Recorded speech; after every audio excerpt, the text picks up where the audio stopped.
and Geordie folk hero Kevin Keegan must take his place in the managerial hot seat. I will love it if we beat them. Love it. Kevin informed the board of his wish to resign at the end of the season, having decided he no longer wishes to continue in football management at this stage in his life. Kevin Keegan's Newcastle United, the dictionary definition of entertainer. By 1996, English football was already sick of Manchester United winning again. They wanted a fresh new team to win the league, and Newcastle United were famously 12 points clear at some point through the season. Is this the best team never to win the Premier League?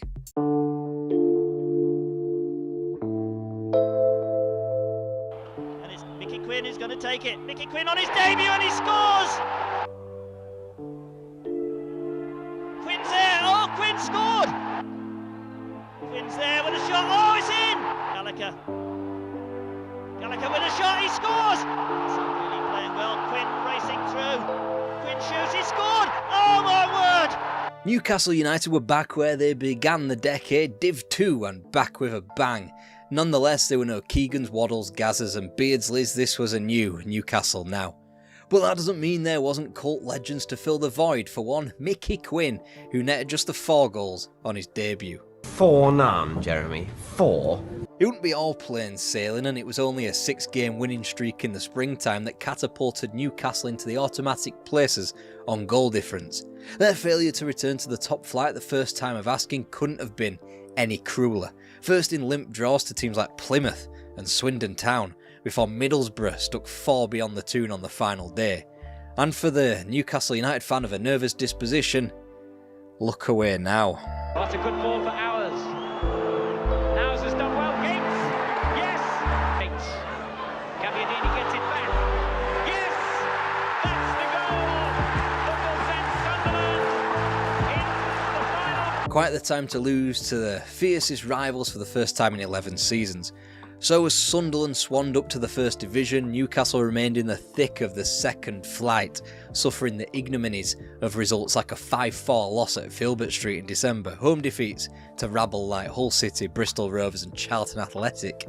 The hurtling towards 11th place cost Jim Smith his job that he called unmanageable, and his successor Ozzy Ardiles only proved that by tanking the club even further.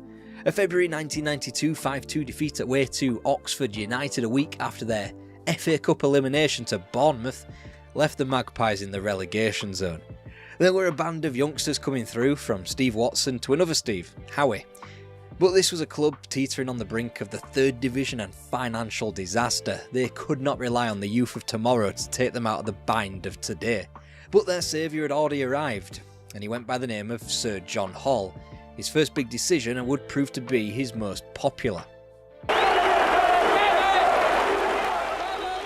talking over and done with, it was now time to face reality. Could Keegan inspire Newcastle to their first win in 7 matches?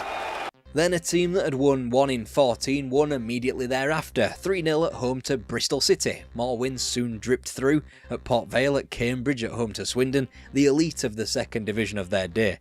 The next win that tripped off the Keegan tongue was his best yet. It's quickly taken. Sheedy, big men up there. It's in, and it's a goal for Newcastle by Kelly. The win not only got bragging rights over local rivals, but also leapfrogged the Black Cats into 17th place. 5 points and 5 places from relegation with so little of the season to go, surely that was safety secured.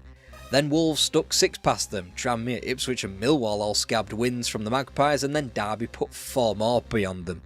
2 games left, the Toon were back in trouble, back in the relegation zone. Had they really pinned all their hopes on a former player with 0 managerial experience to rescue a club from potential insolvency and expected it to work?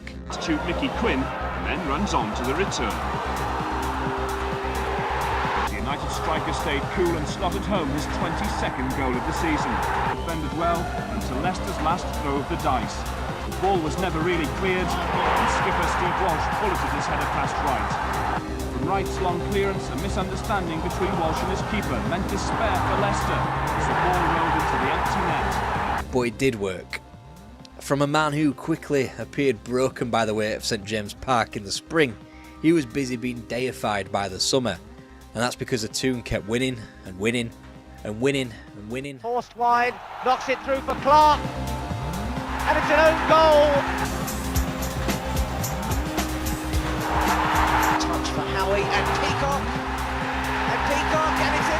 Confidence was clearly soaring as Luton Town were the next to find out. Kelly is pointing where he wants it. Something for Mickey Quinn. Mickey Quinn scores for Newcastle. Should have a go. It's O'Brien. Going thanks to a single goal set up by Lee Clark. And Through the middle here, they were looking around for a flag. And Kelly. all of the game against Tranmere to make it 10 out of 10. Back there, Venison. Peacock, lovely ball to Robert Lee. And it's in. And that victory at Roker Park made it 11 from 11. Promotion had practically been secured in the first stroke, 10 points clear of West Ham. Obviously Newcastle couldn't retain this perfection throughout the season. The acid test for Keegan's Newcastle was their response when they finally did lose, and they did quite quickly in successive matches against Grimsby and Leicester.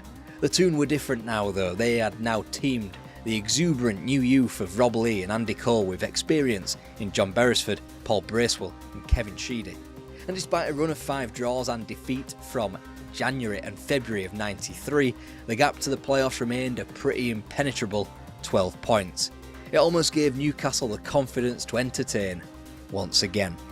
Nielsen is broken. And Robert Lee.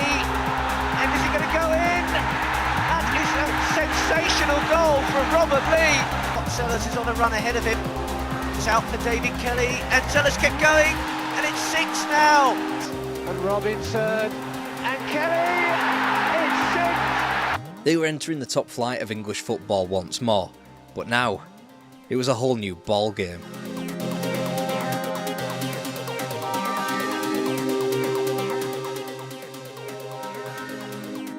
Of all people, it was Ossie Ardiles who took his Tottenham Hotspur team up to his former haunt to dish out cold revenge on the opening weekend. 4 days later, Coventry City reaffirmed the idea that the Magpies had some way to get up to speed thanks to a late Mick Harford winner at Highfield Road. Although 3 days beyond that, a point at Old Trafford, home of the champions, was the first positive result of the season. The Toon never looked back. Forward dangerously. And Allen, and it's there. Laying it on for him. He adjusted and he hit it. Here, Cole wants it. Cole gets it. Whips in the shot. And Cole finishes it off. There. And for Cole, he's done it again. Andy Cole, square of him. Andy Cole, stop by speed. Cole, surely you don't give him 2 chances. It turns out Andy Cole was good enough for the Premier League. He was joined by the returning Peter Beardsley, discarded by both Merseyside clubs because they believed him to be over the hill. It could be argued that Newcastle got the very best out of the diminutive forward. When paired off with a prolific attacker, the pair were insatiable, grabbing 55 goals between them. Beardsley the provider, Cole would ultimately dwarf Hughie Gallagher's long-standing record of goals in a single season, a record that still stands today. The legend only continued when Liverpool turned up at St James Park in November. Cole is in the middle. Cole, 1-0 to marking, but there was Cole and there was space. First time, Cole is there. Thank you very much. It was clear by Christmas '93 that Newcastle had met the challenge of the Premier League head-on. They were housed some way back on Man United's tally of 52, but then again everyone else was. Rob Lee had made the jump up to the top flight seamlessly, whilst transfer additions Ruel Fox and Darren Peacock were clear improvements to the club. When Southampton got 3 points from St James's, when Luton Town upset them in the Cup's 4th round, and when trips to Selhurst and Ewood were empty-handed, it didn't matter. The Toon just kept rolling, no pressure, 0 problems. The header back by Atherton, intercepted. And Cole Fox, Cole, 1-0! Through the Sellers, flanks down. Fox gets one now. Cole and Lee on a run. Great move this. Holland with a good looking ball for Cole. Cole, Beardsley, Lee through the middle, Lee. The result, an incredible 3rd place with 77 points from the last ever 42 match English top flight season. It meant qualification for the UEFA Cup. The Magpies hadn't had the privilege of gracing European competition since a defeat to Bastia all the way back in 1977. Any signs that they were rusty quickly dispelled. Playing it wide for Beresford, and there's Lee, and the room as well. And it's Lee, and Lee again. It's again. Cole, Sellers. It's another good ball in there, and Lee. Watson looking to go all the way and really wrap it up. Despite the quirk of that man Rob Lee scoring not just 1 or 2 but 3 headers against the Belgians, United wouldn't make a dent in Europe, bowing out to Athletic Club. It was the first real blemish to Newcastle's season. Philippe Albert was a handy acquisition at the back and a sign of things to come as a signing from Belgium and not the hardened stereotypical British talent of years gone by.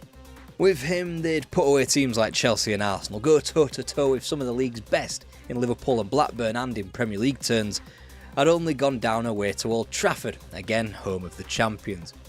Both Newcastle and Andy Cole were proving they weren't one-season wonders. Before their first league defeat, Cole had scored in 6 of the Magpies' 9 wins so far. Then the season went ever so slightly off the rails. Again, and through now for Clark, and Clark puts Wimbledon ahead. Little there by Anderton, and Sheringham is away here, and Sheringham there, and Adams is on his own. It's a goal for Norwich, and where was the marking? For the first time in 18 months' worth of Premier League football, it could be said that Newcastle United was feeling the pressure of expectation.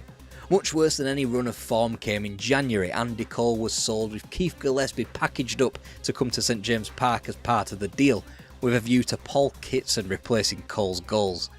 Now this would be bad in any arena, but when coupled with the fact that Newcastle had just flogged their most prolific asset to Manchester United, a prospective title rival, that was unforgivable. Under those circumstances, most teams would dither into the mid-table and pack away the 1994-95 season prematurely. Newcastle, however, did things a little differently. Still Fox again, Fox! What a terrific goal! He takes it on again, looking for Kitson! Lee, over the top, Southall, it's in there! A little heel for Hottiger, Fox in between them, and it's a goal! And Gillespie can't miss this. Simple tap-in, but what went beforehand, Martin? Gillespie, back for Venison, it's there! As far as Fox, and Fox, just look at that! Kitson, Clark's there, and Clark gets his goal! It might have been enough to reward the Toon with the tag as best of the rest behind challengers Manchester United and Blackburn Rovers. Plus, after they had eliminated Blackburn from the first hurdle of the FA Cup and won comfortably in front of their own fans against Swansea City and Manchester City, there was the sense that their long trophy drought could end. They had a quarter-final on Merseyside a mere 24 hours after one of the favourites, Liverpool, had been eliminated from the competition on home soil. With only Manchester United any real threat and a trip to an alien Everton to come, why couldn't Newcastle win the FA Cup?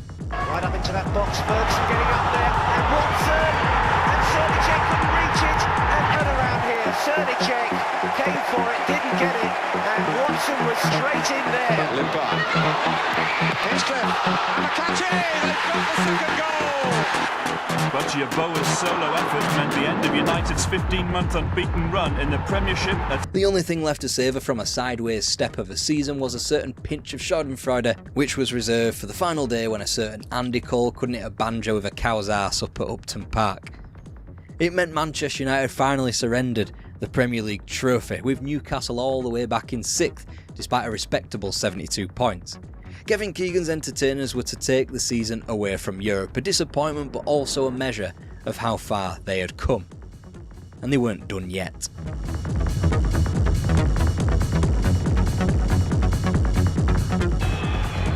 As reliable as ever. With him, 2 players, there's Lee! Has fired in a fabulous... Nick trying to close him down, and Ferdinand! Full of good running, and a good cross, and Lee!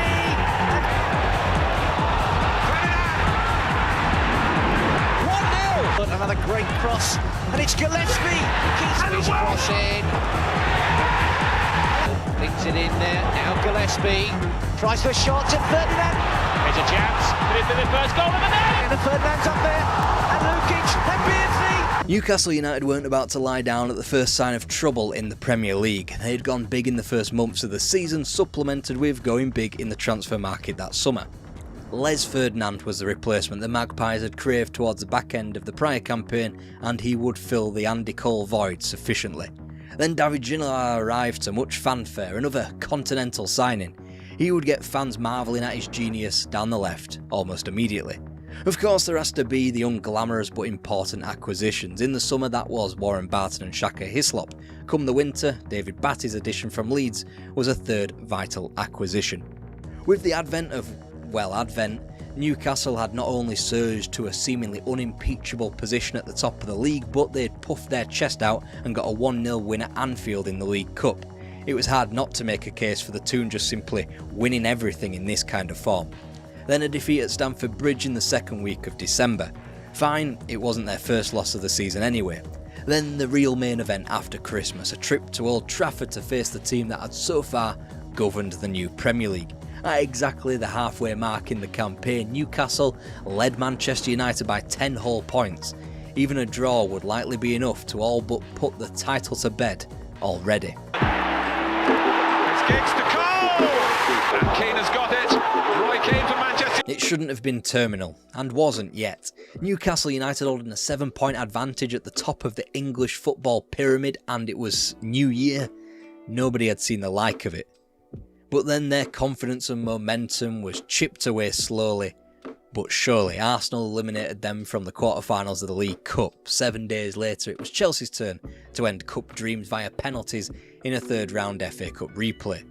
But the Toon kept winning in the league. Coventry down, Bolton gone, Sheffield Wednesday evaporated, the Borough beaten. Mid-February, with an 11-day break ahead of them, and Newcastle United had reopened the wound at the top of the Premier League to 9 points. Plus a game in hand. Despite Keegan topping up his attacking talent with Tino Asprilla, the lead at the top of the league was now whittled away week by week. They said he disrupted Newcastle's rhythm, another attack-minded forward in a rigid 4-4-2 of wide men Gillespie and Ginola, when the team still cried out for a deeper number 10 in the ilk of a Cantona, Bergkamp, Zola, Beardsley. First came a loss at the previous season's Kingmakers West Ham before a balmy 3-3 draw at Main Road. To begin March, Manchester United visited St James's Park. Was it the best time for a potential title decider, or the absolute worst time? Ferdinand has been put through by Osman. Les Ferdinand. Lee. Peter Mill. Les Ferdinand. Well, he's unlucky here with it. Good score. Beardsley. He's gone for the shot. Good drop. Yeah, combining with Ferdinand. There's a great little chip from Neville. Cantona on the volley.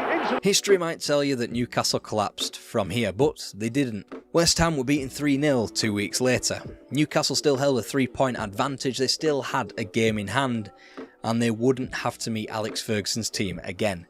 Then a trip to Highbury went awry. Their next game would go down in Premier League history. Belief in his players. And Ferdinand turns and he's run beyond McAtee. Newcastle can defend here. Fowler! Where they know how.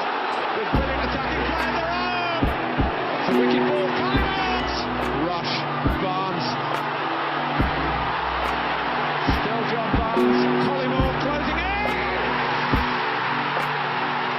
Liverpool leading stoppage time. Kevin Keegan draped himself over the advertising hoarding, defeated.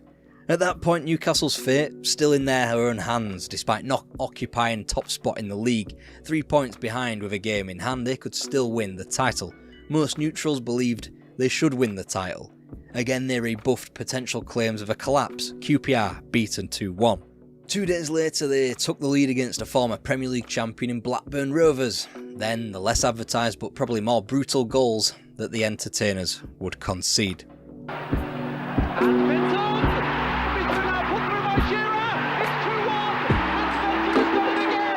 Still clutching a game in hand, Newcastle's advantage was now gone, given the other United's 6-point lead. Collapse? Not a bit of it. Leave help. It's a nice turn inside the defender. Lovely goal. Ferdinand. Gillespie. If anything, it was Ferguson's team on the verge of collapse. Their 1-0 wins, courtesy of a one-man band in Eric Cantona, had dried up. They were the ones who had lost more recently, and now fate was back in Newcastle's hands.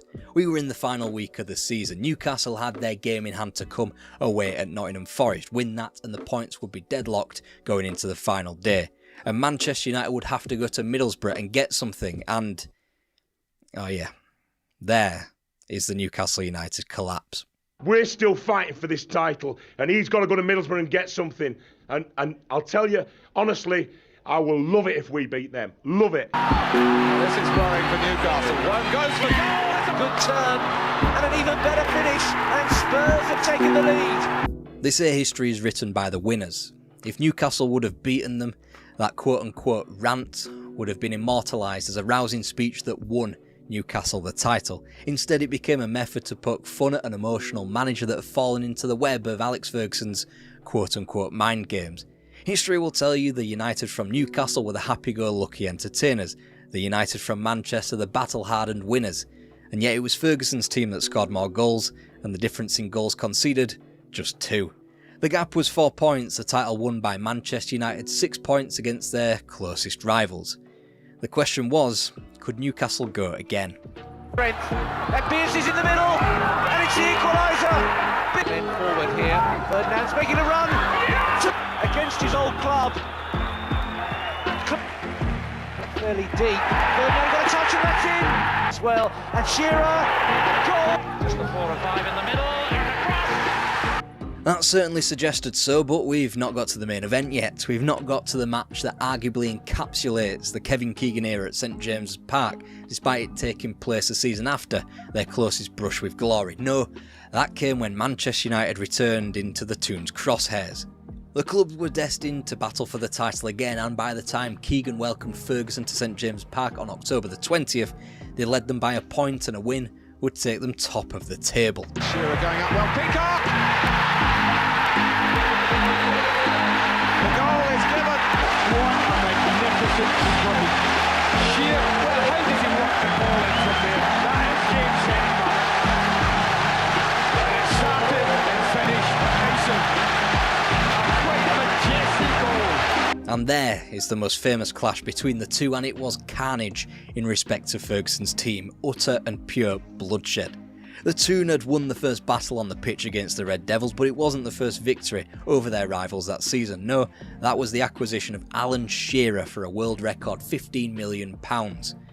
He was supposed to not work with Les Ferdinand and or Tino Asprilla. Those critics proven wrong. They'd wrapped up the UEFA Cup for the winter, qualifying for a quarter-final against Monaco, but crucially they had lapsed to 7 without a win in the Premier League before Christmas. In that dodgy-ass week between Christmas and New Year, however, the famous Newcastle United entertainers rebounded. Between the defenders, Shearer still going. Still Newcastle trying to keep it. Beresford coming up well, and Ferdinand with Lee. Plenty of defenders there. Well there, but it has now. Albert, Lee down, Shearer, Matty back, and Lee, and that's a magnificent 7. Again, things aren't as simple as they appear. With another thrashing handed out to a decent team, coupled with a subsequent New Year's Day 3-0 triumph over Leeds, surely this was the great response that Keegan could use as fuel for the second half of the season. They were still firmly entrenched in a title race, only 5 points off Liverpool's pace with a game in hand, and about half of the season still to play. Then, the bombshell. Newcastle fans, worshippers of Kevin Keegan, trying to come to terms with the bombshell. He walked out. There's nobody as good as Kevin Keegan, there's nobody, and oh God. Newcastle United was rocked to its very core. The very 7-1 that was supposed to galvanise the Toon ahead of the business end of the season had become an epiphany for Keegan that he could no longer be galvanised as Newcastle United manager. Sure, history would write them as the closest challenger to the rampant Manchester United machine of its day in second place, but it was a silver medal again with 68 points on the final day, partly through luck. If you can't beat them, hire someone who has beat them was Newcastle's motto in the early weeks of '97, but the act of Kenny Dalglish coming did nothing to soothe the heartache of Keegan's departure. Asprilla strikes. Team Gillespie across. Gillespie's cross again. Asprilla. And it's over Mars. He's past Preston. There's no flag. And it's a Nelka. This was Newcastle United now, perhaps good enough to battle the world's best on their day or do well in the cup competitions, but they were always, much like they were under Kevin Keegan, one small step away from immortality. And then Newcastle slinked off into the mire once again, mid-table finishers with silver medals only achieved in potluck laissez-faire cup contests as opposed to the hard slog marathon of league competition. Still, they were more successful than they had been in the 1980s, and the memories are still more vibrant than the days of Joe Harvey in the 60s and 70s. Leicester City had treaded water for far too long without making much of an imprint on English football. Then, Martin O'Neill showed up and reminded Filbert Street of its potential.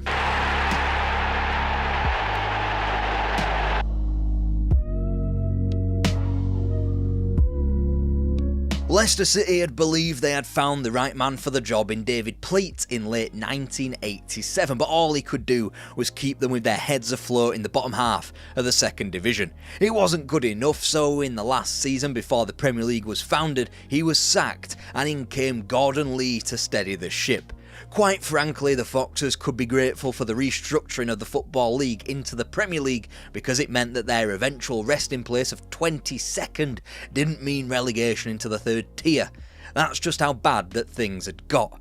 After a 20-game spell as caretaker manager, Gordon Lee was subbed out for Brian Little, formerly of Aston Villa for all his playing career, but his first permanent managerial job had seen him take Darlington from non-league to the third tier in successive seasons. On the basis of that, he was hired. It's by Colin Gibson as well, and Reece Wilmot has missed his kick completely. Gibson will punish him. Wright, who shouldn't really have been able to get behind the Southend defence quite so easily. But again he swings it across the heart of that area. James, he was unlucky. It's in the net. It's going to be a shot from Gibson. Oh, it's flown into the Bristol. It was a nearly impeccable start to life as Leicester City manager for Brian Little, dropping just the 2 points away to Swindon Town, who might have been in the top flight had they not cooked their books. Quickly though, Little began to realise just how cursed this job was, shipping 3 in successive games at Middlesbrough and Barnsley before going down 5-1 to Cambridge United in September. So Leicester went into their penultimate game at Charlton with a 5-point lead with 2 games to play. Middlesbrough's game in hand meant that all the Foxes needed to do was win one of them. They wound up losing both, not even finishing third, which spat them out into the lottery of the playoffs. Coming in is taken short to Steve Thompson. It's a good chip. And here comes Russell. Great goal. In swinging corner, Dion Dublin moving towards the near post. Up goes Chappell and Heathcote. Good one. And here's Danny O'Shea on the last touch. Again, it wasn't the best corner, but it's been forced in on the line. At all at sea at the moment. As Grayson gets a great opportunity here for another. And it breaks to Thompson. Yes! Grayson overlapping down his left. He's got Orman Royd and Russell forward. Tries the shot. Russell! It's 3. And it's from the keeper. It's headed on by Orman Royd and a mistake by the defender. And it's right, and it's 4-0, and well. And here goes to Orman Royd. It's 5. Got a really vital penalty at Tranmere to lift Blackburn's season last month. Mike Newell against Carl Muggleton. They're on the way! Ticket from the back. Whitlow with the free kick. Mims has come for it, not got it. Chance for Grayson, deflected and away this time by Colin Hendry. 2 goal line clearances left on the clock. It's Mike Newell for the second time. Oh, beaten onto the post by Muggleton. The drama just never stops. Here's a chance for Tommy Wright. So coast past Cambridge only to fall in what was the club's first visit to Wembley in a quarter of a century. It was incredibly tough to take. On the face of it, you have to say that Leicester paid the price for their inconsistencies throughout the campaign and arguably didn't deserve to go up. But armed with that vital experience of losing at the National Stadium, the Foxes belatedly battled back. Yes, it was only after a late February defeat at the baseball ground in which Little's side finally got their act together. Sun coming out now as Mills makes it on again, edge of the area. Lovely ball in, here comes Walsh, a goal! Ball finds Coates here, inside the area, and Gary Coates has got another one. Has some space now, and Oldfield smacks that one across, here comes Walsh. In in off the post, and Speedward takes the... Now, plenty of options here. This is a tremendous piece of work, and now Thompson will hit the shot in. It took a deflection, completely wrong-footed, and Phil Nixon. In ninth with 16 matches remaining, they won 8 and drew 1 of their next 9, which not only planted them firmly in the playoff conversation, but gave them an outside shot at automatic promotion. Sadly, 3-0 defeats on the road at West Ham and Peterborough derailed that half-hearted pipe dream, and despite the threat of having their whole playoff campaign undermined by a 7-1 pumping at St James Park, Leicester finished 6 points inside of the playoffs, where they were matched with Portsmouth, who had only just missed out on automatic promotion to the Premier League by goal difference. He's turned Simons well, and suddenly Portsmouth are in trouble again as Joachim goes through.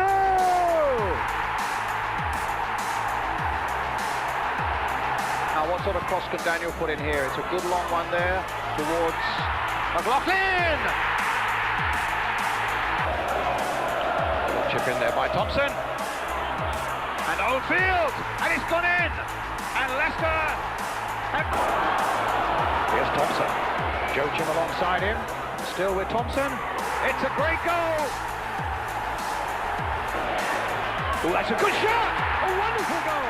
Players knew they had reached Wembley, but the job was still only half done. Flank, Summerby whips it into Maskell. Well played, Hoddle. For Moncur. Good run by him, and now Maskell!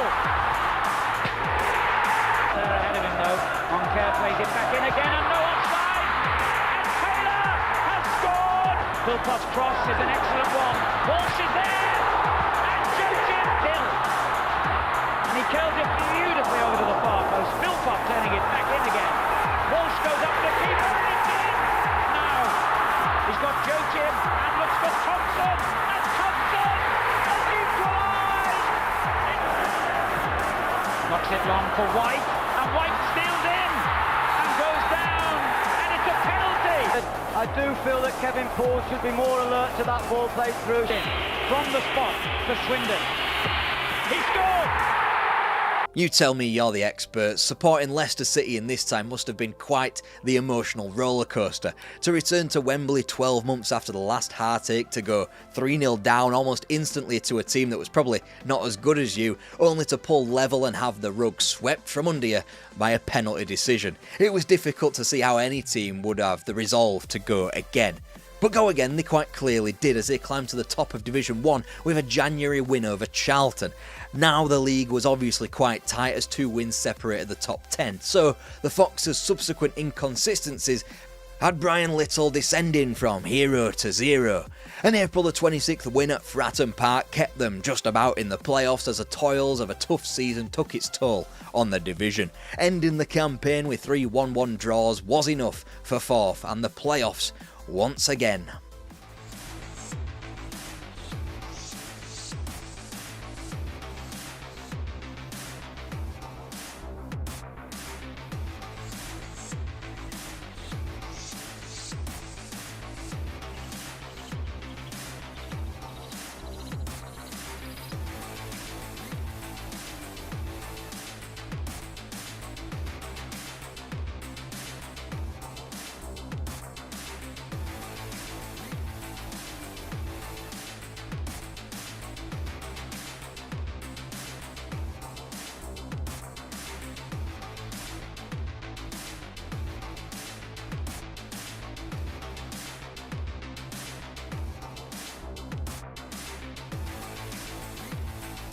I think the cliche is third time lucky. Steve Walsh's desperately late winner at Wembley had finally seen the Foxes victorious at the grand old stadium for the first time ever in a meaningful capacity, and got them into the Premier League.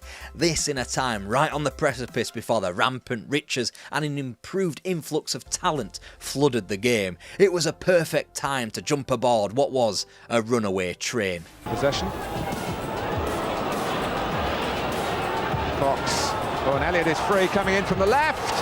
It nestles in for Robbie Elliott, and the sub.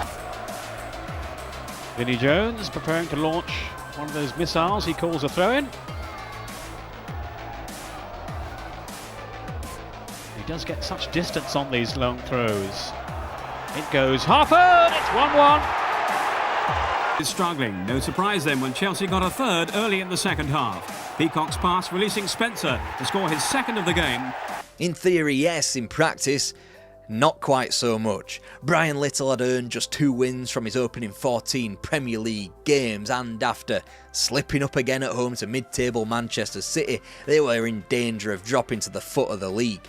Little saw the writing on the wall return back to his footballing home of Villa Park, and 24 hours after his resignation, the Foxes won 2-1 at home to the mighty Arsenal. His successor, Mark McGee, who couldn't arrest the slide, only being able to double Leicester's win tally over the course of the next 24 matches. They were promptly relegated, only propped up by an even worse team in Ipswich Town. By the end of the year, McGee met the same fate, jumping to a West Midlands club in need before Christmas, just when Leicester were steeling themselves for a promotion push. In the playoffs and 1 point off the top of the table, whoever came in next would have the perfect platform for an immediate Premier League return.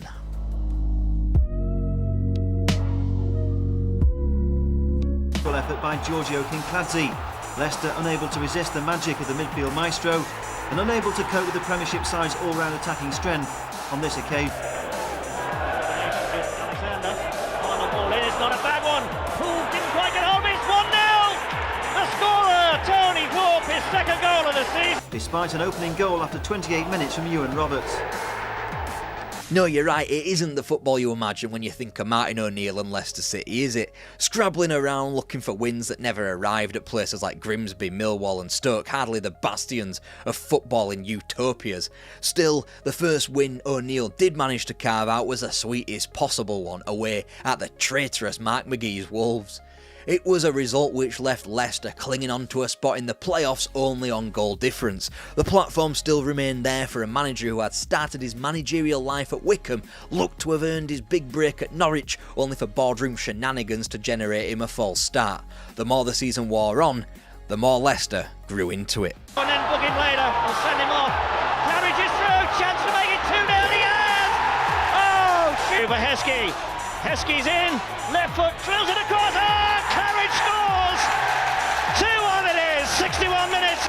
Taylor supervising the free kick. Oh, is it a come-over as well? But here is Taylor's kick. And it was a free header! And the goal! Played, Ipswich moved into...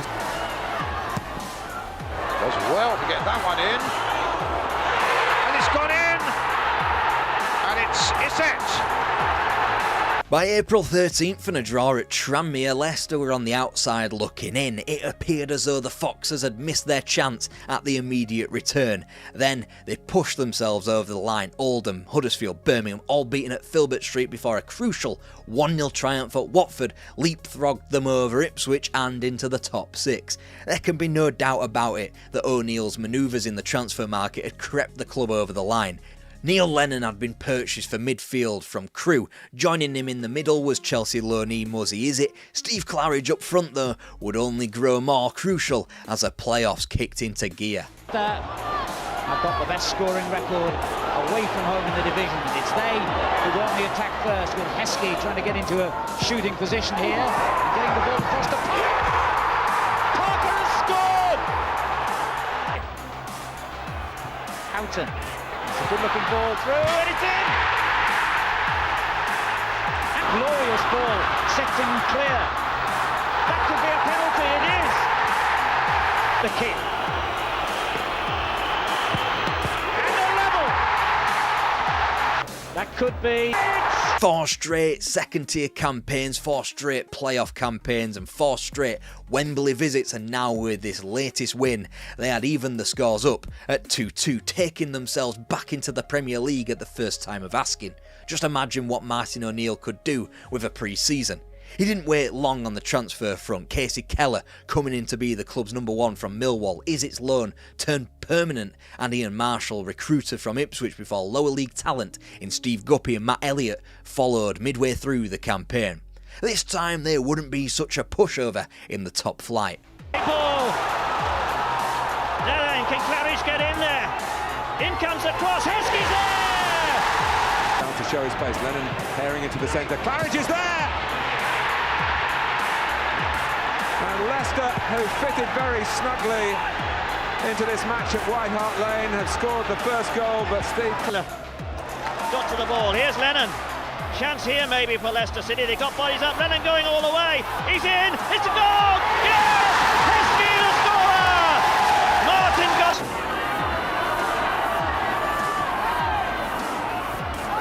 Grayson in a good position. Yes, Claridge! Huge scalps were taken in Spurs, Leeds, Newcastle and the reigning League Cup champions Aston Villa. By the time the League Cup latter stages were reached at the end of November, Leicester had sheltered themselves in mid-table between Derby and West Ham. After sinking both Scarborough and York City in the first rounds of the League Cup, the fourth round triumph over Manchester United easily the turning point of the campaign. As each of Newcastle, Arsenal, Spurs and Villa all fell at the fourth round stage, the competition opened up. Leicester were lucky to be handed one of the three non-Premier League teams in Ipswich Town. Here is Claridge. Now Robbins. Who's got the goal? This is Marcus Gale. Oh, driven through Keller and Wimbledon are in front. Parker with a free kick. Towards Grayson, it's in.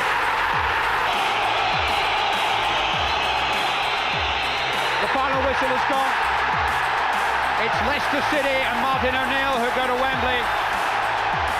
The pre-season relegation favourites could end the season with a major trophy to their name. Without winning one of their League Cup semi-final matches against Premier League Wimbledon, Simon Grayson's goal was enough to have the Foxes sneaking into a fifth Wembley game of the decade against Middlesbrough. Borough were newly promoted much like Leicester, but they had been expensively assembled to the tune of Juninho and Fabrizio Ravanelli. Still, it was to be an even game which pitted two mid-table clubs for the chance at a rare trophy. Ravanelli tried to get it back to him. Juninho struggling his way through somehow. Ravanelli!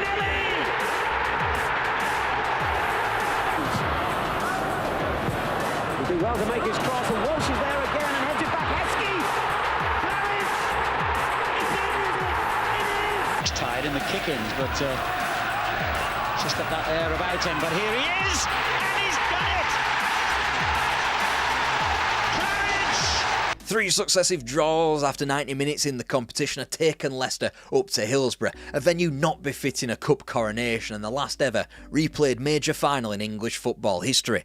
While Steve Claridge and Emile Heskey would gain the goal-scoring plaudits over the final, it was Pontus Kamack who was ultimately the unlikely hero, putting in man-marking performances on little Juninho, which essentially won the day. A strong end to the season, claiming 7 points from 9, earned the Foxes a first top-half finish in the top flight for 20 years. The sky was the limit.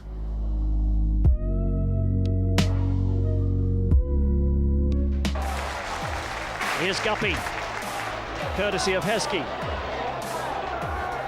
That's a good cross from Guppy. Marshall! Heskey inside the box. Heskey, chance to chip the ball in, across the face of goal, and he scored! Matt Elliott has got there inside the opening 2 minutes of the game. The league simply carried on in the same vein. 8 points taken from the first 4 games against royalty of the English game in Villa, Liverpool, Arsenal and Manchester United. A strong start to the season, which also included wins over Spurs and Leeds, made up for the lack of cup run in this season. Firstly, there was a grim display on the East Coast at Blundell Park as Leicester bounced out in the third round of their League Cup defence. Then their exit from the FA Cup was equally as meek, shipping another 3 goals to Crystal Palace, this time in the fourth round. A novelty arrived in September, only a second ever European qualification, and one which was actually achieved by winning a trophy this time. By Leicester, that's towards the far post again. There's Walsh in with a goal. He's done it, Marshall. Ian Marshall puts Leicester ahead in exactly 11 and a half minutes, and oh dear. They try to play the 1-2, and that was just in, yes. Juninho. Sorry, if I'd have thought it was a proper. And there it goes. Ladine making tracks into the box as well. In goes Ladine. A chance, and it's blasted in by Juninho. Here's Cano. Jose Marie. Oh, that's a great ball in. Swept it by Kiko. And that knows. So if you know your Leicester history or watched the previous video that we did, that makes it 2 European campaigns and bizarrely 2 exits at the hands of Atletico Madrid, a team who by the late 90s weren't even a giant of the continental game.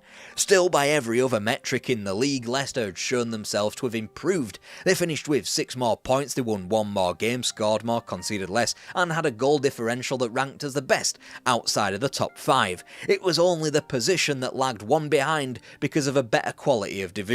The team had been improved to the tune of Robbie Savage and Theo Zagarakis in midfield. Experience was added up top in Tony Cottee as defensive reinforcements followed into the 98-99 campaign. Own goal aficionado Frank Sinclair as well as Jerry Taggart.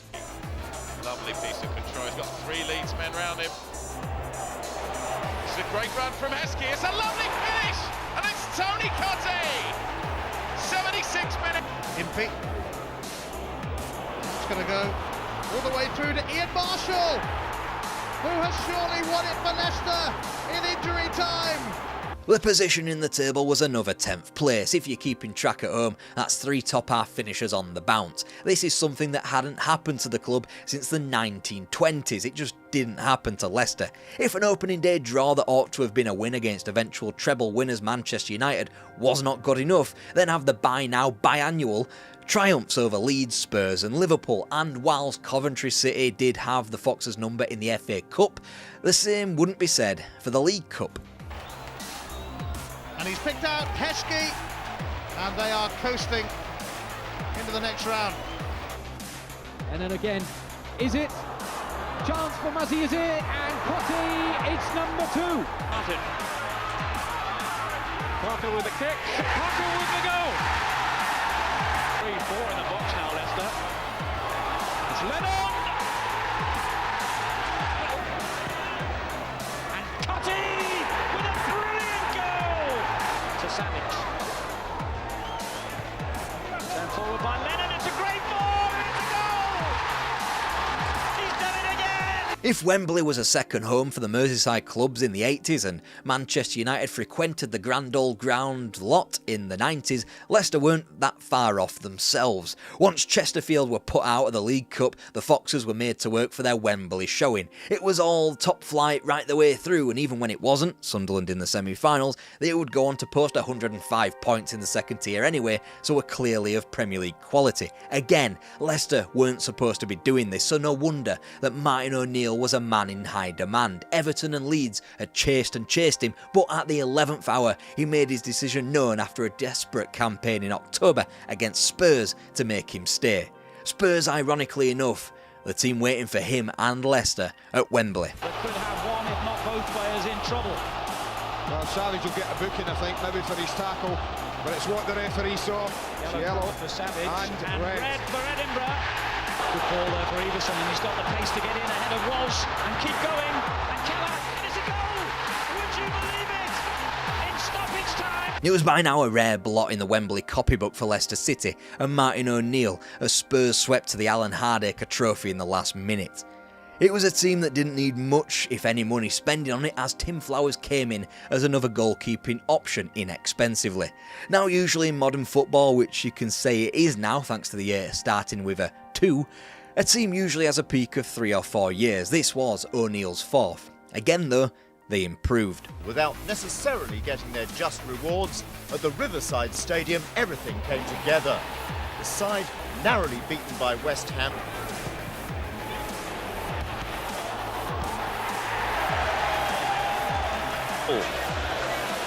Cottee lurking right in the goal mouth. Flicked on by Sinclair, and that's a second goal for Jerry Taggart. But once again it failed to tell the whole story as the Foxes finished 8th, a Premier League high for the club and a record equaling 4th consecutive top half finish. Outside of winning the league, it was hard to see just how Leicester could improve, and Leicester winning the league, well, that was never going to happen, was it?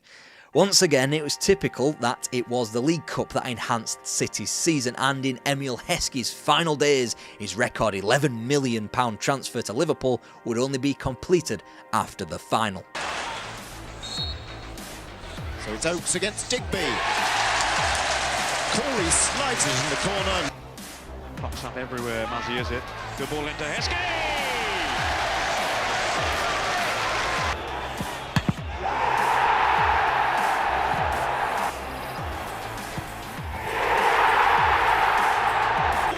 Horsfield must score for Paul Bracewell, or Fulham's dream is over.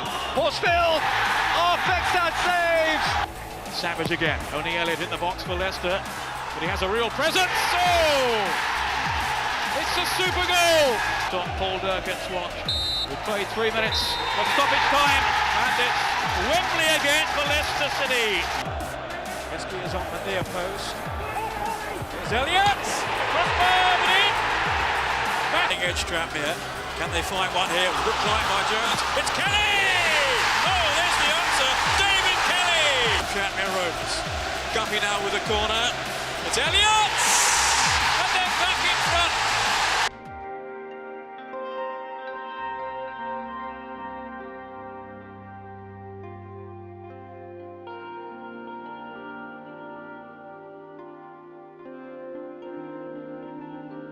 Ipswich Town had already proven they could handle the new-fashioned Premier League. After years in the wilderness, they were back where they belonged, but it would not be an easy ride. This is the fall and rise of George Burley's Ipswich Town.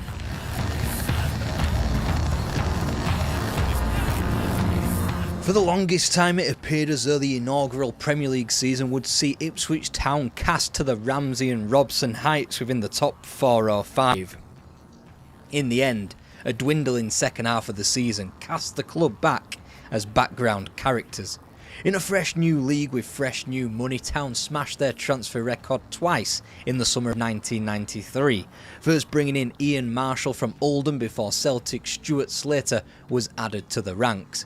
It should be stated, however, that the particular spending had been offset by Jason Dazelle signing for Spurs at a tribunal set fee of £1.75 million. Despite all that noise, the season couldn't have started any better. Kick ago, Town signed Ian Marshall from Oldham. Football fate often plays weird tricks, so it wasn't very surprising that Marshall should score. Signing Ian Marshall, who got the winner, heading his second goal in 2 games. A goal a game certainly helps. A through ball from Steve Palmer today, and the £750 million signing from Oldham looked every inch the authentic striker. Inevitably, this pace and relentless pursuit of goals from Ian Marshall wouldn't take long to dry up, ending with a defeat at Carrow Road. In fact, by the time Leeds turned up at Portman Road on October 17th, Town were back in the old familiar position of bottom half furniture. The club was confused between the backstage wranglings of Mick McGivern and John Lyle as the latter had handed head coaching to his assistant, only for the fans to reject the idea.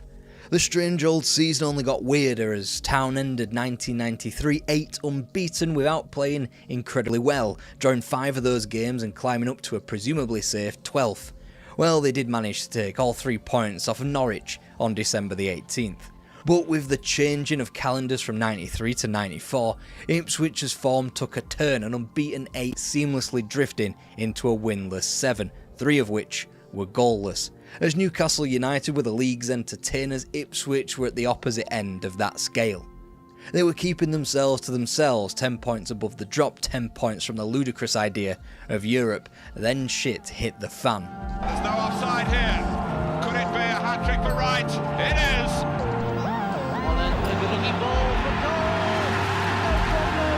Wilkins again, through towards Ferdinand, comes off his shoulder, Ferdinand has a shot, there's a bit of a deflection.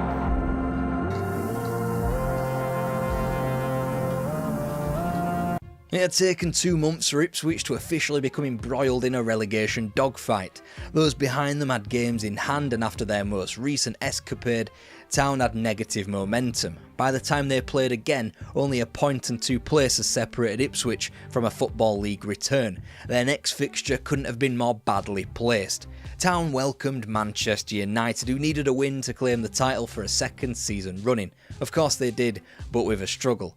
Since Sheffield United had clawed 4 points from fixtures against Newcastle United and Oldham Athletic, Ipswich were there for the taking. Only a point and a place now separated them from Everton and the drop, with 1 game to go.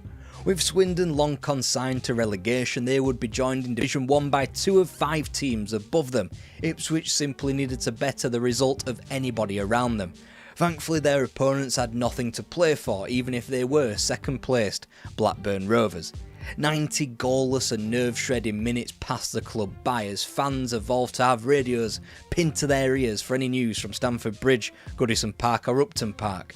From Goodison Park, bad news. Everton had come from 2 down to win at home to Wimbledon, confirming their safety.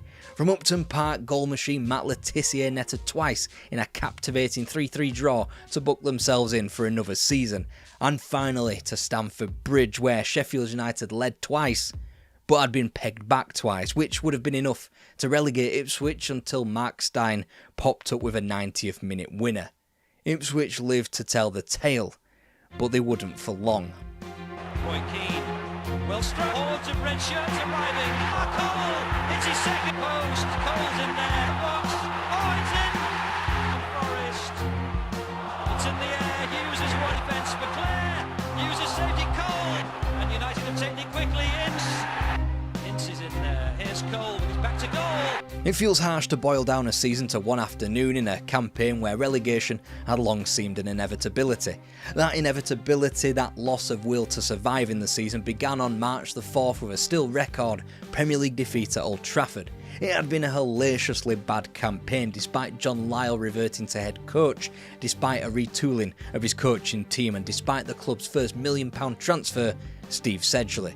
In the end, the player that the fans took to their hearts was the Argentine bargain Maurizio Tirico. Like when you buy your pet an expensive toy only for the cardboard box it arrived in to cause that pet more joy. However, the more pertinent Ipswich match against Manchester opposition happened 4 months before the 9-0. After losing at home to City on December the 3rd, John Lyall left the club by mutual consent. In his place, although it didn't look like it from the remainder of the season, the club's saviour, even if 4 wins from 25 Premier League matches didn't say so immediately.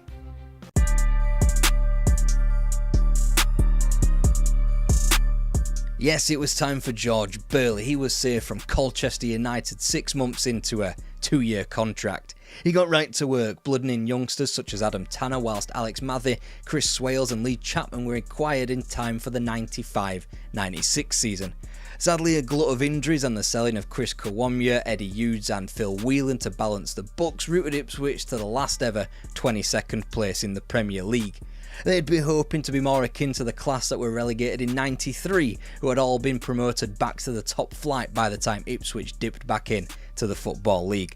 More so than those that came after in 1994, with none of the 3 relegated teams even appearing in the playoffs as Swindon Town fell through the trapdoor immediately to the 3rd tier. There were big changes either side of the white line, as Tony Mowbray was purchased and immediately installed as captain, whilst David Sheepshanks was made club chairman. It took them until November to settle into the division, thanks to patchy results and dour performances like Charlton Athletic rocking up and winning 5-1. When Town did click into form, they spent the festive period and beyond unbeaten between November 22nd and February the 3rd in the league, as Burley's side leapt from the obscurity of 15th and into the playoffs. Outside of league action, the world would come to know Richard Wright, who helped shut out reigning champions of England Blackburn Rovers in an FA Cup 3rd round replay. It earned him the number 1 shirt.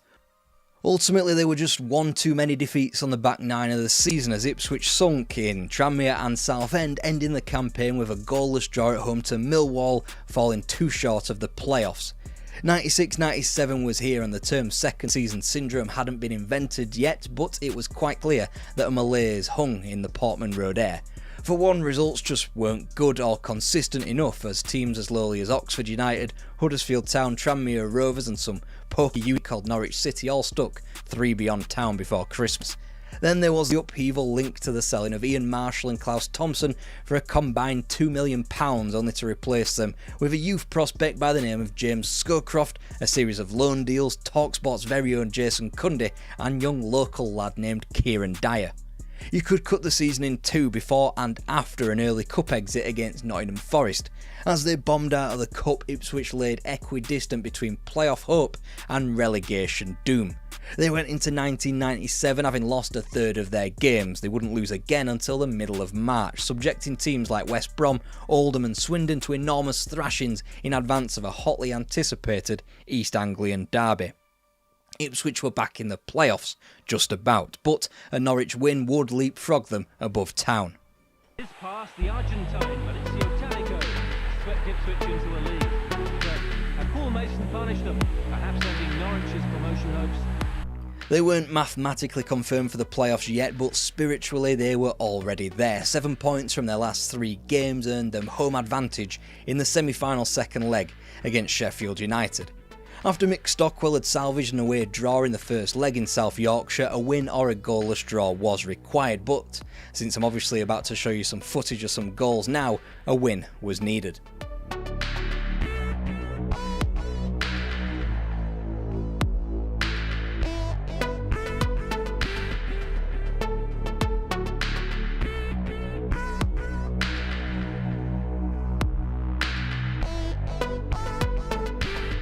The season was cruelly over by the away goals method. Away goals, a tiebreaker designed to nullify long international journeys in the 1960s, not a 3-hour drive up England in the 90s.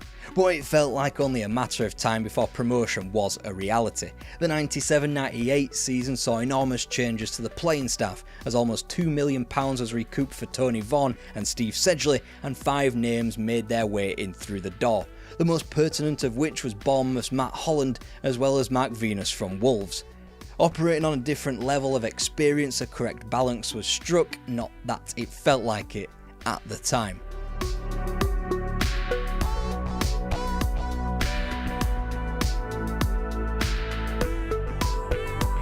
Now, something to cheer about. 3 dull and dreary but desperately needed points in Oxford to beat the town. There was the excuse that an abnormal amount of players were injured for vast swathes of the season, including Jason Scowcroft, Gus Uhlenbeek and Paul Mason. A probably more useful excuse was the much changed team hadn't fully integrated yet. In advance of Christmas and yet another sluggish performance at Tranmere, Ipswich had won just 4 of 20 matches and could be thankful that there were somehow 5 teams worse off in the division. Then the march up the table began. He was complete 10 minutes from time when Preston landed his first ever goal. The 4 from Matt Holland rattled in at the start of the second. Burley had weeded out the troublemakers such as Jason Dazelle, who had returned on loan only to break club curfews it seems. He then got key players through the door, David Johnson signing for £1.1 million and being quickly followed by Spurs' Jamie Clapham. They'd clawed themselves to within a point of top half and, coincidentally, Norwich City by the start of February, before simply just pushing straight through. The month was bookended with a pair of draws and 4 productive wins in the middle. March was even better, pristine from a results basis. By April they were wedged within the playoffs, and ultimately the only team that could stop them were the runaway leaders Nottingham Forest. The nerve to rebound from that defeat showed that Town were ready for the playoffs and perhaps ready to go up, ending the league campaign with 5 wins, confirming 5th, and a semi-final with Charlton Athletic. Piece of play from Newton, tiptoes through the defence and scores a wonder goal! Even though they finished a position further back and bowed out at the same stage, the season was a marked improvement. It's just the league was much stronger. Take their 83 points for example, that would have been enough for automatic promotion in each of the last 4 seasons and even enough to win the league in 95 and 96.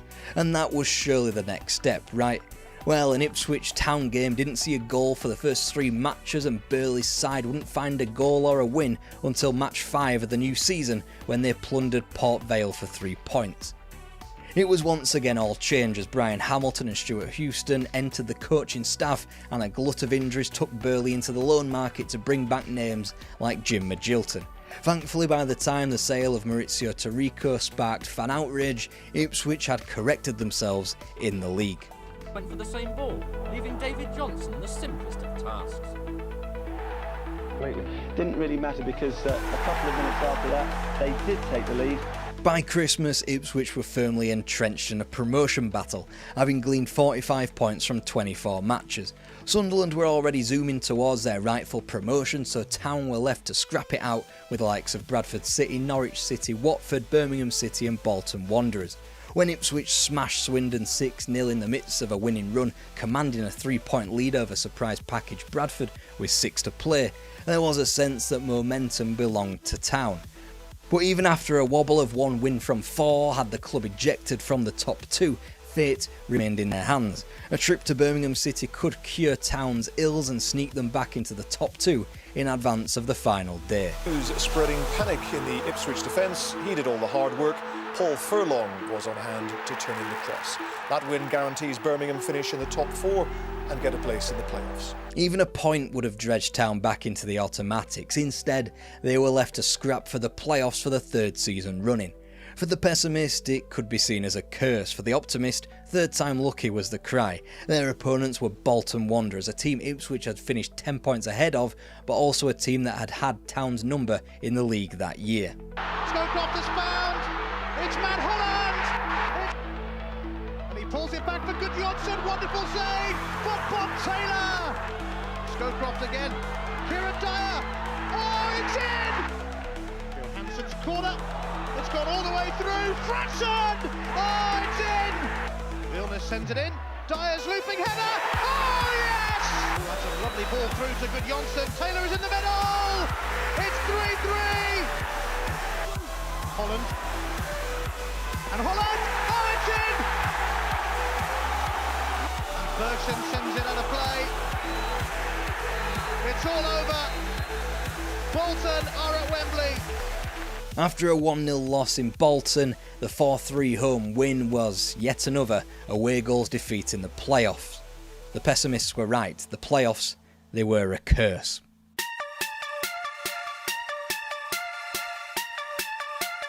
Fans must have thought they'd blown their chance. Once you can put down to bad luck or momentum, twice sure, but 3 times and you're pushing your luck. Nobody spent that long hovering around the top of the 2nd tier playoff system and went that extra mile to go again. So when Kieran Dyer was flogged to Newcastle United for £6 million, it appeared that Town's promotion window had slammed shut. An alternative view was that it was still slightly cracked open, but this would be the absolute last season before other talented youngsters like Holland and Wright made the step up to the Premier League, leaving Ipswich behind. From the Dyer sale, Burley replenished the team to the tune of Jermaine Wright, John McGreal and Gary Croft. They roared out of the blocks. Ipswich so bright and so positive, and no one more positive than David Johnson. Here's Johnson, still with Johnson. Terrific run by Johnson. What a goal by David Johnson. Johnson, the obvious target. Here's Scowcroft. Deflected in. And Ipswich. Brown gets it in. Johnson! And again. And Holland. This time it does go in. An autumnal wobble was quickly corrected by club record signing Marcus Stewart from Huddersfield, as Ipswich got their 2nd wind and wouldn't be defeated between November and March. Entering into the business end of the season, Ipswich were in the right place, wedged between Charlton Athletic and Manchester City in a race for 2 promotion spots. Then came the pre-appointed blip, 3 losses from 4 in March, Norwich of all teams twisting the knife in on March the 19th as Town tumbled out of the automatics. After recoiling to a win at Tranmere, the pressure eased from Burley somewhat when he was able to capture Martin Reusser on loan and he netted the last gasp winner at Fulham. Heading into April, Town now sat 4th but held a game in hand over Barnsley. Again, Town found themselves in a situation that demanded they scrap for 1 automatic spot with 3 other teams.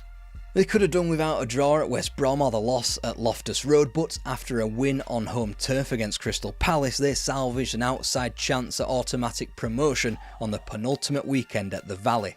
Ultimately, they just timed their return to form a little too late. Manchester City were going up at the first time of asking. For Town, it was a 4th consecutive playoff campaign. It very much felt like now or never. Bergson has made his way forward inside that Ipswich 6-yard area. Hill with Johnston. Now Gudjonsson, chance for Gudjonsson. It's Holland.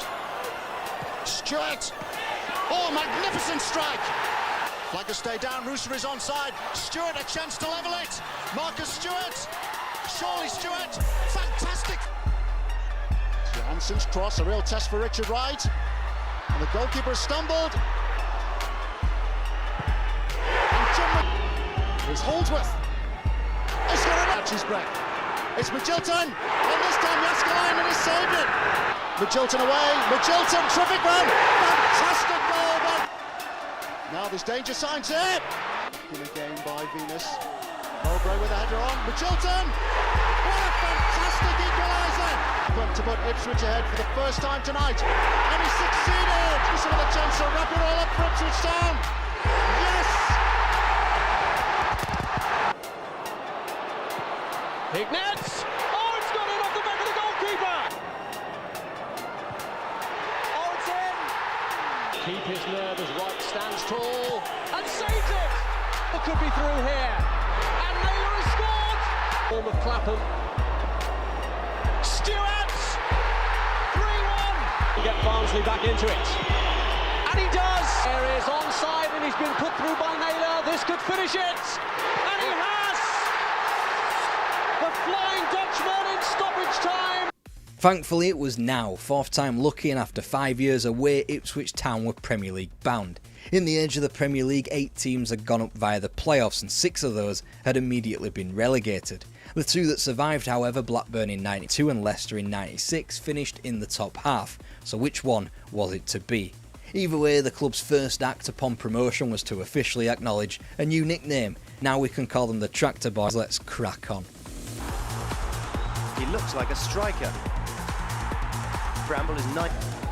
Free kick. That's John McGreal who scores! The Tractor Boys were quite clearly holding their own, beating teams of upward momentum in Sunderland and Leeds whilst getting points against the top 2 in the country, Man United and Arsenal, whilst defeats to lesser opposition like Aston Villa, Leicester and Spurs shackled the Tractor men to mid-table, they simply brushed it off and went again the next week.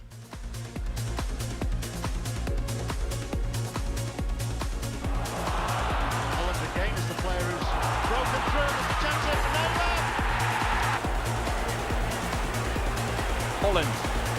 Matt Holland!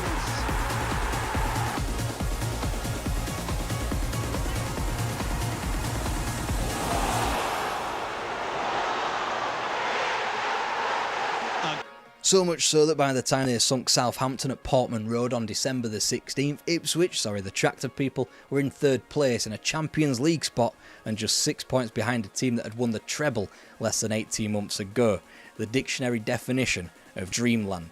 As usual, the jaded fan was ready to sharpen the old knife, so when the Tractor team, finally fell from their apparently undeserved perch, you could just about hear the glee in their faces when they eventually fell to 4 defeats from 5 in January and February. But then something strange happened. They rebounded. And a well-taken free kick from Ipswich's Martin Reusser in the second half. A little short-handed in the middle, but Armstrong again! Armstrong. Great way to ball. This way through, right. Still the chance of... Yes, of course, the Tractosaurus roared back into the picture. Just when you thought they'd gone extinct, temporarily dropping to 6th, now they were back in the Champions League contention. 3 games to go, they were back in the top 3. They'd been able to keep hold of Richard Wright in net, Matt Holland in midfield, and now new signing Herman Hreidarsson had been a revelation at the back, and they'd even been able to sell David Johnson for £3 million because Marcus Stewart was the talk of the league.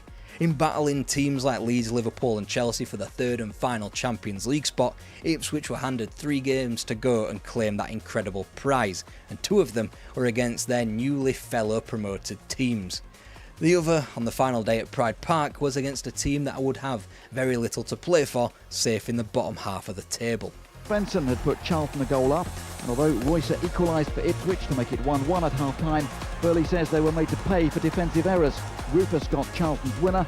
Ipswich are already assured of a UEFA Cup. Was near, and it arrived in the form of Dutchman Martin Reusser, his 3rd goal in as many games. One of them is Christie, round the goalkeeper. Oh, yes! And he still is. Oh, it's Naylor! A goal! Ipswich Town are really back in it now. Richard Naylor.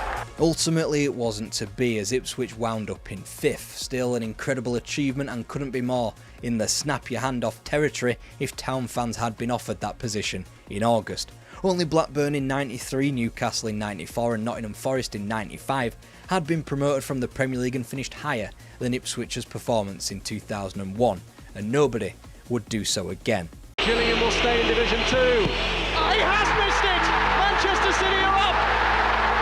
1999, a great year for football in Manchester. There were trophies, there was Wembley Stadium, and there's a dramatic late comeback in a final. Yes, you got it right, this is all about Joe Royal's Manchester City and the game that changed both their fortunes and, arguably, the entire history of football with it.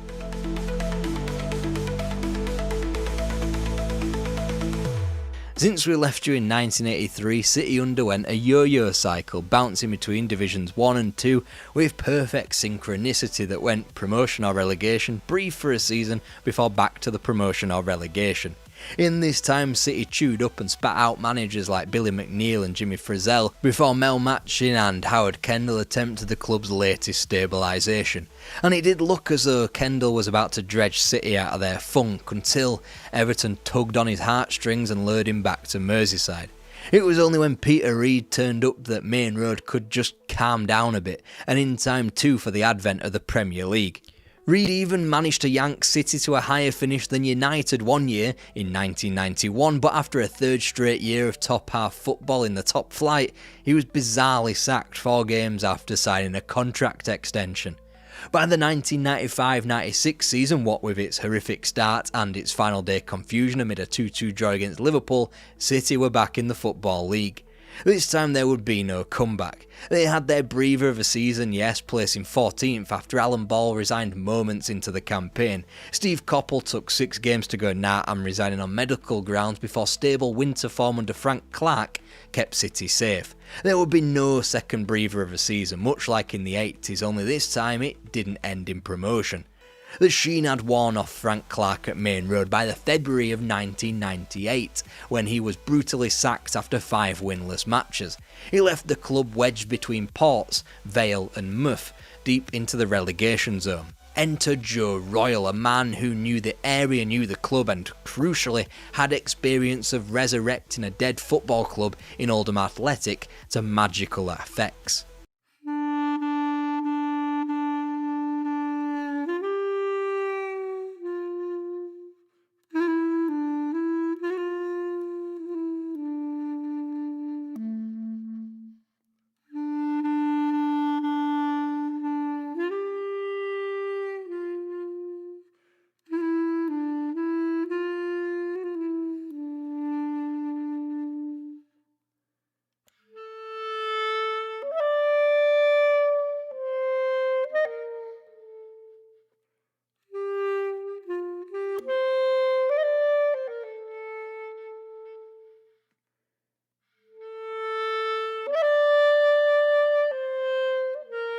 Regardless of their latest win, a win which demoted Stoke to Division 2, City were joining them in relegation to the 3rd tier of English football for the first time in their life.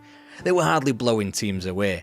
They began their hopefully short Division 2 career bouncing between a 3-0 win at home to Blackpool to a 3-0 defeat away to Kevin Keegan's Fulham before a run of 6 draws from the next 9 league contests against teams like Wrexham, Notts County, Chesterfield and Northampton Town as well. When the draws finally relented in mid-October, they weren't exchanged for the glamour of victory but single-goal defeats at home to Preston, North End and Reading, with an indignant defeat at Lincoln City wedged in between. The Premier League felt a long way away when Colchester United showed up on Halloween '98. City were 10 points back on Stoke City's pace but only 9 ahead of the drop zone. But then something weird yet dangerous happened. Manchester City got a pinch of hope. Into the penalty area, Vikings with a header. Go to Wout. Leicester breast in the defence. Taylor. Dickoff. That's beginning to tire as the ball comes in. Taylor gets a touch. In towards Taylor. Go to. And clear, what a chance! And this time, it's 2. He's surely the man who's going to pull the trigger. And he does! From nowhere back into the conversation, City had gone 5 winless between November 10th and December 19th until they were jolted into life by a mortifyingly bad 2-1 defeat across at Bootham Crescent against York City. From 12th in the 3rd tier of English football to the base of the playoffs thanks to an unbeaten January which followed a near-perfect February. Now they were armed with the requisite momentum, placed perfectly to continue their surge up the table. City sprung with the advent of spring. The 6. It is. Eventually. Takes it well, takes it superbly well. And they could get a second goal here. Sean Goater against the goalkeeper, through his legs. Run to one defeat in 17. Wigan keeper Roy Carroll feared his momentum would lead to him handling. Instead, Lincoln were being well turned over. This was sweet revenge for Man City. They'd lost 2-1 when the sides met at Sincil Bank. 48 points from 63, and they collected 3 of them when Kevin Horlock's free kick found a way through the Gillingham wall. Sadly, the run of just one league defeat in '99 was ended with the visit of Wycombe Wanderers. It effectively torched City's late dash for automatic promotion. 5 points back on second place Walsall with just 2 games to go, City's draw at Bristol Rovers on May Day effectively quashed dreams of promotion automatically. Yet more novelty heaped onto a season of novel ferrying to hitherto unforeseen underrated totems of English football in York, Wycombe and Macclesfield. It was now time for Manchester City's first ever playoff campaign. That's a clever error, and what a start for Wigan Athletic. Taylor on the far post, Dickoff is as well. Dickoff! Majestic! Now Brown. Forward. After a nerve-shredding first leg, the GOAT had been fed and he had sent City to the final. Awaiting him and the club down at the National Stadium was a surprising one. Many City fans were expecting to see Preston standing opposite them at Wembley, and yet it was Tony Pulis's Gillingham who had held out for a 1-0 win at home to the Lancashire club. Gillingham, a club who had never tasted the sweet nectar of the second tier, never mind the top flight of English football, met a club who were desperate to make sure that their stay in the second division was merely transient. Gillingham, who were appearing at Wembley for the very first time in their existence, met one who were playing at the famous old ground for the 12th time. Surely there was only one winner. Except football isn't always that linear, is it?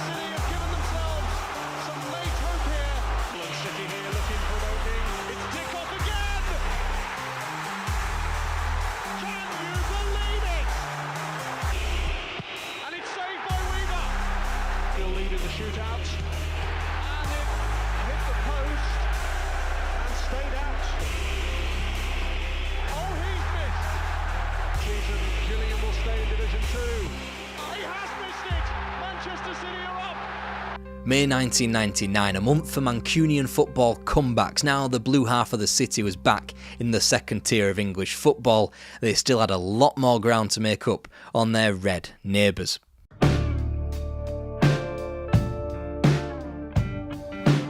From a 2-goal deficit in stoppage time and the dreaded second season in the second division to being one step away from a much welcomed Premier League return, City were back, but they were back as underdogs. Expectations had been inflated needlessly by a pre-season victory over Liverpool at Main Road. Wolves would go and pop a little pin in that confidence on the same turf on the opening afternoon of the real season. City soon got going, however, with 5 wins from 5 as August became September, which only stuttered with an entertaining enough League Cup second round exit down at Southampton before more serious East Anglian league woes in the space of 3 days. As October reared its spooky little head, City's mettle was going to be tested as they found themselves pushed back from their inaugural position within the automatic places. 8 wins from their next 10, undefeated as well, told the rest of the division that the Blues were for real. 4 clear of second place and with more daylight to Huddersfield Town in the playoff places, promotion was beginning to feel like a matter of time before the wings were clipped by those same Terriers, and Wolves and Stockport piled in a run of 3 successive defeats. And yet City got out of that mess largely unscathed, even if they had been exposed somewhat. They still occupy the automatics, and a successful Christmas only bolstered City hopes that they might just be Premier League bound. Swindon, West Brom, Grimsby and Fulham all beaten as City's fleeting FA Cup dreams were dashed by an incredibly strong Leeds team in the 4th round. Tiptoeing out of January, City soon found late wintry stumbling blocks, first in defeat at Bramall Lane. The reprieve of victory at Nottingham Forest and at home to Norwich proved merely temporary thanks to a trio of 1-1 draws and 2 pair of poor results, first on the wrong end of the scoreline against QPR and Barnsley, before yet more draws against the runaway league leaders Charlton as well as Stockport. Suddenly we were straying into typical City territory as they lapsed back into 4th, and yet they still clutched onto a crucial game in hand which, if they won, they'd be back into 2nd place ahead of both Ipswich Town and Barnsley. What a great time then to move into some form.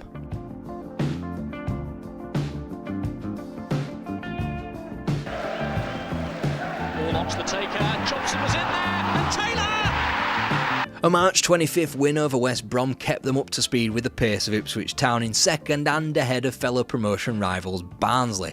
Only after a couple of 2-goal triumphs over Swindon Town and Bolton Wanderers did City finally fulfil their game in hand to jump back into the automatics. A Paul Dickoff brace and a 4-0 thrashing of Crewe Alexandra extended City's rule over 2nd place, only for that to be partially stripped back by an irritating little 1-1 draw with Grimsby Town. And yet, April 22nd, as the games were whistling away fast and furiously, with its 2-0 victory over Tranmere Rovers, left a potential promotion day 2 days later on the south coast against Portsmouth. Unfortunately, they were held to a draw as Ipswich kept themselves in the hunt, 2 points back.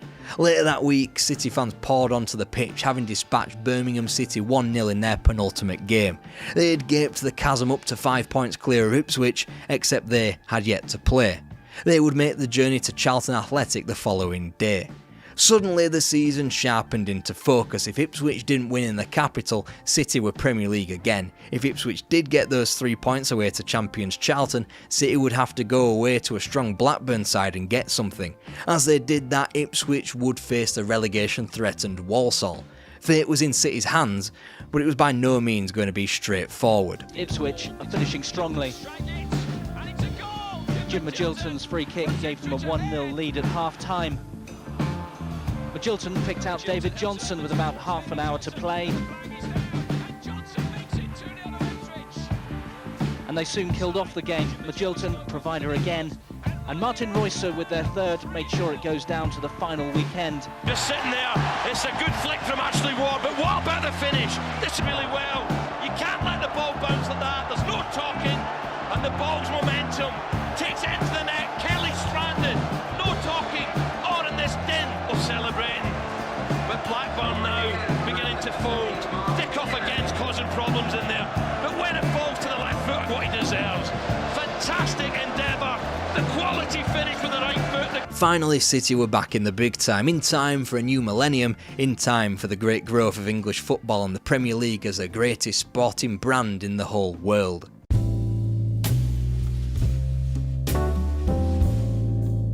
It had been 4 long years since Manchester City had occupied the Premier League. A lot had changed. Their neighbours had been noisy celebrating becoming the best team in world football, and the Premier League had quickly become one of the most sought after brands in the sport. Immediately it was obvious that Manchester City had to invest massively in the squad. Through the door for cash came Leeds' Alf-Inge Haaland, a signing which would have big ramifications a generation later, whilst both Steve Howe and then West Ham's Paulo Wanchope followed him. Easily the most interest was drawn from George Weah's free transfer from Milan, but he wouldn't last long at the club, continuing his checkered Premier League career from his Chelsea days, his 1995 Ballon d'Or a speck in the rear-view mirror of his life. The early stage of the 2000-2001 season meant a nice little old reunion in the League Cup with an old flame, Gillingham, over 2 legs. And whilst George Weah was able to score precisely half of his 4 City goals in normal time, the second leg was renowned for yet another Paul Dickoff late winner against the Gills, with City triumphant again, 4-2 after extra time, 5-3 on aggregate. After squeezing through that tie, November was bookended in the competition with a slender win at Aston Villa and at home to the recently relegated Wimbledon. It left City with a perfect chance to return to a cup final as they were paired off with a fellow recently promoted Ipswich Town, a team that City had finished above the prior season. With lower league Birmingham City awaiting in a potential two-legged semi-final, the winner was surely Millennium Stadium bound. Once again, City plumbed the depths of extra time in the competition thanks to Matt Holland equalising Sean Goater's early opener. The sickening winner, however, came courtesy of Mark Venus. Ipswich were through, they'd botched their semi-final against eventual finalist Birmingham, but they'd have a much better Premier League time of it than City had done. Annoying too, since City had Birmingham's number in the FA Cup third round 3 weeks later in the first days of 2001. And whilst Coventry were dispatched from the next round of the Cup, City would ultimately bow out of the competition away at Anfield to the eventual champions of both domestic cups, Liverpool. Their first Premier League engagement for 4 years was a relatively kind one from the fixture computer handed another promoter club in Charlton away from home. Perfect until the football had to start.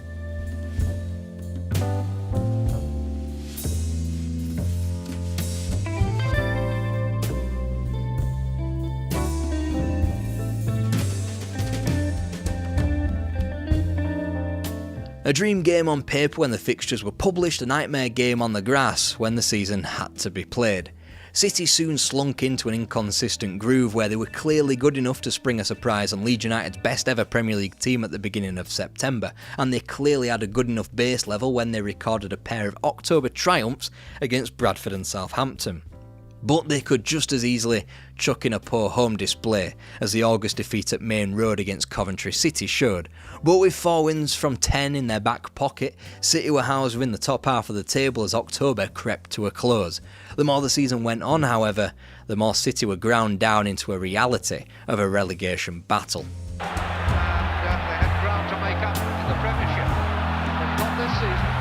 And here goes Henry for number 5. 4 for West Ham. Oh, Bolshy, blase and brilliant from Di Canio.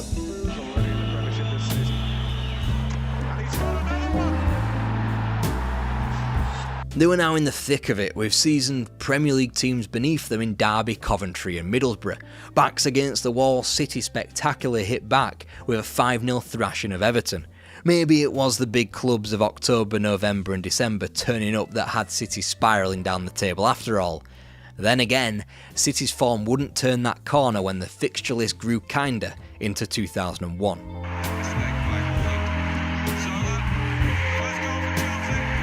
The Scottish international picked himself up and just got on with it.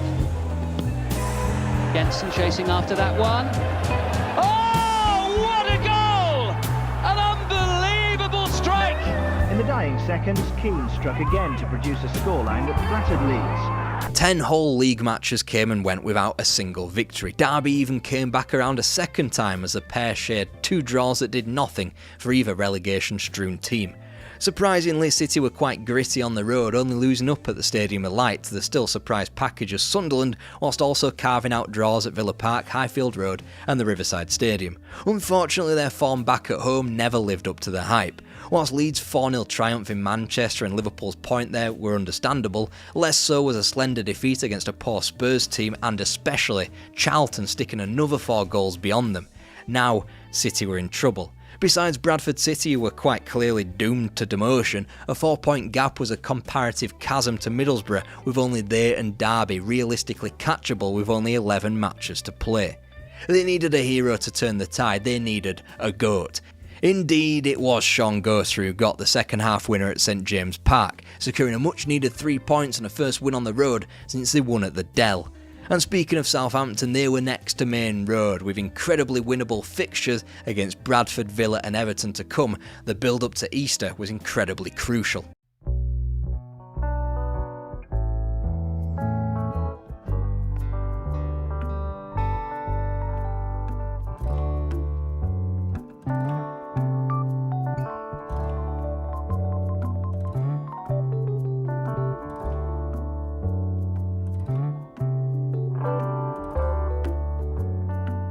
After a gut-wrenching Dan Petrescu winner for Southampton, City desperately needed all 3 points from West Yorkshire. Like a gambler trying desperately to claw back into profit, City continued to lose at the Premier League roulette wheel, conceding 10 in 3 matches. Now 5 games remained and City needed to make up 5 points to save their top-flight skin. What a time then to start to win.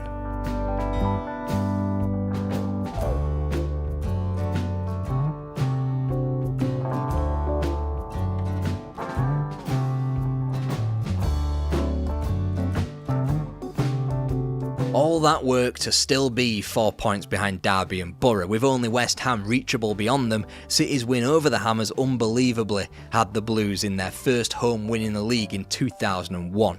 City were now constantly living the cliched cup finals. One loss would mean game over, a win even could mean game over. Typically, it would be Ipswich Town waiting for them next.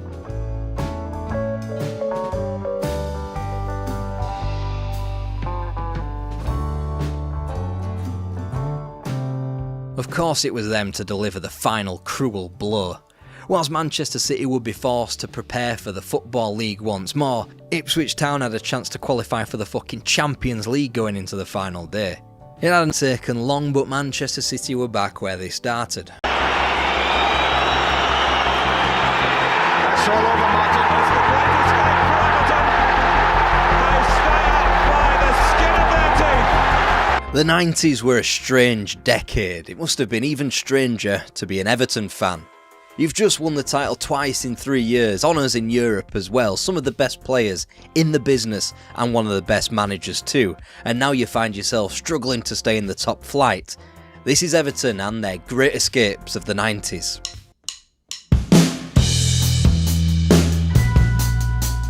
Howard Kendall left the club amid the celebrations of the 1987 Championship win. The club appointed his understudy first-team trainer Colin Harvey as his successor. An Everton version of the boot room this most certainly was not. There wasn't the depth nor the quality to the Blues' backroom staff, and when it came to rebuilding a squad, Everton didn't nearly have the finances or the scouting know-how to go again. They stayed within the top 8 in Harvey's time, reached a sorrowful cup final in '89, but they could barely have been more removed from those occupying the top of the division, Kenny Dalglish's Liverpool and George Graham's Arsenal. Nobody in their right mind could have caught Liverpool in '88, fair enough, but for as much as the '88-'89 campaign is lauded for its great climax, both Arsenal and Liverpool only returned 76 points. Yes, that's a full 10 behind Everton's '87 vintage and 14 behind their 1985 championship winning tally. The Toffees' record of 8th with 14 wins, 12 defeats and 54 points rendered it their worst season in a decade. The club was in danger of becoming a relic. Signings like Tony Cottee, Peter Beagrie and Norman Whiteside made no sense, club legends leaked out of the club like a faulty tap, and factions between the young and old of Everton left a squad deeply divided. Not even a faint promise of Europe could push the club on into the 90s, as they finished a full 11 points behind the only English representative, Aston Villa. And precisely in spooky season 1990, Goodison Park was treated to a slasher film. Everton were cut from the League Cup by Sheffield United, marooned in 18th after 7 points from their first 10 matches, and they'd replace Colin Harvey and get their new man. A new man, same as the last man. And that was despite rumours of Ron Atkinson, Steve Coppell, Joe Royle and even France pissing Beckenbauer. Yeah, it was Howard Kendall back after 2 top 7 finishes in La Liga and a brief run in the UEFA Cup with Athletic Club, as well as a year at Manchester City, which looked to be turning a corner after a mid-table first season. They sat 5th on 12 places and 8 points ahead of Everton when he took the Everton job again. Colin Harvey meanwhile just accepted his demotion back to trainer. A man who had virtually no authority as manager now had minus authority as just a coach. Still, results improved to a safe but morbid mid-table finish. It tells a story that Everton's biggest victory of the season came early on in the FA Cup. 3 matches, 5th round, 1 dynasty collapsed, and it wasn't Everton for once. There will be a replay at Goodison Park on Wednesday.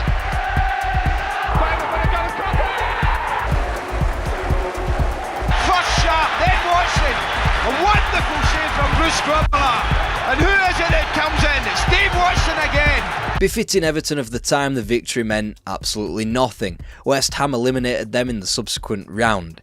The New Age mantra of nowhere in the Cups, nowhere in the League persisted through both the final campaign of the old First Division and the first Premier League season. Despite optimism in signings like Peter Beardsley, despite the return of Howard Kendall, turns out he'd come back to a club in ruins after all. 2 points off the drop zone at the turn of the year in the first edition of the Premier League, only a good start to '93 and a more consistent spring hobbled the Toffees to mid-table. 13th was Everton's worst position since 1981. They had been in the room as the Liverpool dynasty began to collapse, but simply put, new empires were being built every day. Blackburn were propelled by money, Newcastle propelled by the cult of Keegan, and more sustainably, there was a new club dominating in Manchester United. Everton typically had stood still for so long that they were effectively light years behind where they once were. Not that you'd have said so if you'd have seen the start they made to the 1993-94 Premier League season. 3 wins from 3, Everton, top of the league, the club's best start for 15 years. Who cares if they had only played Southampton, Man City and Sheffield United? Well, Newcastle and Arsenal, as well as Aston Villa, cared, as they exacted Everton to 3 defeats, restricting them to 0 goals. The heady days of Tony Cottee grabbing a hat-trick at home to Sheffield United seemed so long ago. It had been 10 days. Evertonians were in for a long old season. Then a trip to Oldham Athletic served to pepper Everton out of their slumber a little before that team across Stanley Park marched across town. And this happened. Swerve, but McManaman only to mark. Whoa, it's in! And Grobbelaar feels that McManaman, look at this! Here, Tony Cottee still Cottee. The persistence pays off. Now the season was presumably back on its tracks, Everton could go through and begin their season properly. Mike Walker's Norwich City pitched up at Goodison Park for the next game. It wouldn't be the last time he'd show up at Goodison Park, and it's primarily to do with afternoons like this. Scoops it over at Cuckoo, 2-1. Ball Fox, and Cuckoo to his left. Fox shoots, and Cuckoo follows up and gets his hat-trick. Here comes Sutton, and there goes the 5th. One more win before December with cup failures sprinkled in and amongst. This was the new normal for Everton. Southampton copped a league double, but that was mere brief respite for the Toffees. After climbing from dizzying heights of 13 all the way to 11th, Howard Kendall decided to call it a day. He spent all season trying to sign a striker. Dion Dublin was just the latest cab off the rank, and it was the failure by the board to stretch just £300,000 further to acquire the Man United forward which broke Kendall's time at Goodison. The usual rumours abounded. Atkinson, Royal, former player Peter Reid before the stereotypical big gun got wheeled out by the Red Tops, Bobby Robson, yet again. Ultimately, Everton whittled a short list down to one man. Yep, Mike Walker. Only problem being that he was busy managing Norwich City. Mike Walker had challenged for the inaugural Premier League title unsuccessfully and paired it off by going toe-to-toe in Europe with names like Inter Milan and Bayern Munich. Flavour of the month, Everton would have to pay for his services. The club were in limbo. 1 month it had taken them to hire a manager, and when it comes to December and the Premier League, everyone knows that's the most hectic month. In the 31 days between Tony Cottee's winner at home to Southampton to a January 3rd trip to Stamford Bridge, not only did the club not win any of the intervening 6 league games, but they failed to score a single goal, in a time where the club were trying to pay out another club's manager but couldn't afford to buy a striker. When Mike Walker finally got hold of Everton, the club had the worst points per game record outside of the bottom 5, 25 games, 25 points, 6 points separate the club from the drop. Even though Mike Walker was able to steer Everton to a first league win in a month, it was over Swindon Town after all. The Toffees quickly corrected that sliver of light at the end of the tunnel with a second successive FA Cup third round exit, this time to Bolton. They were in free fall. Despite their cheaper reconstruction of Goodison Park to fit the Taylor report relative to the cost faced with clubs like Arsenal, Liverpool and Man United, they had kept the purse strings tight and bought very little with it.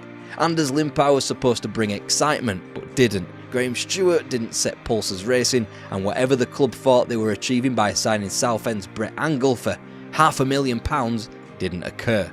It was a time where that £500,000 could buy you a live Marcus Gale or Phil Babb or even half an Eric Cantona.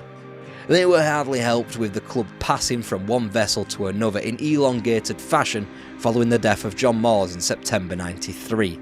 A tug of war which would finally become a belated union wouldn't be settled until long after the season. £4 million worth of debt had been accrued. The stadium was half built as the club looked to stem its hurtling towards relegation.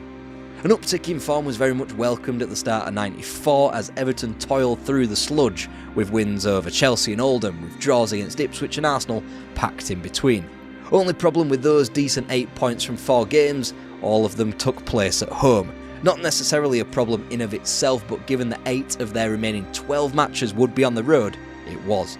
Just 9 points separated Everton from a catastrophic relegation to the Football League, and they'd only won away at Southampton, Oldham and Ipswich all season. Some of the grounds they'd have to navigate to included Carrow Road, Hillsborough, Villa Park, Upton Park, Loftus Road and Elland Road. Out of the teams that played in those stadiums, only West Ham occupied the bottom half. Oh yeah, and there was a trip to Anfield, and it was next, and it went about as well as you'd expect. There's Cracky counting it in. Dave Watson scores for Everton.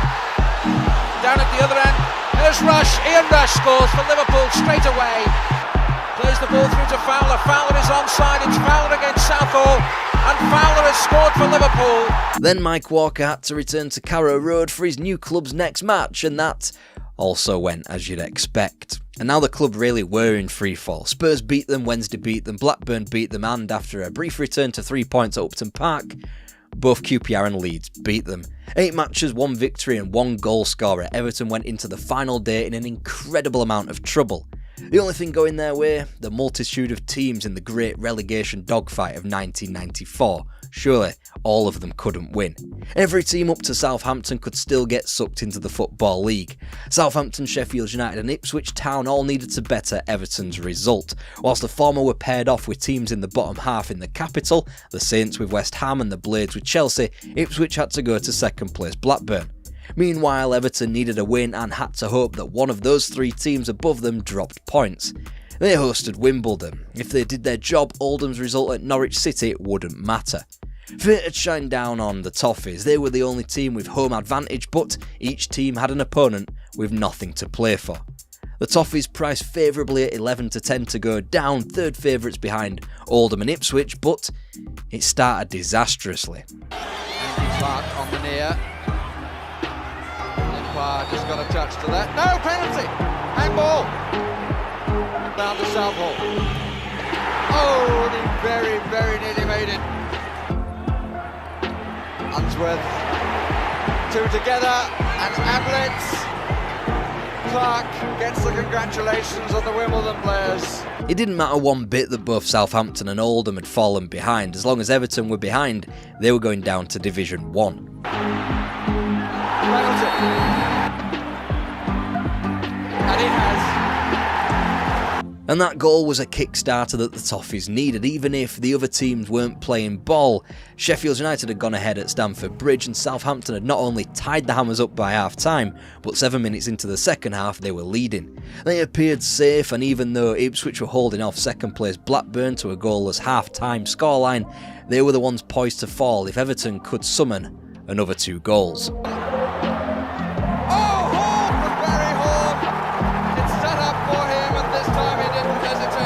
One more was needed. News from London pushed the Blues on. Chelsea had levelled things up against Sheffield United. One end of the bargain was done. Now all Everton had to do was fulfil their end. Bit of tease from Limpar. Stewart again. Yes! Graham Stewart.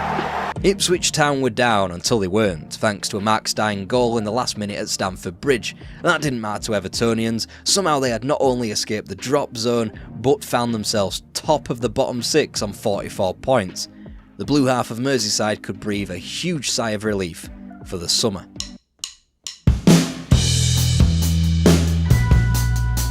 Everton had survived by the skin of their teeth, yet English football's reformatting demanded that they were to struggle once again.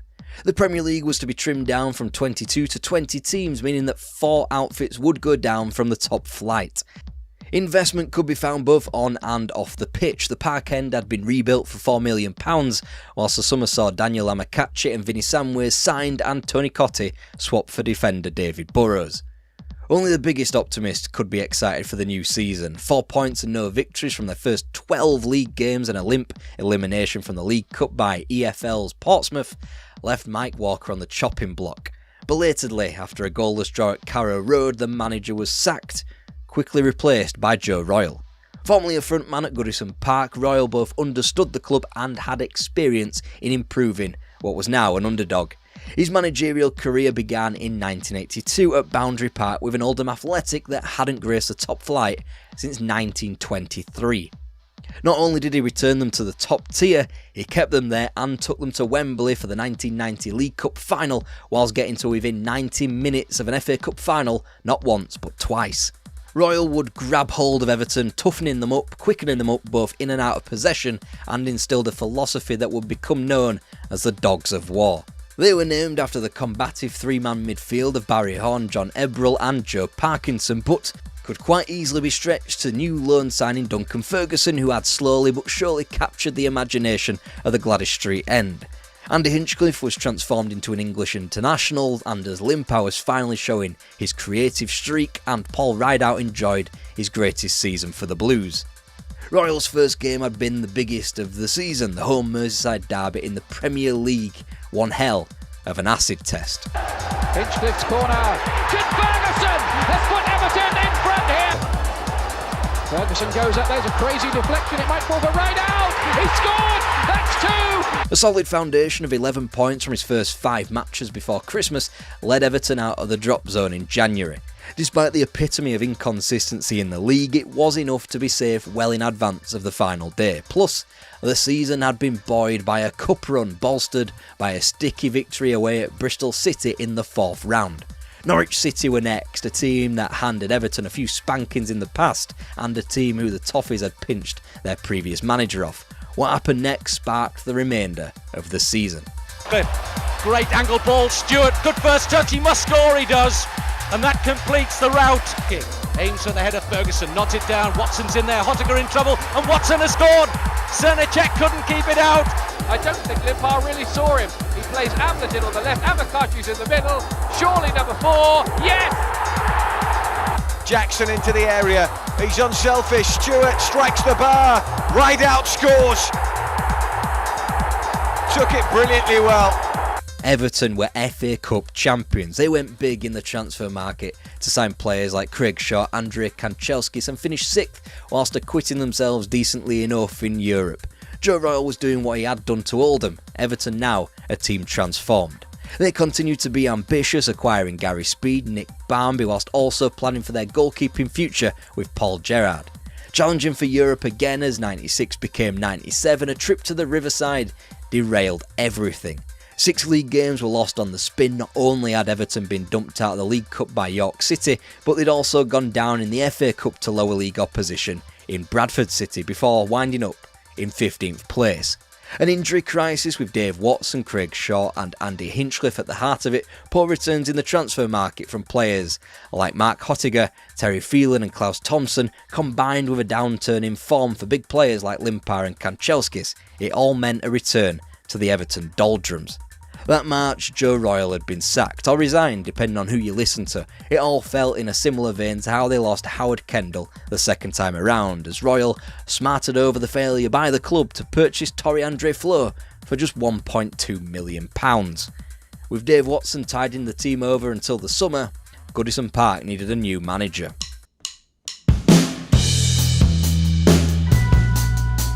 Everton were being left behind both on and off the pitch. Their stadium was very much of the 20th century, whilst footballing monuments to the following century sprouted up around the country in less renowned places like Middlesbrough, Bolton and Sunderland. The club had become boring, they'd become old-fashioned, they'd become typical Everton again. So when you're behaving typically at Goodison Park, you begin with the lofty ideals of bringing in a world-class manager like Bobby Robson, Arrigo Sacchi or John Toshak. Typical Everton means missing out on those names obviously and settling on a return. Bewildering this time, it was Andy Gray who effectively had been named the manager in the summer of 1997. Then he got cold feet, renewed his contract as a pundit and commentator with Sky Sports, and Everton had to lean on a man they knew couldn't turn them down. Howard Kendall, Part 3. If they weren't the Mersey millionaires in the mid-80s and they couldn't acquire the talent in the early 90s, then come the advent of the next millennium, Howard Kendall certainly couldn't boast a war chest to rival that of what were supposed to be their Big Five rivals who were competing at the top of the table. They went for players like Paul Ince, Fabrizio Ravanelli and Teddy Sheringham. They got John Oster, Tony Thomas and Gareth Farrelly. It would be funny if it wasn't so tragic. By the time Liverpool had turned up to Goodison Park on October the 18th, the long and short of Everton's happy times in the 1997-98 campaign were home wins over West Ham and Barnsley, as well as a draw in their last Goodison outing against Arsenal.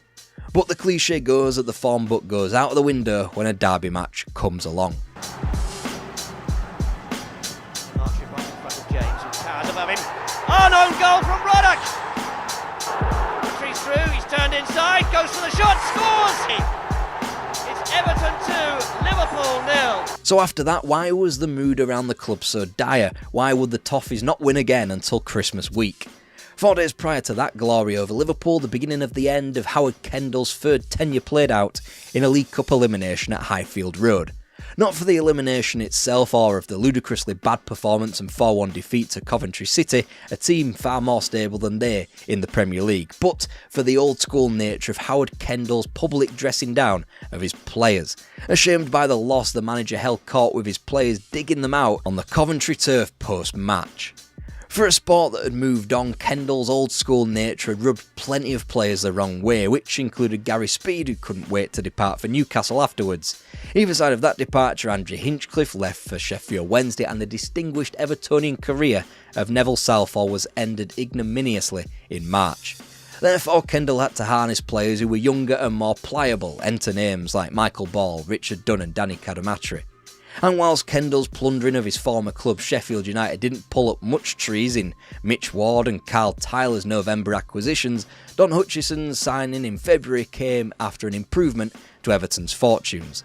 Leicester, Crystal Palace and Chelsea all beaten either side at Christmas. The most important, however, came at home to Bolton Wanderers, which would have ramifications for both clubs for the next few years. Thomas puts the cross in. Ferguson! Good run from Andy Hinchcliffe. Out to Barnby. Ferguson! And they have done! Shot comes in. It's a high-heading cross. And Ferguson! They'd been dredged out of the drop zone. Howard Kendall even won Manager of the Month, and everything looked rosy again. The Toffees in 13th place, closer to the top half than they were relegation, and crucially, armed with momentum. Then travels to Upton Park and Oakwell chipped away at Evertonian confidence. A surprise package in Derby pitched up on Merseyside and went home with all 3 points, and whilst a point was gleaned from a trip to Anfield and another draw was taken from a decent Newcastle United side, momentum had been removed. Such is the nature of a relegation dogfight. Everton's 6-game winless run had kept the status quo of a 5-point gap to the drop zone, even if the Toffees had dipped to 16th. Then a trip to the Dell took fate out of Everton hands for the first time. The gap to Barnsley was now just 2, and the South Yorkshire side had a game in hand, with the buffer of Tottenham Hotspur between the pair. When Everton got a slender triumph over Blackburn on March 14th, both Bolton and Barnsley matched it. When Everton were hammered at home to Aston Villa 2 weeks later, Bolton crept back into the conversation as they beat Leicester. 3 days later, Everton's rivals had their long-dreaded games in hand. Thankfully, the evening of March 31st passed, and the Blues were still on the right side of the dotted line. When Everton finally won a game impressively at home to Leeds via Hutchison and Ferguson goals, the irritations underneath them would not relent. Bolton victorious over local rivals Blackburn, Barnsley in a similarly charged derby against Sheffield Wednesday. The Toffees had leapt up to 15th but still remained at arm's length, whilst Barnsley fell into the oblivion thanks to their fixture list that saw defeats to Newcastle and Arsenal. Bolton stayed alive by beating both Aston Villa and Crystal Palace. April 25th, therefore, with Everton due to be served to Arsenal for their title procession the following week, it meant they had to get points on the board when Sheffield Wednesday visited Goodison Park. Has to get the cross in, does Pembridge 1-0 to Sheffield Wednesday. Clearing their lines, but not well. Oh, a deflection there, I think. And then, after Tony Adams predictably summed it all up and Everton had to watch Arsenal lift their Premier League title, the Toffees had finally bottomed out into the drop zone. Bolton had hit the magical 40-point mark, but weren't safe. And yet, given the final day of fixtures, they were arguably favourites to escape the drop. They did have to travel to 4th place Chelsea, but they had other things to think about. A Cup Winners' Cup final 3 days later, in Stockholm for instance. Meanwhile, Coventry were coming to Goodison and were in 11th place, with no inhibitions and a points tally of 51 that spoke of a team unfortunate not to qualify for Europe. And yet, it couldn't have started better for Everton. Gets to it strongly from the Gareth again.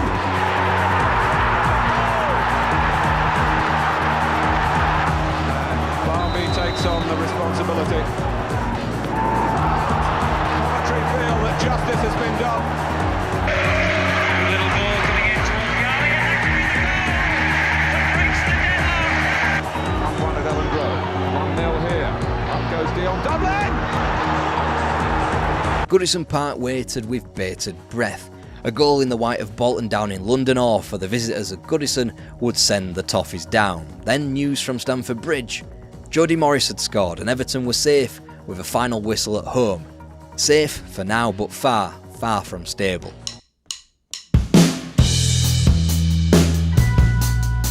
And Howard Kendall, yesterday's man, had to go, so Everton went down the normal route, going after people they couldn't get in Martin O'Neill, Ron Atkinson yet again, and Brian Kidd before settling on Walter Smith.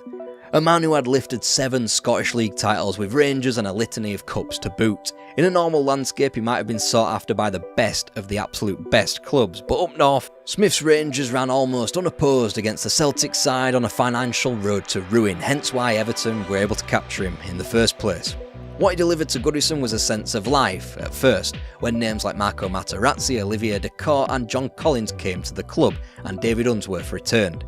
Kevin Campbell was a difference maker, coming in late on in the 98-99 season, scoring 9 goals in the club's final 4 wins that sealed survival. But soon enough it'd be players like Duncan Ferguson departing, and it'd be old names cashing cheques as opposed to young, hungry players winning games. Once players like Thomas Gravison, Kevin Campbell and David Weir kept the club ticking over, people like David Ginola, Paul Gascoigne and Mark Hughes would be a hindrance more than anything. Whilst Francis Jeffers breathed life into the club, Ibrahima Bakayoko was a walking disaster and an expensive one at that. Ultimately, Smith wasn't able to get his project off the ground as the club never even reached the top half or embarked on a cup run. Nor, it has to be said, were they ever really embroiled in a relegation dogfight, certainly not to the same extent as 94 or 98. Football had changed, Everton's income no longer stood in the upper echelons of the English game. There they were playing 20th century football in the completely wrong millennium. They'd changed ownership late in the day in 99, but the same problems remained, and it'd take someone pretty special to take Everton back into the conversations they thought they should be in. To say Derby County had been put through the mill in the 80s and 90s was an understatement. Their owner wanted to sell up, then he died, leaving the club with a self-imposed transfer ban and a spot out of the top flight. Then Jim Smith turned up, surrounded himself with innovation as Derby County returned to the Premier League.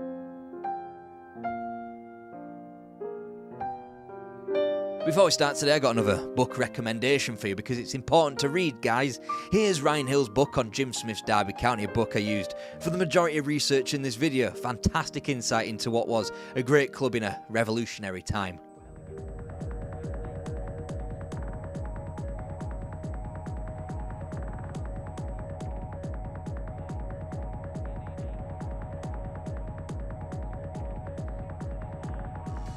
The campaign had started brilliantly, no season had begun so spectacularly for Derby, as Sunderland were fried 5-0 on the opening day. By the time the club netted another 5 in October at home to West Brom on October the 3rd, they had a new manager. Arthur Cox stepped down prior to the madcap 8-goal thriller due to health reasons. Dropped into the role at such short notice for the second time in a decade, assistant manager Roy McFarland.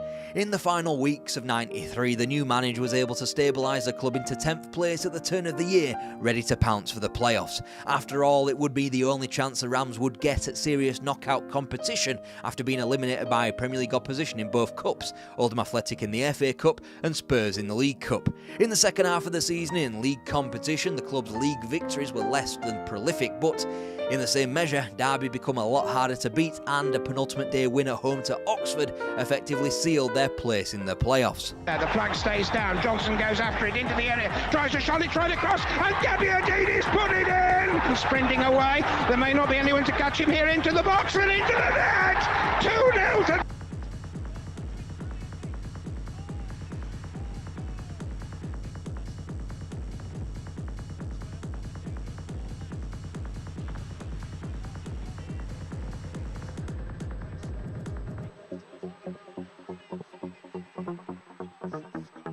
To have gotten so close, to have been beaten by local rivals, to have been beaten by local rivals so late on in the day.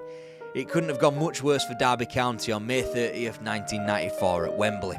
Mark Pembridge's final pass, Marco Gabbiadini's strength and finish. He lines himself up and Juggernaut bearing down on the ball. They call it a crossroads, and no matter how many victories we show in that little montage, Derby had gotten worse. The thing that changed in the summer of '95 was the manager. Out went Roy McFarlane with the club in 9th place. Chairman Lionel Pickering had tried numerous things, smashing transfer records, changing managers, using club legends, and now they had to go in a different direction. Much like Robert Maxwell before him, the owner prepared to cut costs. The two-man shortlist who were initially interviewed now reads like a who's who of English football management. They wouldn't end up selecting any of these names, however.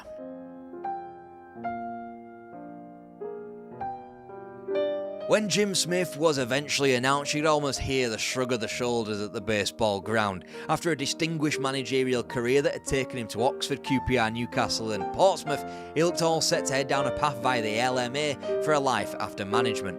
And then when £5 million trickled into the club via the sales of Craig Short and Mark Pembridge, with Gary Rowett and Sean Flynn coming the other way, the mood worsened that bit more. What was expected to be a splurge on the market became barely £1 million spent on the trio of Darryl Powell, Ron Willems and Robin van der Laan. Many thought Derby had gone backwards. Rowett with this corner kick, and in comes Gabbiadini, and there's the first goal. Ball down, there's nothing wrong with that, and he gallops on. The two in the middle, still it's Darryl Powell. He'll try and get Gabbiadini in to finish it here. Slip for Sturridge. Derby have won the day now, surely. 11,000 souls turned out for an opening day of a new era which quickly looked as beige as humanly possible. The scoreline was 0-0, nothing happened, even the opposition were uninspiring. Port Vale, the kind of team you just forget exists. It'd get worse before it got better. Wolves pumped them in August, Leicester got yet more bragging rights in September, and a trip to Oakwell a few weeks later was an empty-handed one. Then the ultimate indignity, a 5-1 pounding received at Tranmere Rovers. Little did anybody know it was the game that changed everything. It would become known as the debut of Igor Stimac, a Croatian signed for £1.5 million, acquired for centre-half in a 4-4-2. He was clearly out of his depth. Then something mental happened, for English football at least, in 1995. Jim Smith was urged to play a back three, and he did so. Supplemented by Dean Yates and Gary Rowett, Igor Stimac would become a vital cog in the defence, now afforded cover, and he would become a scarcely unbelievable club legend. Then Derby got going. This is what the leaders can do, and there's the equaliser. Van der Laan gets it past two players, goes for the third, Van der Laan again! Shot from Rowett, deflected away, now it comes again! Magnificent goal!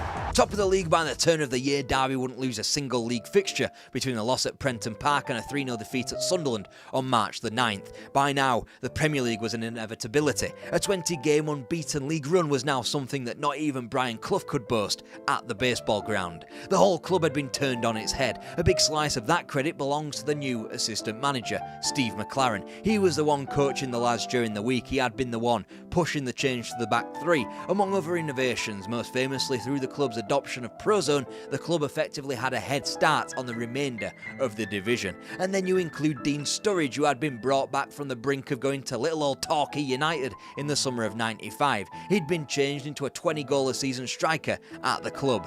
Added to the crucial mid-season acquisition of Chris Powell in defence, Derby appeared unstoppable. Even Brian Clough had to stop what he was doing in retirement to ring Jim Smith to thank him for putting a smile back on the faces of Derby fans. And there it was on the final home game of the season, promotion on the line against Crystal Palace, a win, and Derby were back into the promised land. Not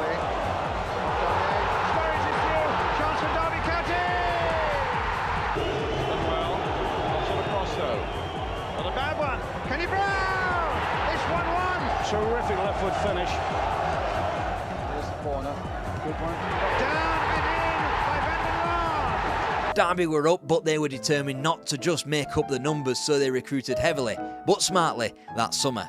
Off the back of an impressive Euros, Croatian Aljosa Asanovic was added to the Derby midfield, whilst a mix of youth and experience was acquired for the defence. 23-year-old Christian Daly and 37-year-old Paul McGrath. Then you had the signings that would come synonymous with Derby County from far-flung regions never seen before in English football. Hello Paulo Wanchop from Costa Rica and Mark Poom from Estonia.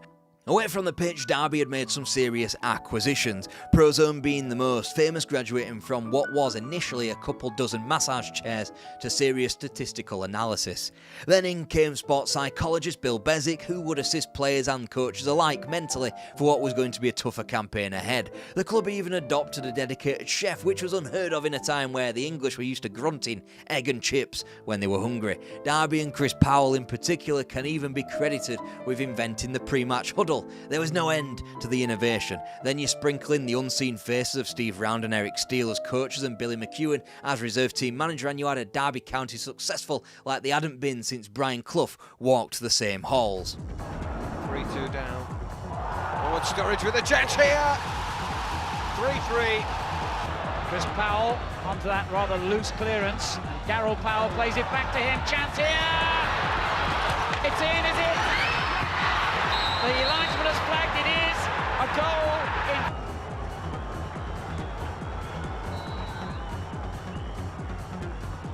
Tony Coton, the keeper, not given a prayer. Entering 97, Derby occupied a comfortable position of 11th place at just over a shade at the midway point of the season. Their first positive results in the Premier League all came against prestigious opposition, drawn against Leeds, Spurs and Manchester United before. Their first win in the division came against a recent champion in Blackburn Rovers, away as well. Whilst the League Cup was a write-off from the very beginning and the Premier League showed its bite during September and October, the Rams' next wins all came in an undefeated November. Leicester, Middlesbrough and Coventry all falling before the festive period began, with a more than creditable draw at Highbury, who were under the new management of Arsene Wenger. Whilst Wenger correctly earns the plaudits for helping revolutionise English football in the late 90s, perhaps he gets far too much credit when Jim Smiths appears to have implemented many of the innovations credited to Wenger before the Frenchman even graced a Premier League touchline. Flynn. It's a good ball by Flynn. Headed down by Daly, and there's the goal for Derby. With his delivery. It's in with pace. Still up there. Daly's got a flick on it. Ward's in there, great turn. Asanovic now. Lovely through ball, Sturridge back across the face of goal. Ashley Ward makes it 1-1. The FA Cup proved far more profitable this time and helped turn what had been a winless month into renewed form heading into 1997. Gillingham and, more impressively, Aston Villa and Coventry City were eliminated from the FA Cup. Unfortunately, the hosting of perennial cup team Borough in the quarter-finals proved a step too far, the fixture coming as part of a double-barrel torture against the Smoggies in early March.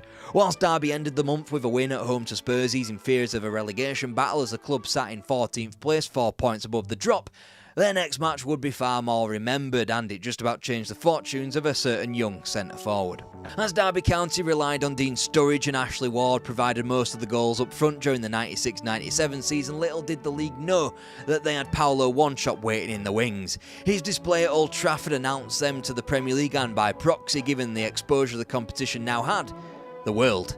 2 more triumphs, as in the Cup against Villa and Coventry, had Derby finishing 12th position in the top flight, 6 ahead of the drop and 15 off European football, i.e. mid-table as fuck. It would be a season tinged with bittersweet symphonies, with the club's last ever competitive game at the baseball ground, closing down their season with defeat against Arsenal, Ian Wright being the answer to the quiz question, who the last player was to score at the baseball ground. Announced in February 1996, the club was to move into Pride Park, a state-of-the-art stadium. Very much of its time, akin to Middlesbrough's Riverside or Sunderland Stadium of Light, it would be a case of a provincial club being dragged into the 21st century a little bit early.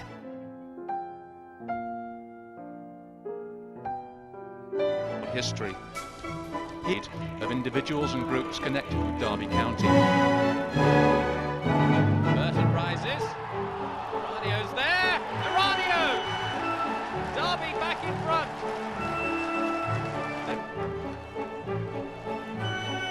Then inexplicably, the lights went out. And despite what you've witnessed, Pride Park wasn't a Mickey Mouse organisation, despite the rodent himself being present at the July unveiling and the first game staged at the stadium being abandoned due to electrical failure.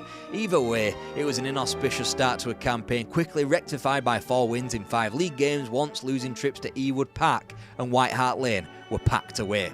And Ranio it is now who will take this penalty. And does score! He's in some space on this left-hand side. Jonathan Hunt! And Hunt has put Derby ahead! With in corner for Derby. Cleared only as far as one shot. This shot is blocked. Larson! Derby had continued to go continental, signing Stefano Aranio, Pride Park's first goalscorer, and Francesco Baiano before going even further afield for Jamaica's Dion Burton. The club just stopped just about short of signing Roberto Baggio, who had agreed a £4 million transfer and a 30 grand weekly wage before deciding to stop in his homeland, signing for Bologna. The season had been a roaring success regardless, despite losing their first game at Pride Park in November's League Cup exit against Newcastle. After they had beaten the same opposition 7 weeks later in the same patch of land in the league, Derby had gone 7th on Christmas Day, meaning I can squeeze them into the title conversation, but only via this graphic, of course. Well, it's gone in, and the goal lost it. Guppy for Heskey!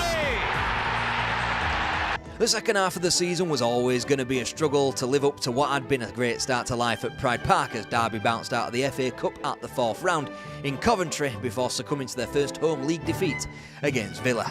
It was away at Upton Park on April 11th with 6 games to play in the season, where Jim Smith's side equalled their previous Premier League tally with a goalless draw. 2 days later they eclipsed all club records in the Nation Division with a 4-0 hammering over the eventually relegated Bolton. And in spite of a final day victory at home to Liverpool, Paolo one-shot with a winner of course, Jim Smith had predicated the match in his programme notes, writing, "I will understand the disappointment if we don't make Europe this time. Nonetheless, this was a team that finished 3 places higher than the prior campaign, won 5 more games, scored 7 more goals, conceded 9 fewer and earned 9 more points. Ultimately a combination of West Ham beating a Leicester team without anything to play for and Arsenal chucking in a loss at Villa Park amid their title celebrations stopped Pride Park from hosting European football. It still waits." Back in for Sturridge on the chest, well turned, and what a wonderful goal! Carsley. Now it's falling for Paolo one-shot, and Derby have scored. The through for Sturridge. Sturridge, is he wrestled to the ground? The county fans want a penalty.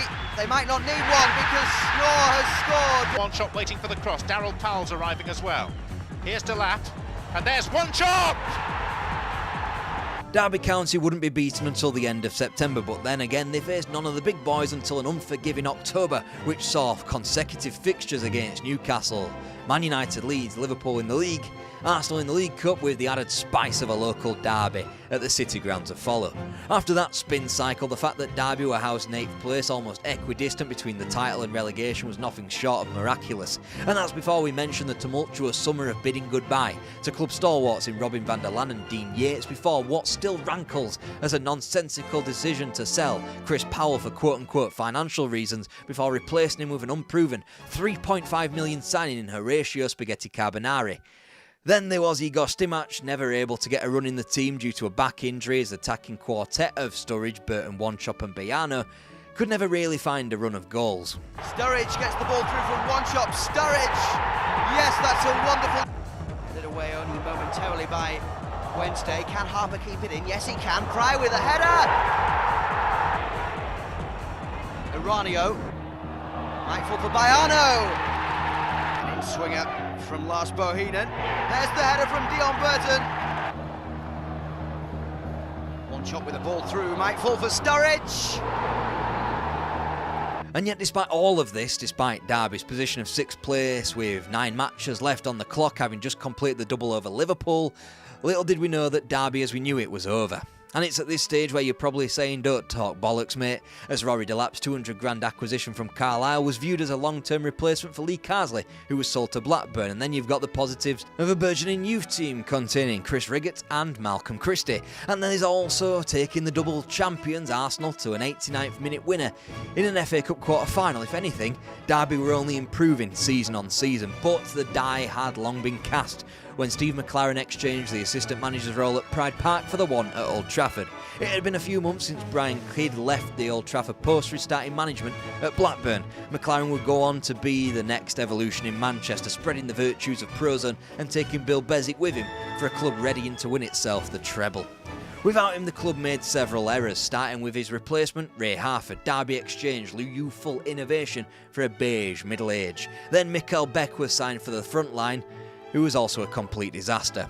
Derby would win only 2 of those last 9 matches, which would result in their best ever Premier League finish of 8th, but it was stepped back in almost every other metric. Before that game I had my wrist operation.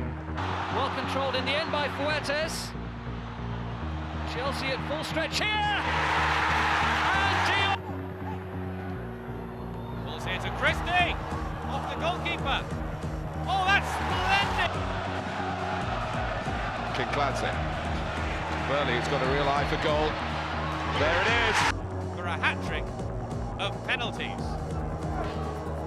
Can he give Derby the points? Oh, what a save from Clark.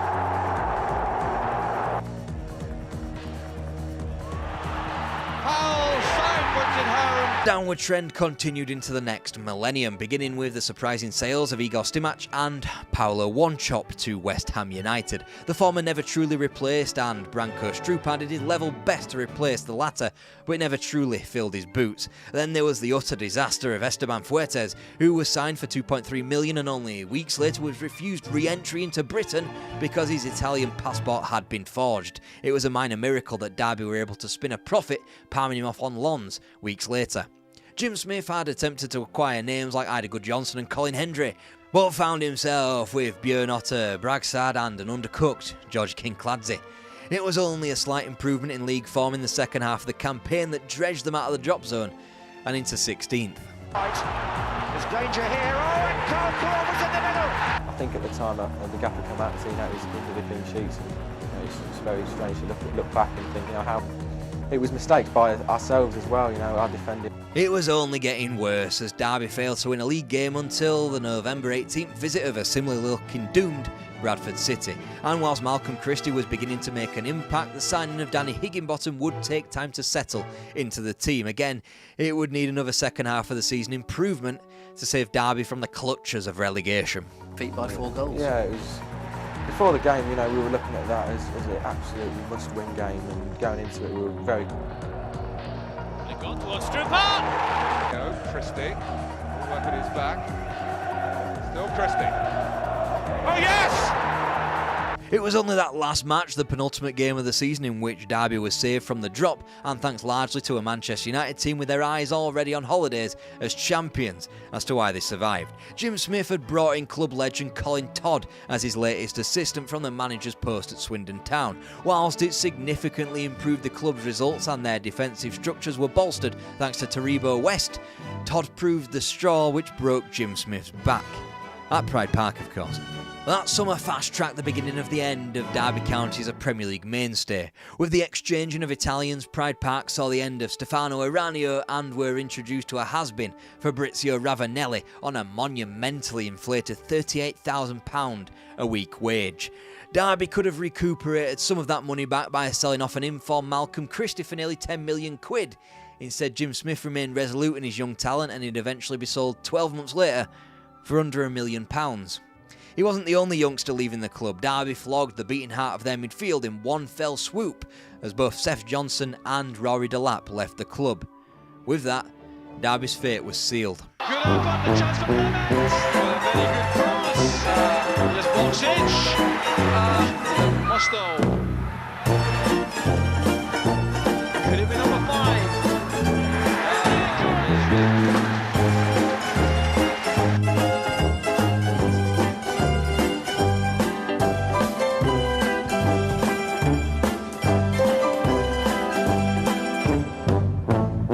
Leeds knew they were going to collect the League Championship this afternoon. There it is, take a long look at it.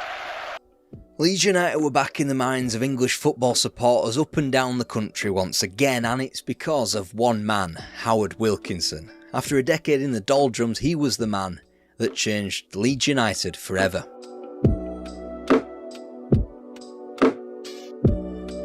Once again, Leeds found themselves chasing their own tail, hiring a manager midway through a season who would oversee the previous management's players. Howard Wilkinson was effectively Sheffield Wednesday born and bred, having played for the Owls, coached the Owls and managed the Owls.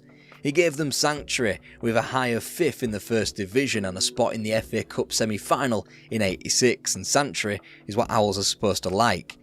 After not being offered the same kind of relief from an unambitious and spendthrift boardroom, he found himself at Leeds United, which is enough irony for one day. As the first outsider to the club in almost a decade, Wilkinson immediately set about removing the stench of Leeds United's past. Norman Hunter removed as a coach, so too the presence of Joe Jordan and Mick Bates from around the training ground. This was a fresh start. On the playing staff, he would add to the Bremner-endorsed acquisitions of Noel Blake and Vince Hilaire by snapping up Rotherham's Andy Williams, as well as Carl Schutt, Mike Whitlow and Neil Parsley. He picked up the club skirting the edges of the relegation dogfight in what would become a stable foundation. Hilaire, Sheridan, have a go, yes! What a beauty! Hoddin's first time ball broke for Baird, who scored in a manner he could never quite achieve. ITV had kindly reimbursed the Football League's clubs to the tune of £44 million over 4 years from 1988, and finally, in the subsequent summer, Wilkinson felt relaxed enough to spend some of that cash. After flogging some of the old names in John Sheridan, Ian Baird and Noel Blake, a new calibre of player entered Elland Road. If it wasn't Gordon Strachan from Manchester United, Newcastle's John Hendry and Wimbledon hardman Vinnie Jones in the summer, it was Jim Beglin, Chris Fairclough and Miles Sterland who added further grit and experience. A defeat up at St James Park on the opening day proved that things weren't going to be plain sailing for Sergeant Wilco's new band of players. Neither did a League Cup exit at the first hurdle against Oldham Athletic. But when the season got going, it really did get going.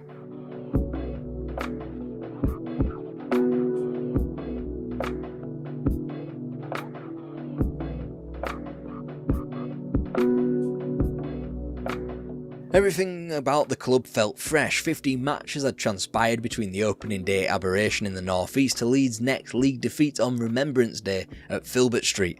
It was the act of bouncing back from that, as well as another November loss in the Midlands away to West Brom, that was the mark of a stronger Leeds United.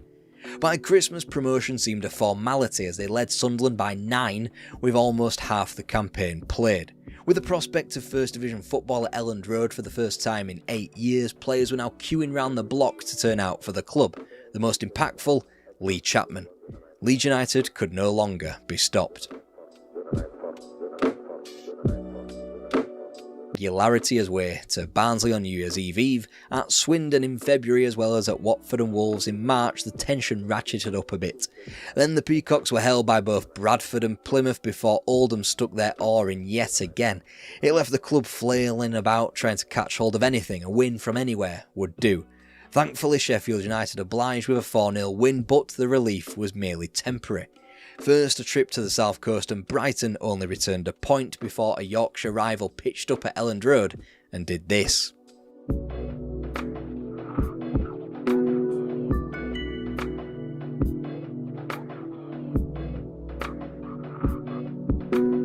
What a gut punch. Suddenly, with First Division at their mercy, Leeds were now contriving to throw it all away. They led the league still, but it was on the flimsiest of bases. Sheffield United had a game in hand and trailed by just a point, whilst Newcastle United were the ones with all the momentum and sat only a point further back, waiting for a Yorkshire slip-up. The visit of Leicester City, therefore, was vital.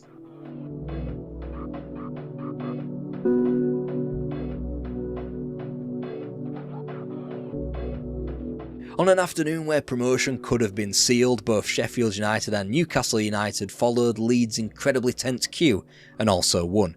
It was as you were heading into May Day, Howard Wilkinson was about to rest on his laurels. In a shocking move, he ditched most of his first big signings, John Hendry and Jim Beglin, gone before Vinnie Jones departed for Sheffield United. The sale of the latter marked a cultural shift towards Gary McAllister, the club's new midfield fulcrum, at a cost of £1 million. The Scot was the second through the Elland Road door that summer, costing over £1 million, as John Lukic made his long-awaited return from Arsenal, whilst Chris White was added from West Brom. Leeds were back and they weren't about to simply make up the numbers. They played 6 matches in only reaching the 4th round of the Cup, despite taking eventual champions Arsenal to 3 replays. The League Cup also a net positive, as Leeds took apart each of Leicester, Oldham, QPR and Aston Villa to reach a 2-legged semi-final against Manchester United. Sterling getting the header, sharp, it's there for Manchester United, curls it in, and it might even come, it has for Chris White, and that's the way the header, they claim a handball, it might come from the back, Lee Sharp now for Manchester United. Thankfully for Leeds fans, and with personal pride attached for Howard Wilkinson himself, it was Sheffield Wednesday who wound up beating Alex Ferguson's side at Wembley in the final. Cup success, however, is all well and good until you've got to face up to the harsh realities of the league marathon. But those realities weren't at all harsh. In fact, Leeds looked like they belonged back in the First Division. Neville Southall came for Lukic's defence-splitting punt, collided with Imre Varadi, and in rushed Gary Speed. Strachan, the lead skipper, this time makes no mistake. Capable drive from 25 yards to celebrate his return. Chamberlain felt that he could get it in the first place, but he didn't. Chapman improvised. And from the summertime triumphs over Everton and Norwich to the autumnal bragging rights over Sheffield United from the correct side of the Pennines and away at Main Road to those from the wrong side of the tracks, Leeds started off brilliantly. They only got stronger as 91 closed in. A run of 4 wins ended one of the happiest years on record, with each of Everton, Sunderland, Chelsea and Wimbledon going down. Wilkinson's side even got a point at Old Trafford. Just as Leeds had potential designs on trotting back out onto the continent, a more inconsistent second half of the season struck, and whilst the club tended to ship 5 goals a game just as often as they put 5 a game beyond their opposition, their 4th place finish was one to marvel at, an incredible foundation for the club, who boasted the Football Writers' Player of the Year in 34-year-old Gordon Strachan. The question now was, could they maintain it?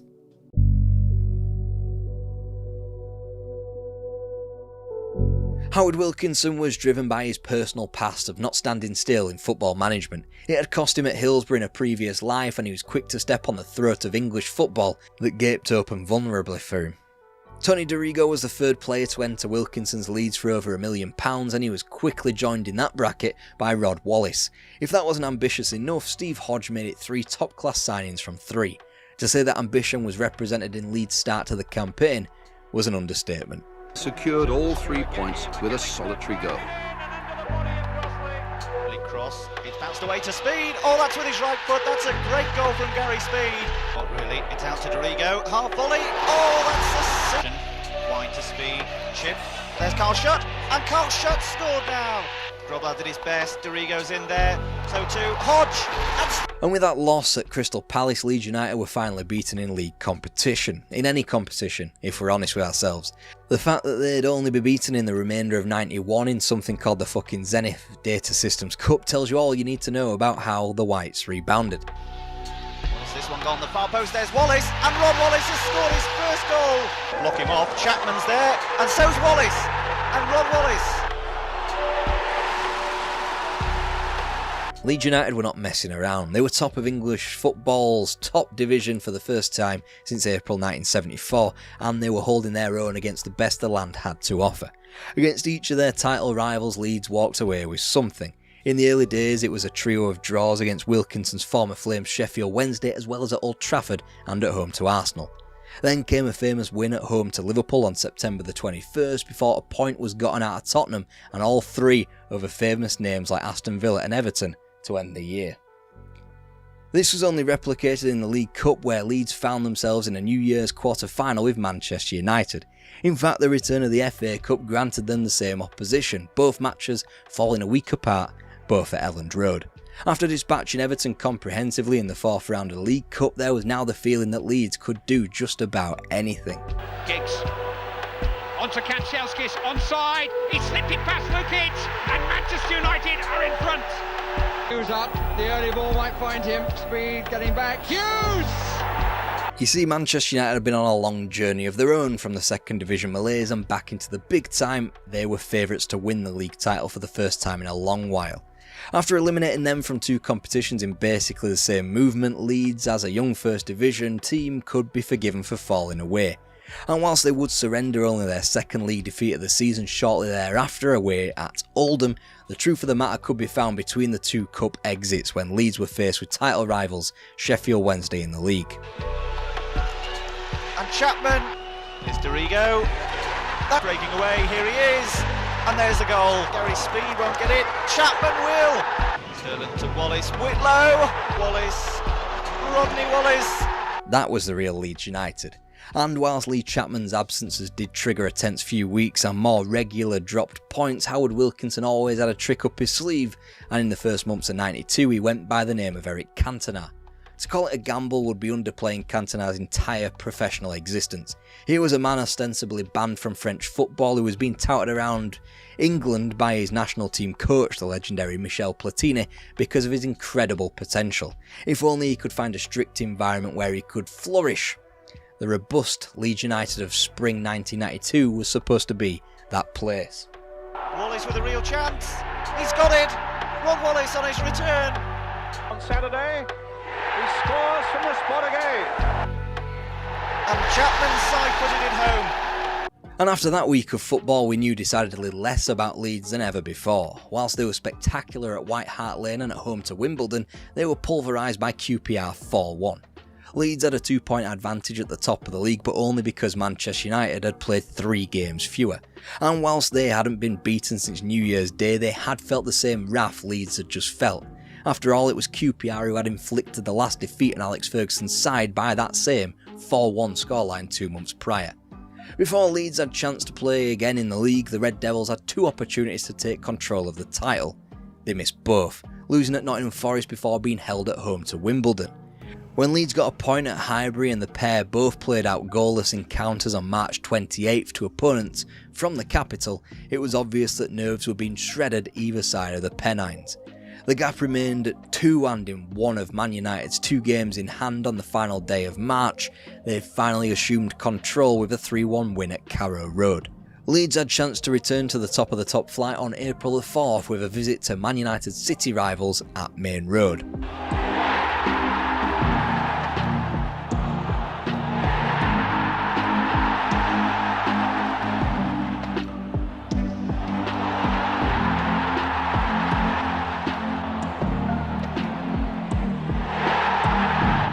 That was supposed to be the defeat that killed Leeds' title bid.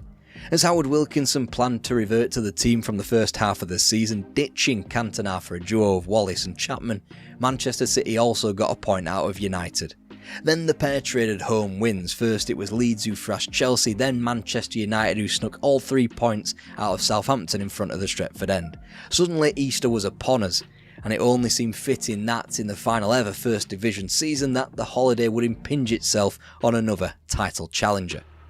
While Leeds held their nerve to gain 4 points from 2 matches. First, a goalless draw at Anfield.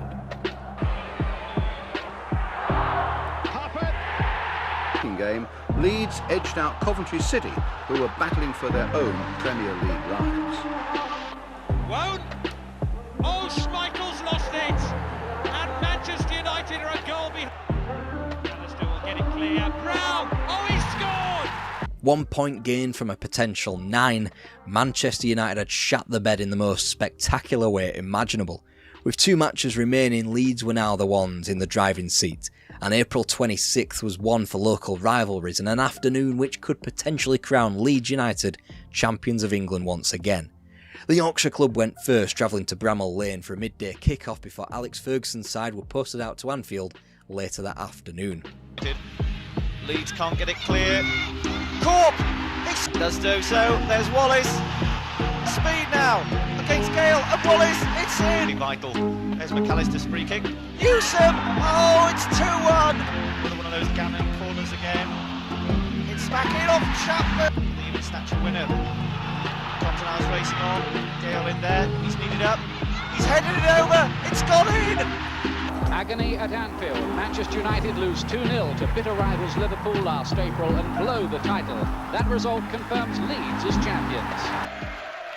Didn't that man, John Newsom, score a couple of important goals? Leeds were the champions of England, and in Howard Wilkinson he was only the second manager Elland Road had ever seen lift a major trophy.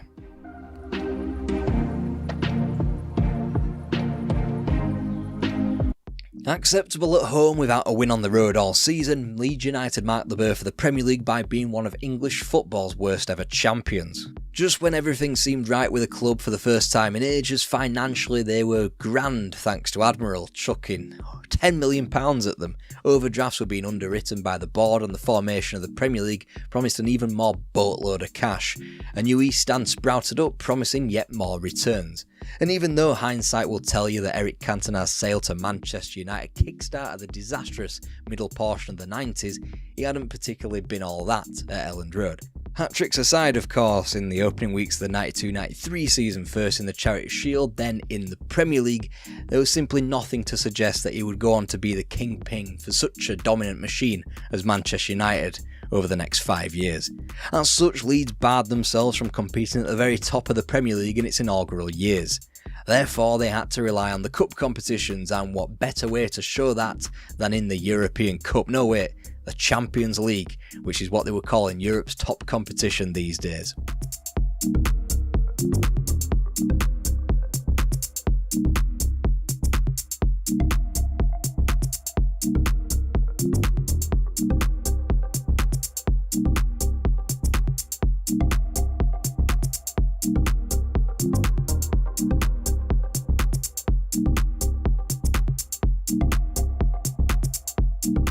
Yeah, so that was a bit of a mess from start to finish, really.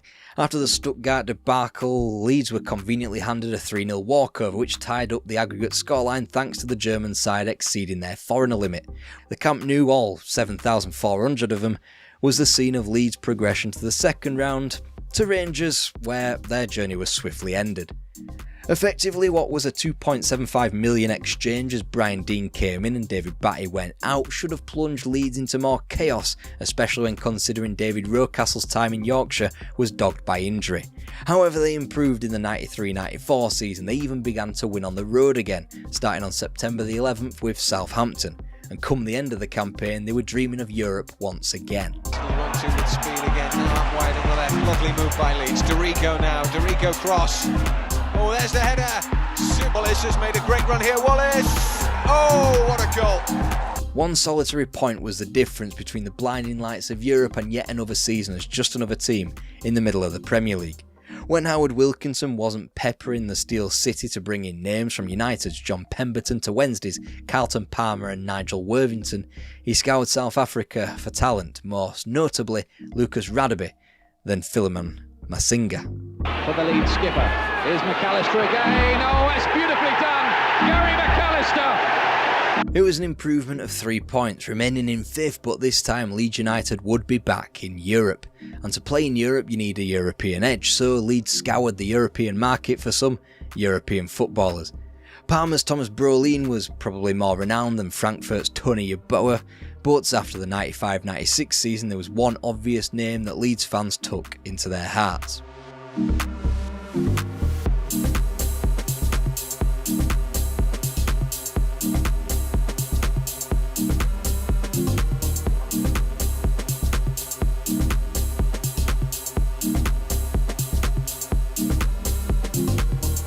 But I'm leaving out the more pertinent details of the 95-96 campaign here because Leeds United had finally returned to Wembley for the first time in 22 years to try and lift a major trophy. Unfortunately, it didn't go too well.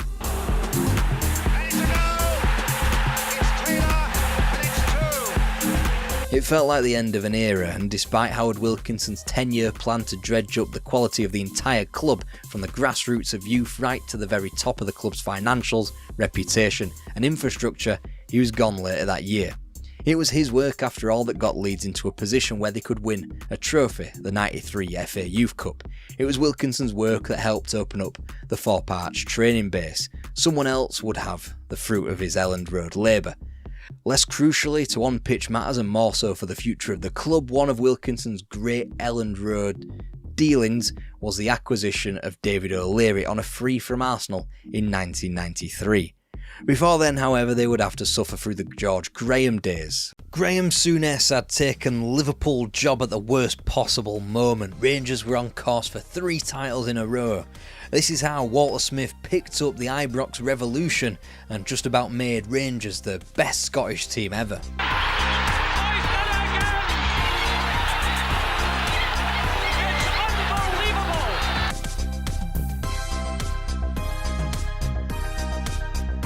Sorry to leave you hanging. Here's how the Scottish Premier Division looked on April the 16th when Graham Souness swapped Glasgow for Liverpool. 2 points the difference with 4 games to go, the last of which between the title challengers, and it was the Dons who held the momentum now. Walter Smith was in the dugout now, and after failing to bring Ray Wilkins back up to Ibrox, he settled on Manchester United's Archie Knox as his assistant. Whilst Aberdeen were in dreamland, Rangers' season looked nightmarish. Each of Oleg Kuznetsov, Trevor Steven, Stuart Munro were all sidelined through injury. Then you had John Brownie and Durant and Ali McCoy severely lacking in match sharpness. Still, Rangers took to grinding out the results. Sandy Robertson with his only goal of the season away at St Mirren, before Ian Ferguson repeated the trick with his first strike of the campaign in a similarly dour 1-0 triumph at home to Dundee United. All Aberdeen did was close the gap in terms of the goal difference. First Motherwell fell at Pittodrie before St Mirren rolled over for the Dons just like they had done for the Gers 7 days prior. The only thing that had changed was the time left in the hourglass. Only 2 more matches as Aberdeen grabbed themselves 2 points at home to St Johnstone on May the 4th and awaited news from Fir Park, where Rangers were stationed.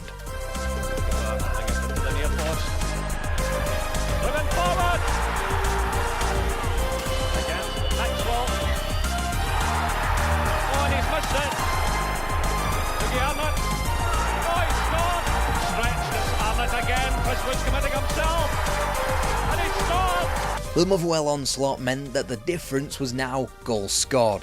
Now Rangers had to go and win the final game of the season against Aberdeen.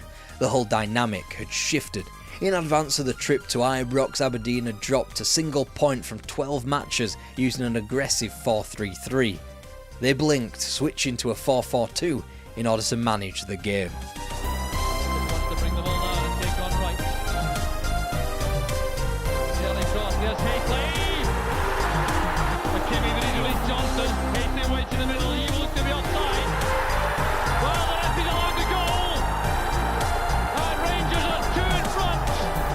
And so Rangers won their 3rd league title in a row under the most strenuous of examinations yet. Some baptism for Walter Smith in his first management job. In a weird little way, it was the 3rd Motherwell goal that stuck the oar in Aberdeen's title bid. Even though it subjected Rangers to a little bit more humiliation on the day, the damage was really done to the Dons. Now they had something to protect at Ibrox, and they sacrificed what got them to a final match shootout in the first place. For Rangers though, it was the chance at immortality and a domination the like of which Scottish football had yet to see. Money was here, Celtic were not, and the European Cup was possible. Then UEFA had the fantastic trick up their sleeve of implementing a harsh foreigner rule. This limited the amount of players from different countries that could be included in a starting 11. Oh, and it counted each British and Irish nation as separate. So what began a revolution of capitalising on players in England wishing to play in the European Cup was now a more Scottish outlook on Ibrox. The trio of Mark Walters, Trevor Steven and Chris Woods would depart for the better part of £8 million, and for just over half of that, Walter Smith added Scottish talent in Andy Gorham, Stuart McCall and David Robertson, before a slight sprinkling of foreign delight in Alexei Mikhailichenko. The European Cup had a wee spruce up to include 2 knockout phases before what was effectively a semi-final group phase, and for once, Rangers didn't draw a cataclysmically hard task for their first round tie. Un match à la limite de la régularité, un très beau but ici du Sparta de Prague, c'est Nemec. Chance to stay from the goal. See, Ruden's face. Johnston. But at 2-0 up and with a place in the next round looking there for the taking, Rangers somehow contrived to lose the most bizarre goal and with it the cherished European dream for another season.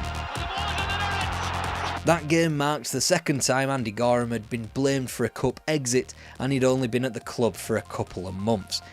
His torrid start to life at Ibrox as Chris Wood's replacement would only be cured with the appointment of Alan Hodgkinson as goalkeeping coach in the autumn. Meanwhile, Ali McCoist couldn't buy a game as he spent the entirety of the first weeks on the bench playing catch-up fitness-wise after suffering from a pre-season hernia.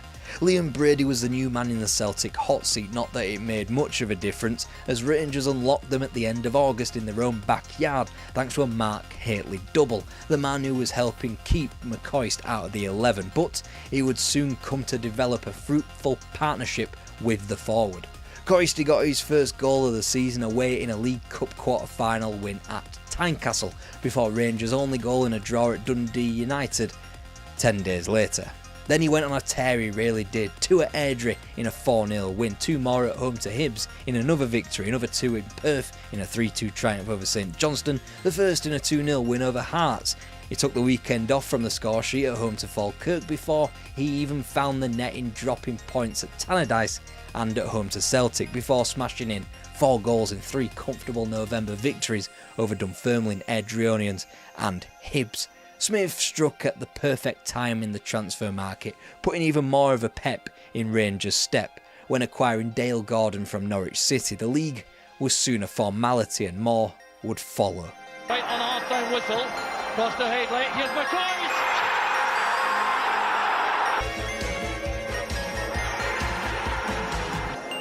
The goal shoots on McCoist, that's a good effort by McCoist! Unthinkably, a first Scottish Cup in 11 years had been won. Ibrox had grown to the tune of 6,700 seats with a third tier on the main stand. Adidas were busy forking out £11 million in a kit deal, and the reversion back to a 44-game league season made the championship even more of a formality. Ali McCoist wound up with 34 league goals in the 1991 Scottish Premier Division campaign, and after the returns of both Dave McPherson and Trevor Stephen, he grabbed 34 more. The gap to second place in 92, 9 points, the closest team Hearts, Celtic in third. In 93, with Celtic still in third place, Aberdeen this time were the ones trailing Rangers by 9 points. It had become a one-club league, scratch that, a one-club country, as Rangers added the League Cup to their list of honours, finally getting another domestic treble for the first time since 1978. Here by Rangers. Oh, it's McCall! Stuart McCall! Ferguson playing it in, there's Hateley and Stephen! But the thing that Rangers will remember about the 1992-93 season ultimately is the Champions League. Whilst they wouldn't be sent Danish champions Lyngby until September, the reality of the European campaign began with a pre-season friendly in July, when Marseille were unfortunate to only win 2-1 at Ibrox. The format remained the same, 2 knockout ties before a potential 6-match semi-final group phase and final in Munich. Whilst Lyngby sound like rollovers now, they contain 3 members of Denmark's Euro 92 winning squad. A good cross, a header there by Hateley. It's by Verhulster.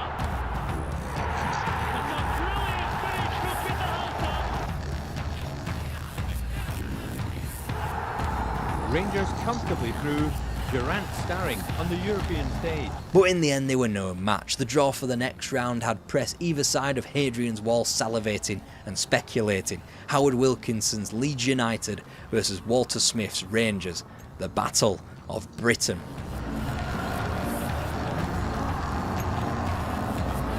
And a brilliant start for Leeds, Gary McAllister.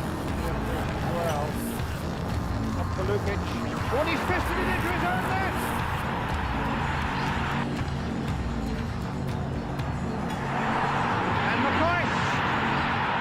The way some were reporting back in England, you might be forgiven for thinking it was July 1966 again. It should be noted that Rangers did beat Leeds 2-1, and regardless of any away goal, the Scottish side still held the advantage. Whilst Rangers were adding another trophy to their collection in the form of the League Cup between the two ties, Leeds were happily bouncing around the newly formed Premier League closer to relegation than any kind of sustained time at the top of the table. Hateley.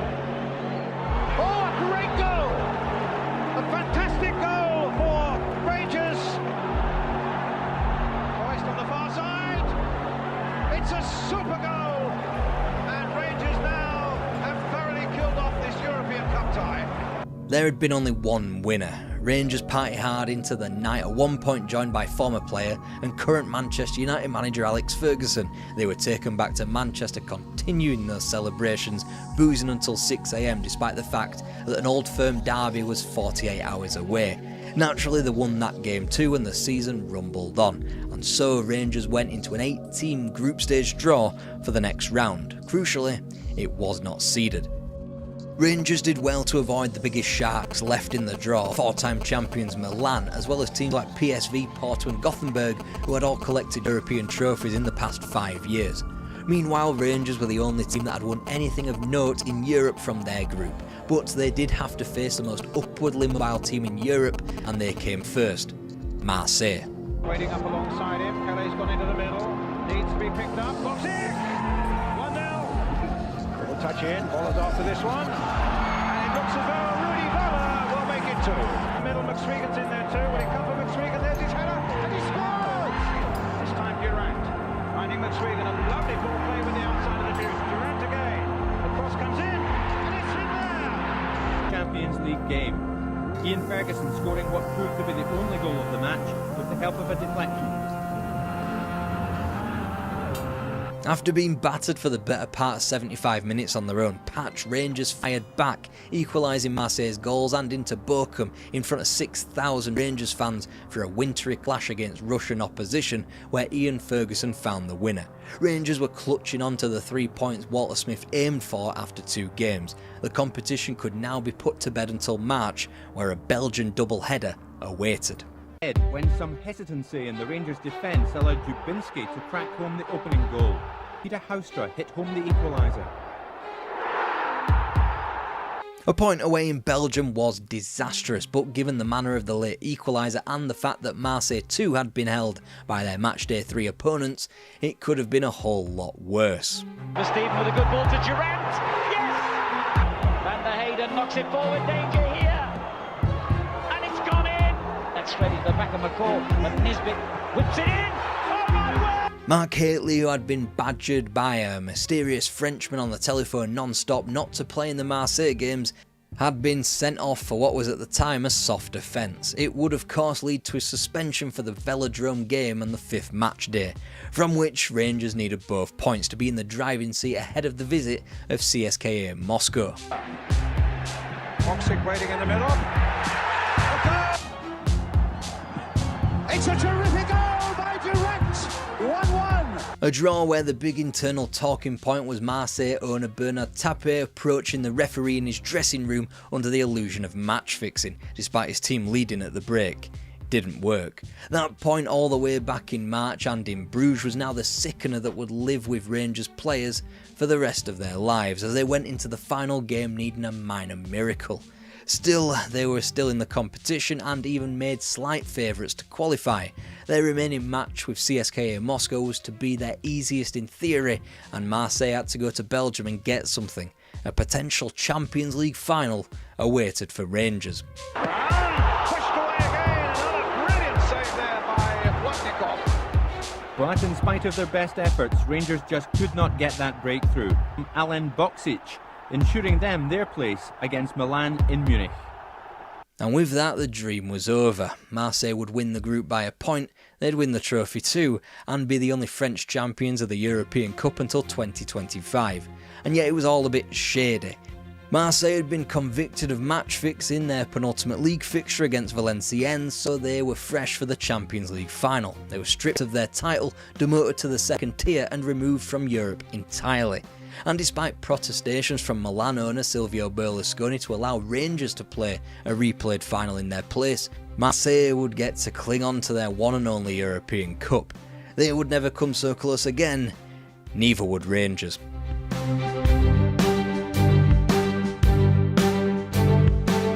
Rangers were 5-time champions of Scotland in a row. They'd effectively just reached a Champions League semi-final. You'd have thought everything would be going swimmingly and the mood would have been at an all-time high. Instead, Ali McCoist had a broken leg, Scott Nisbet had a pelvic injury so bad that he would be forced to retire, and the team as a whole had completely and utterly peaked.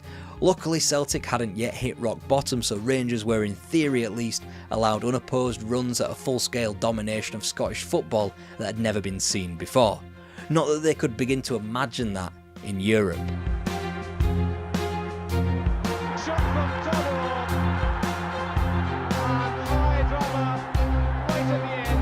Once that shame was over, the summer of '93 was dominated by Duncan Ferguson's signing, a little upstart from Dundee United who craved goals just as much as a good scrap. He'd be convicted by assault by the end of August. He would be quite the problem up front, while Smith faced a goalkeeping dilemma, leaning on substitute Ali Maxwell, not the top 20 on Rangers' list, but he had to do since Andy Gorham underwent surgery. The injuries would stack up, Stuart McCall also going under the knife for his problem hernia, as Richard Gough spent swathes out with groin injuries and Ali McCoist wouldn't return from injury until October. 5 league wins up to November was comparatively cataclysmic for Rangers, even if they had got their mitts on a trophy. Here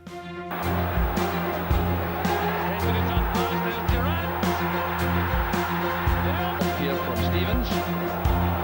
Careless one inside. This is Keith Wright. Needs help in the middle. Tweed is with him. That's McCoy. So the acrobatic. Gordon Jury arrived the following month, in from Spurs for 1.3M, and despite a momentary blip at home to Dundee United, Rangers simply pulled away from all domestic competition. Unbeaten until April 26th, Aberdeen were ultimately no match as Rangers romped to the Championship, confirmed despite a defeat at Hibs on May the 3rd. Meanwhile, both Hearts and Kilmarnock were pipped to the Scottish Cup final. Losing run to an end, and the players responded. Rangers goalkeeper Ali Maxwell will have nightmares about his part in the only goal of the match, robbed by Christian Daly. Though not many in the newspapers were thinking much about that, as Duncan Ferguson stuck one on Paul McStay. He was made an example of, fined, banned and even famously sent to prison. It was the beginning of the end of his Rangers career. If the summer of '93 was all about the botched Duncan Ferguson transfer, waves would be made in a more positive fashion with the acquisition of Brian Laudrup, soon to be followed by Marseille's Basile Boli in the summer of '94. He was hardly a good baptism of life into Ibrox and Scottish football, however. Boli found it difficult to make an impact on the match. Unsurprisingly, AEK opened the scoring. To retreat.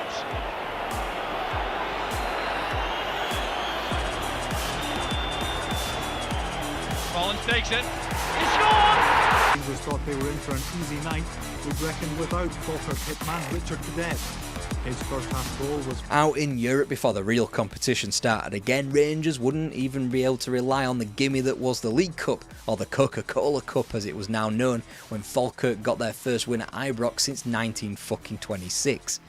Meanwhile, Celtic even turned up and got 3 points. Yes, Scottish football had bounced into the new era and were now awarding 3 points for a win.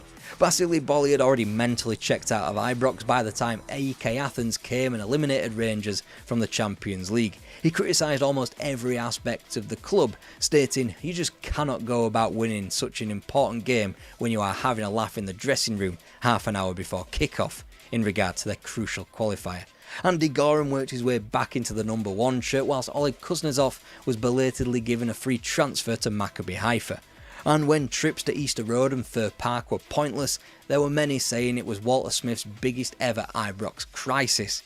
And yet, their 19 points from 10 games was enough to still be top of the pops at the end of October.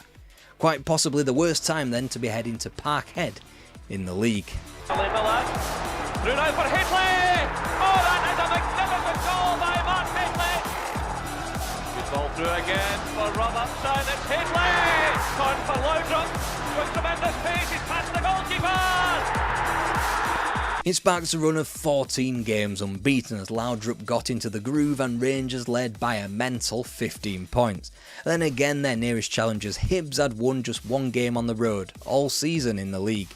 The standard was that bad that Rangers could do without Gorham, Hateley and McCoist and blunder to 4 defeats from their remaining 12 and still command a 15-point dominance over Motherwell. Motherwell, a team who could boast a 0 goal difference as Celtic lingered in 4th place. Whilst Rangers wouldn't have much joy in the Scottish Cup going down at Tynecastle in the 4th round, they'd be back with a vengeance the following year.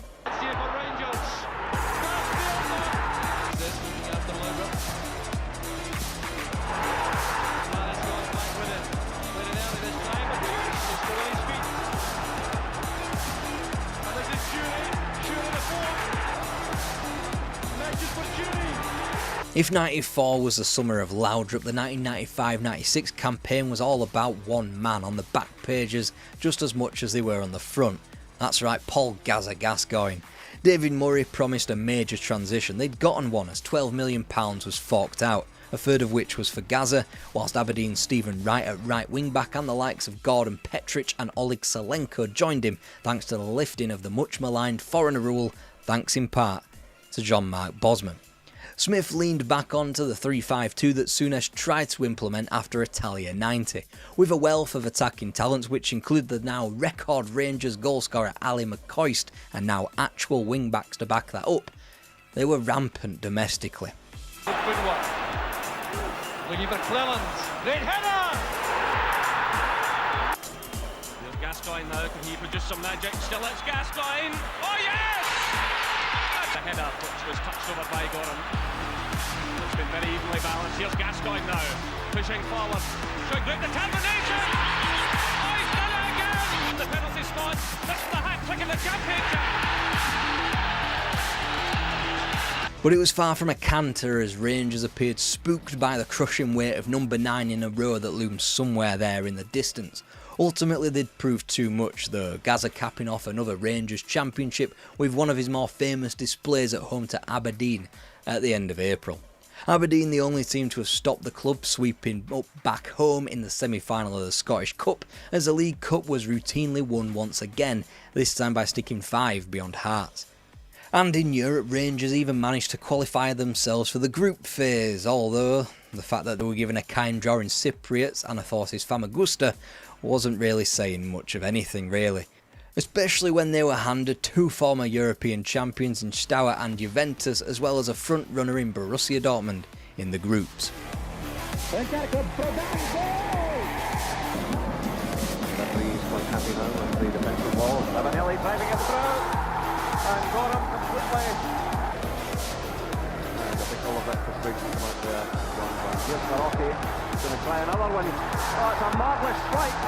1993 this was absolutely not, as Rangers were dumped out of the continent by Christmas without a win. Juve were a class apart anyway, hardly helped when both Loudrup and Gascoigne were missing for crucial clashes. Still, the club was in a rude health financially. UEFA profits of £4 million and increased eyes on the club led to a new bumper Nike deal. The following year they would make the group stages once again, and this time they were handed an even kinder group. Grasshoppers Zurich were earmarked as the whipping boys, Auxerre down as a surprise, French champions, and Ajax were not supposed to be the team they were even the prior season because of the mass exodus that had swept through the club. So, how did Rangers fare on the continent? Moore, il va aller provoquer Moore, mais au centre il y a Degnaud.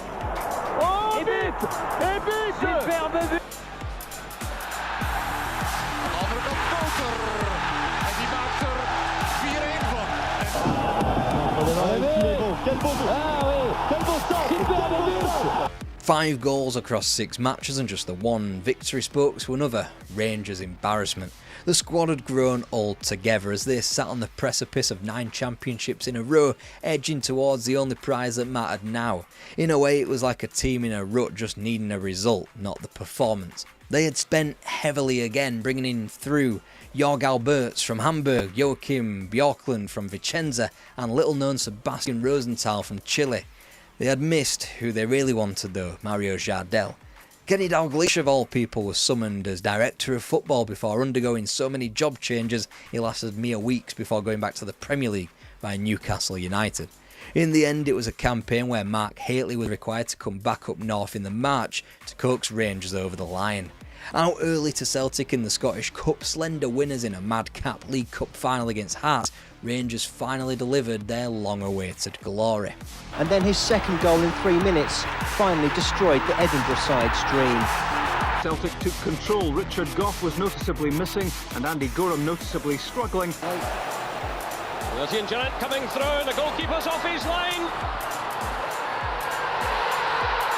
It had been a stumble, it was a team whose race was run. Laudrup was away, Gaza was mentally shot, and the dressing room was begging for more leaders after the likes of Richard Goth had departed.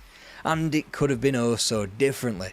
Celtic, after all, had hired Wim Janssen, an uninspired choice as their new manager, and the door was clearly open for Rangers to win a 10th consecutive title. But the job had been done. It appeared as though the appetite just was not there. There would be no glory to be gleaned from Walter Smith's last season, the 1997-98 campaign.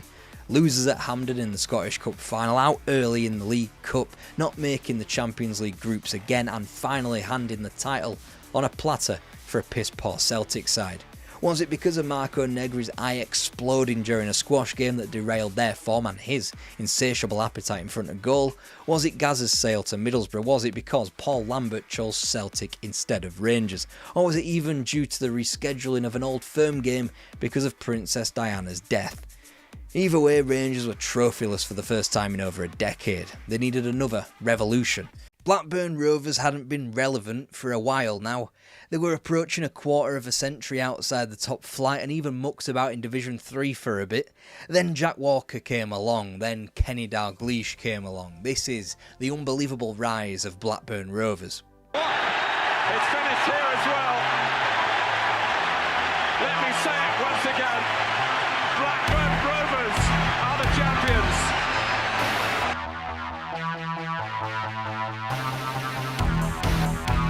Back when the industrialised northern towns dominated the game known as football, Blackburn Rovers were good, really good. They won 5 FA Cups by 1891, which was a record which stood until 1920. They even got to winning 2 league titles until the First World War ruined what was fast becoming the best Blackburn team yet. The interwar years kinda passed Rovers by, with the exception of a record-tying 6th FA Cup in 1928. 8 years later, however, they would be unthinkably relegated, only to bounce back before another intermission owing to World War II. And since Blackburn Rovers had precisely 1 day in the footballing sun, appearing in the 1960 FA Cup final as they bounced between Divs 1 and 2 up until their more permanent demise in 1966. Whenever they got hold of a competent manager, a Gordon Lee or a Howard Kendall, who would both rescue the sleeping giant from the 3rd tier, they'd be quickly snapped up by clubs like Newcastle and Everton. By 1986, Blackburn were just existing in Division 2. At the top of the English game then was Howard Kendall, a man who fled Ewood Park 5 years prior, and Kenny Dalglish, who in 5 years' time would come to revive his career at Blackburn. For now, the club inhabited the tedium of mid-table life in the 2nd tier, but then the Rivers side stand was deemed structurally unsafe, and it was just about the best thing that could have happened to the club. The stand needed bulldozing and replacing, providing the materials for the new 5,000-seater stand, a certain Jack Walker. A local lad and a Blackburn fan approaching retirement, he sold up his steel business and made his next investment, Blackburn Rovers. The summer of '91 was the club's re-emergence, not just as another name that were really good at flaking out in the playoffs as they had done the 3 years on the bounce in the late 80s. The headlines read, Gary Lineker to Blackburn Rovers. It felt seismic had it not been for a Spurs team unwilling to sell the front man to a fellow English club, even for the £1 million that Walker was willing to part with. Don McKay had been the man in the Blackburn dugout since '87, and he, with the aid of Football League inventing the playoffs, he made the club dream again of the big time. When Gary Lineker was joined by Teddy Sheringham and Mike Newell on the list of targets Blackburn failed to attain, months into his ownership, Jack Walker wasn't going to wait around. The club had just come off the back of a near miss in regards to relegation back to Division 3, but armed with Walker's wealth, they had designs on top flight football just in time for the breakaway Premier League to begin. That ambition was obvious when, in October, the club announced their new manager.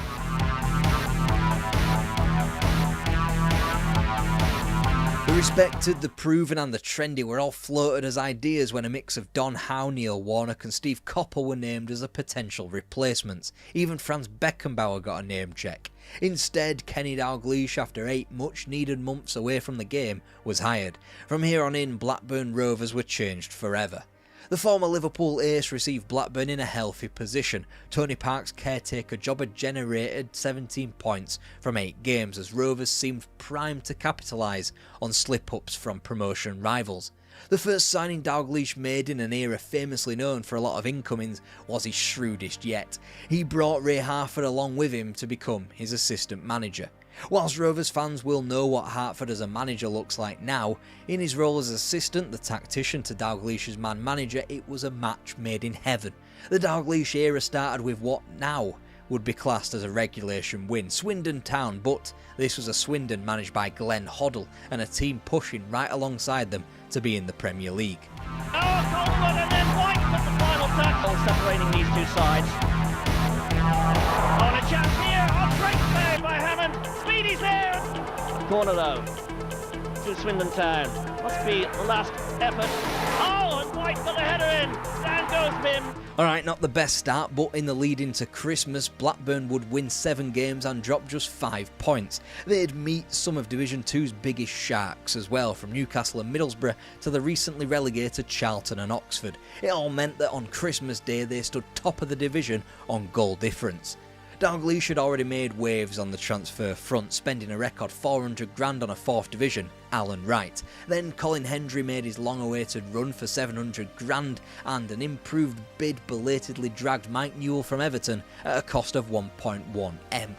The experience of former European champion Gordon Cowans rounded out the 4-pronged improvement before Dalglish went in again with the club eyeing up the Premier League.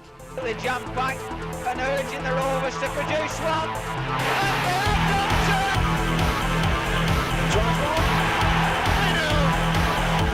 so. This one is to centre, and it's a goal! Here's Richard Brown. Wilcox. It's in by Speedy! After what had been an immaculate start to 92, dropping only 2 points from 7 games, Blackburn stood 7 clear at the top with 16 to play. With the top flight almost a certainty, QPR's Roy Regula was acquired again at over $1 million, whilst Watford's Tim Sherwood would be the bigger impact, signed for half of that fee. And then the wheels simply fell off.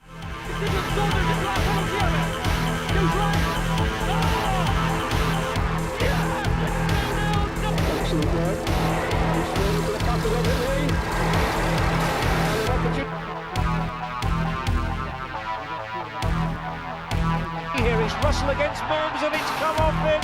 It's gone straight back to Russell, and he's going to win it, baby. The record, 1 win from 12, and their latest defeat, their 6th in a row, left Rovers outside of the playoff places, from a dead cert for promotion to fighting just to backdoor their way into the top 6.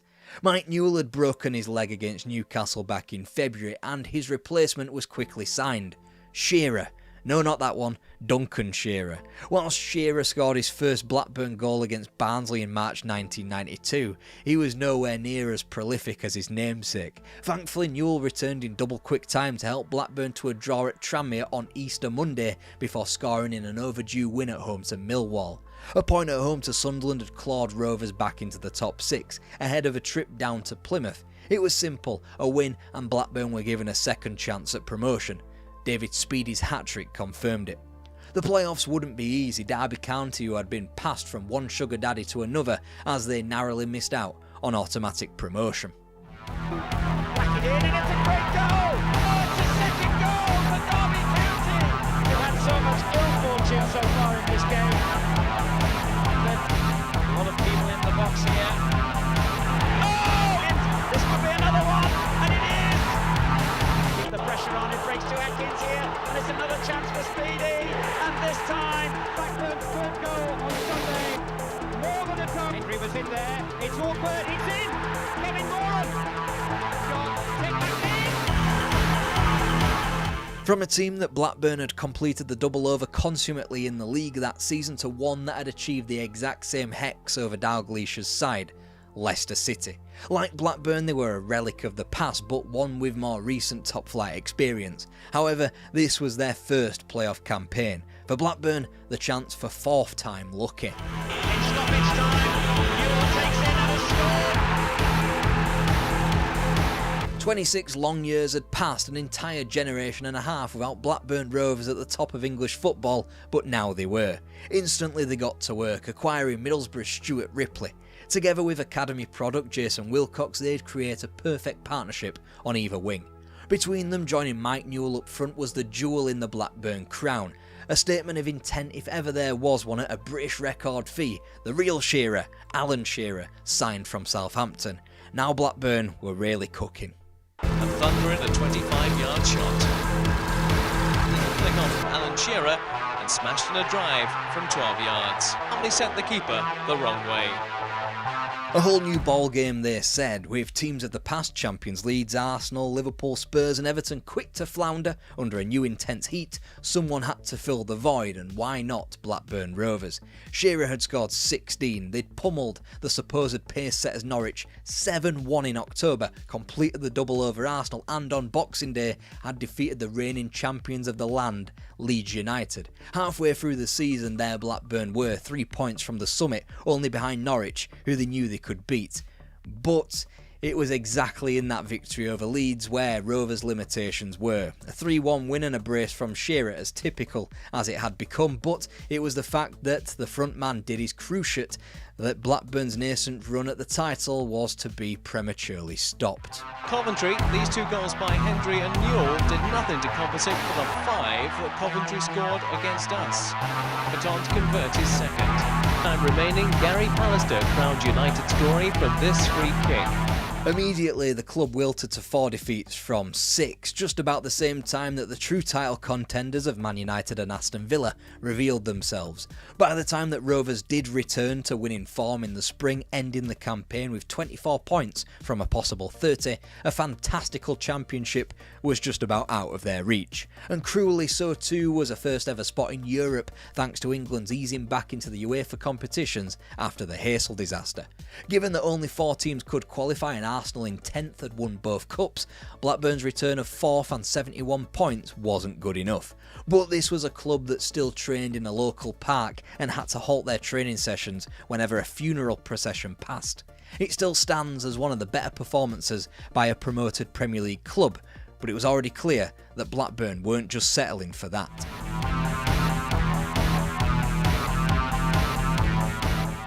Was the season over just as Shearer's cruciate snapped in December as Dalglish had gotten to work over the final weeks before the March transfer deadline? Kevin Gallagher reinforced the front line, scoring 5 towards the back end of the 92-93 season. He would be a good squad option going forward. Graham Lasso solved Blackburn's problem down the left side in defence and could just as easily deputise in midfield. Meanwhile, Lillestrøm's Henning Berg and Bayern Munich's Patrick Anderson would arrive from the continent to differing impacts, and surprisingly, it was Berg that stayed the course. The one man they couldn't reach, however, Roy Keane, who had given Kenny Dalglish his word before going on holiday to Cyprus. He would return from the Med a Manchester United player, and the rest was history in that respect. Blackburn would make a signing that summer, and he went by the name of Paul Warhurst, a handy option for both the back line and the front line. With an actual training facility being built and improvements to Ewood Park a constant, Blackburn was starting to feel like what Sky demanded a Premier League club should look like, and when Shearer was reintroduced, they started to play like one too. To spare, Careen failed to cope with Ripley's cross, and Mike Newell was the man in pole position. And the ball speeding into the top of the net. Well, Neil Ruddock's some quick. But despite this, the goalposts had quite clearly been moved. Manchester United had won the title in the first iteration of the Premier League, stumbling to their first championship in a generation. By Halloween, though, it was obvious that they had gotten their shit together as they commanded an 11-point lead after just 13 games. With the bar now raised and despite clearly still being one of the frontrunners should a title race ensue, Blackburn went back into the market for Leeds United's David Batty to bolster the midfield. Then a long-term solution to the goalkeeping problem as Tim Flower's £2.4 million move almost doubled the British record for a goalkeeper. What had been minor inconsistencies and a decent stab at being best of the rest suddenly transformed into something else entirely. The City went to goal down after only 13 minutes. Kevin Gallagher scoring from Mike Newell's pass. Teamwork, Blackburn. Shearer, Gallagher, Ripley, Berg, all involved. A great goal Unthinkably, Blackburn were now in a title race. They had dropped just 2 points in 11 league games either side of Christmas, albeit crucially at Old Trafford. But in that 1-1 draw on Boxing Day, Rovers proved they belonged in the conversation. Despite a minor wobble away at Highbury and Carrow Road, Blackburn proficiently bounced back to a trio of wins starting at home to Liverpool. Suddenly the gap to Manchester United, previously unassailable, was just 3 points, i.e. one match. An even more mouth-watering visit of Alex Ferguson's side on April the 2nd. Before then, Rovers just had to get the regulation win, known as Wimbledon, out of the way. Great goal. Super finish. Earl's running in there. Robbie Earl. They score. Again, real danger goal for Wimbledon. But instead it goes to Holdsworth, who scores at the second attempt. Trying to get it on his left foot. Tees up Earl. Oh yes, that's number 4. Whilst that obviously didn't go to plan, with 8 matches left, there was still a chance for Rovers to put the pressure on.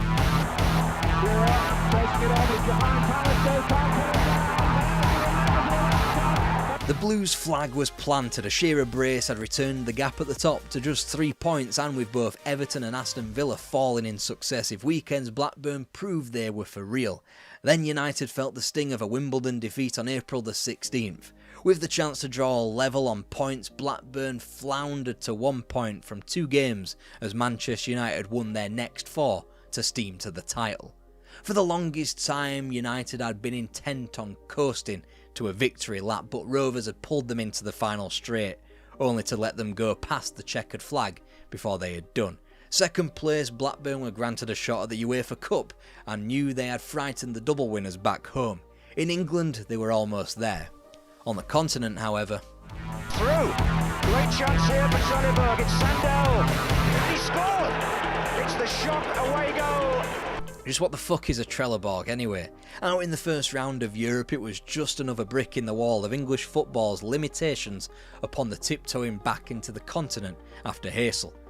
For Blackburn, alternatively, it was typical anyway. You might have noticed I've not mentioned any kind of cup runs in the video yet under the management of Kenny Dalglish, and that won't change here. This thanks to a Newcastle dispatching of Rovers after a replay in the FA Cup third round and a League Cup fourth round elimination at the hands of Liverpool. In fact, it's usually the fourth round where Dalglish's side came a cropper. In both cup competitions the prior season, Charlton in the FA Cup and Spurs in the League Cup, and in the 91-92 FA Cup to little old Notts County. It was in between where 2 enormous chances to win silverware were housed, the 1992-93 season with their quarter-final elimination to Sheffield United and 2-legged semi-final demise to the other Sheffield club Wednesday in the League Cup. The lack of Shearer doubtlessly impinged on trophy ambitions, and with both roads ultimately leading to a dour 10th place Arsenal team at Wembley, there was no reason why it couldn't have been Blackburn steaming to a cup double and potentially a Cup Winners' Cup thereafter. But it all happens for a reason, and in the summer of '94, after beating Arsenal to a £5 million signature of Chris Sutton, Blackburn had rearmed for an assault on the league title in the 94-95 campaign. David May was allowed to leave for title rivals Manchester United, whilst David Batty's elongated foot problems would keep him out for the majority of the season. Factor in a poor pre-season as well as that debacle in Europe, there ought to have been pessimism in Ewood ranks. But take a look at the league form. Sutton's opening strike came in the 18th minute. To score his second. Fish had to be admired. Shearer hadn't used all his ammunition on the Americans. Undefeated, 4 points ahead of United and only Newcastle ahead of them in the table, Blackburn were back in the mix once again. Sutton and Shearer were combining to deadly effect, Wilcox and Ripley on the wings providing for them. They might not have been as easy on the eye as they had been 2 years prior, Newcastle very much taking on the tag of entertainers from them now, but it is a process many top teams undergo, entertain before realise that winning is the necessity. And after going toe-to-toe with Newcastle, Shearer's penalty sealing a draw up at St James's, as well as a win over Liverpool thanks to a Chris Sutton brace, the visit of Manchester United appeared on the horizon. Michael's come a long way. Oh, and the punch goes to Warhurst. Time is beckoning.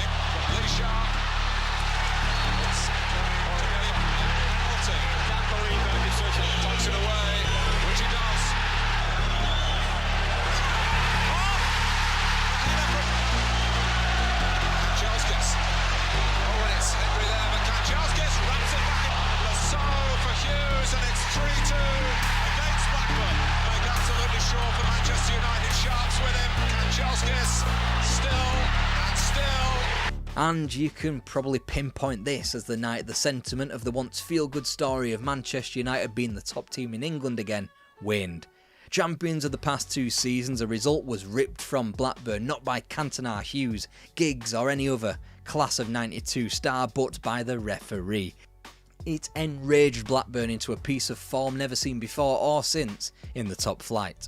Still in possession, so gets it in Shearer! Hit the post! Wilcox! And Shearer battles for the ball. 6 of one and half a dozen of the other. Cow. There's Atkins. Oh, it's safe. Good play, and Alan Shearer safe as you like. After the United debacle in October, Rovers sat 4th after 11 games, 8 points off the Newcastle pace. 12 games and just 2 points dropped later, Blackburn commanded a 5-point lead over United, armed with a game in hand ahead of a visit to Old Trafford on January 22. It's not hard to argue that this was the most important game in the young life of the Premier League. Win and Blackburn could stretch their lead out to 11 points with their game in hand. Lose and the pressure will be back on Dalglish's side. Played in midweek, of course. Reclaiming from Giggs. Cantona! Bird. Shearer coming in. Oh, Shearer! No! He's doing a push against Alan Shearer.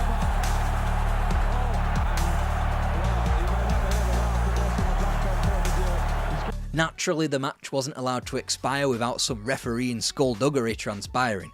In disallowing a late equaliser in front of the Stretford end, the pendulum of the title race swung back in favour of the team from Manchester. 3 days later, a new contender for the most important match in Premier League history revealed itself, and it wasn't for anything that happened on the pitch either. Oh, what's going on here? Cantona's getting involved with some supporters.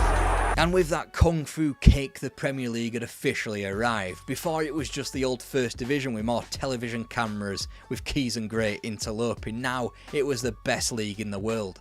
Banned for 9 months, United had lost their talisman, but Blackburn failed to capitalise immediately, picking up a point from games against Leeds and Spurs. It left 2 points between the pair, with 15 games to play, as nerves were being shredded on both sides already. It was almost as if Ferguson had preempted a Cantona implosion by signing Andy Cole that January, as United temporarily overtook Rovers at the top of the table on February the 11th. The Blues, however, would hit back. Firing on all cylinders, it was a touch of class from skipper Tim Sherwood.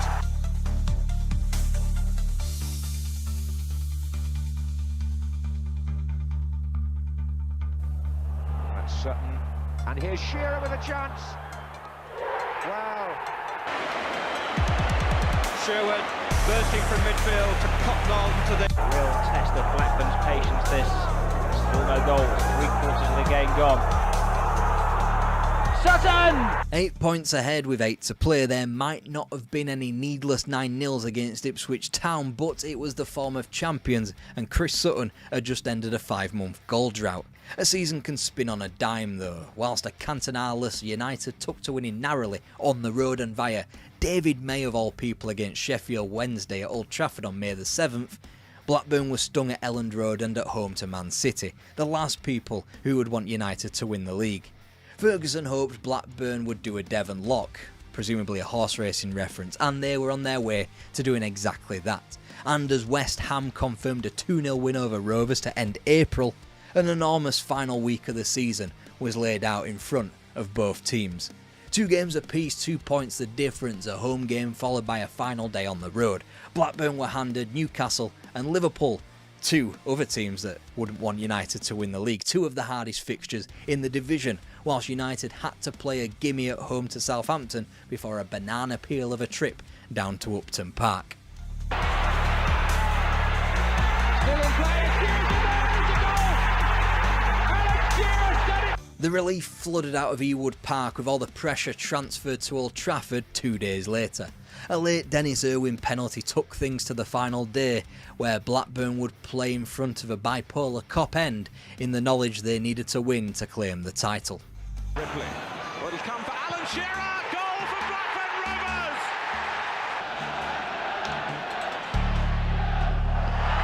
Oh, it's a goal for West Ham United. Free kick. Oh, free header and a goal by McLeod. Manchester United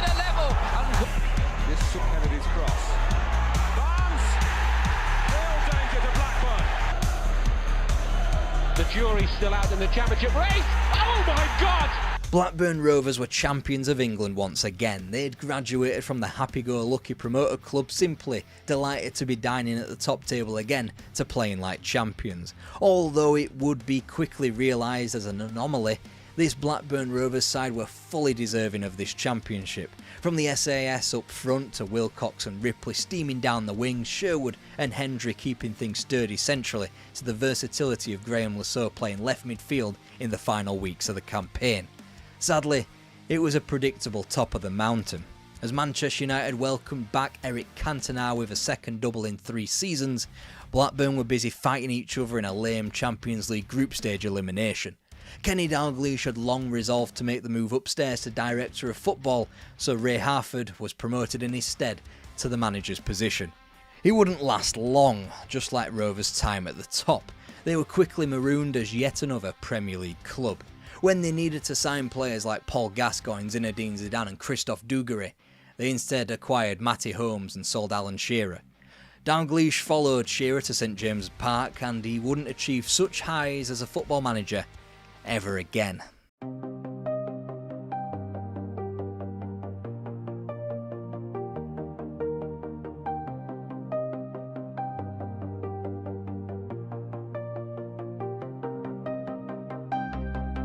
West Ham United had seen Ron Greenwood and John Lyall stitch together a multi-generational odyssey of success at home and on the continent, whilst they botched their succession plan. With the arrival of Harry Redknapp in 1994, they got back on track with a bang. But I'm telling you now, and I maybe now I didn't want to say this in front of him, but he will go right to the very top. Right to the very top.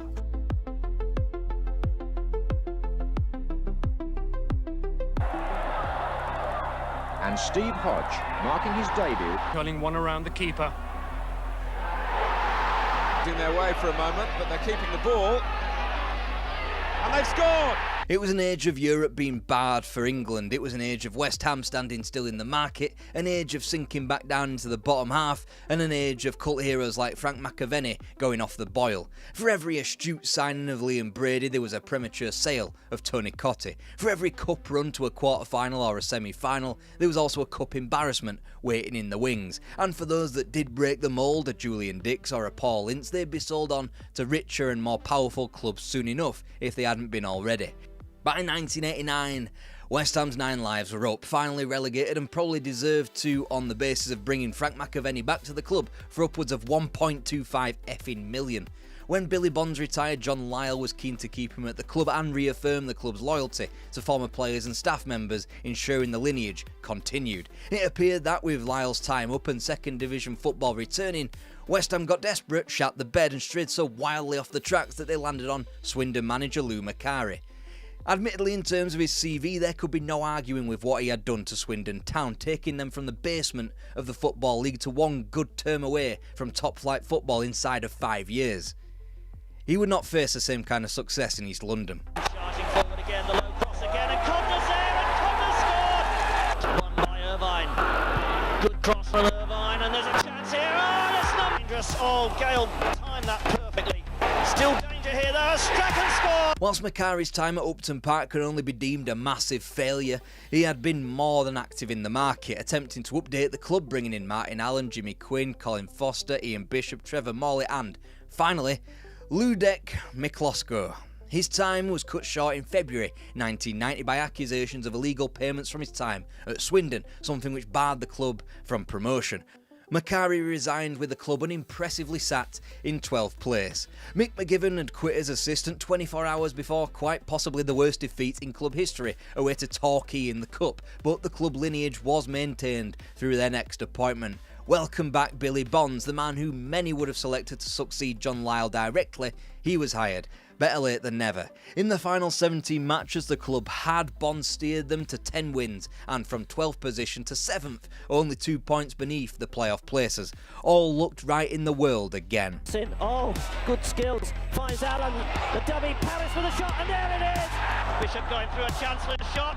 Oh, and he scored! A brilliant shot! Keane taking on Anderson, whips in a great cross. Oh, they must get this in. Morley scores! Even Frank McAvenny strapped on his shooting boots as West Ham took the second division by storm, not losing in the league until December the 22nd and an away day in Barnsley. By the time the FA Cup returned with a third round draw at Aldershot, West Ham were atop the table with 1 defeat in 25 and an 8-point advantage over third. Promotion back to the biggest of times was inevitable now. Of course, that kind of advantage only gave West Ham a chance to concentrate on the cup. Ball from George Paris. Morley had made the run. There's a chance on here if he lobs the keeper. Oh, he scored! On Saturday, Keane's cross, headed away by Dreyer. George Paris. Oh, he's done it again! Paris is wide if he can spot him.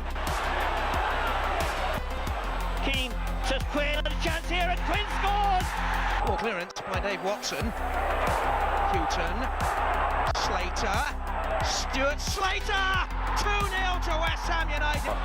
Skill to go past that. Now he's got support coming up here from Roy Keane and from Gary Crosby on the right wing with a chance for Forest, and Crosby has scored. After imperiously sinking Everton in the quarter-finals thanks to the winner from Stuart Slater, sadly Nottingham Forest in the semi-final was just a step too far for the Hammers, who had lifted the famous trophy 11 years prior. Still, they would get the chance to mix it with the big boys week in, week out in the subsequent season. Wins over Ipswich and Swindon confirmed promotion, but the title would be torn from the Hammers after a final day loss against Notts County, who would join both West Ham and Old Ham in the top flight. Long ball, wrong footing the Hammers defence and drawing Ludo from his line. Corner to Gin. Glover again. Gallagher this time. And well, that was a complete and total pissing disaster, wasn't it? With a spot in the new Premier League up for grabs, the Hammers missed the nail. They were existing quite happily in 15th place after a mid-November draw to Liverpool, but with the advent of Christmas came the news that West Ham were planning to adhere to the Taylor Report on all-seater stadia by leeching from supporters for bonds of nearly £1,000 to guarantee a season ticket. The mood soured, the form soon followed. West Ham won 3 of their remaining 26 matches, one of which they secured when they were already down. It looked a long way back on all metrics.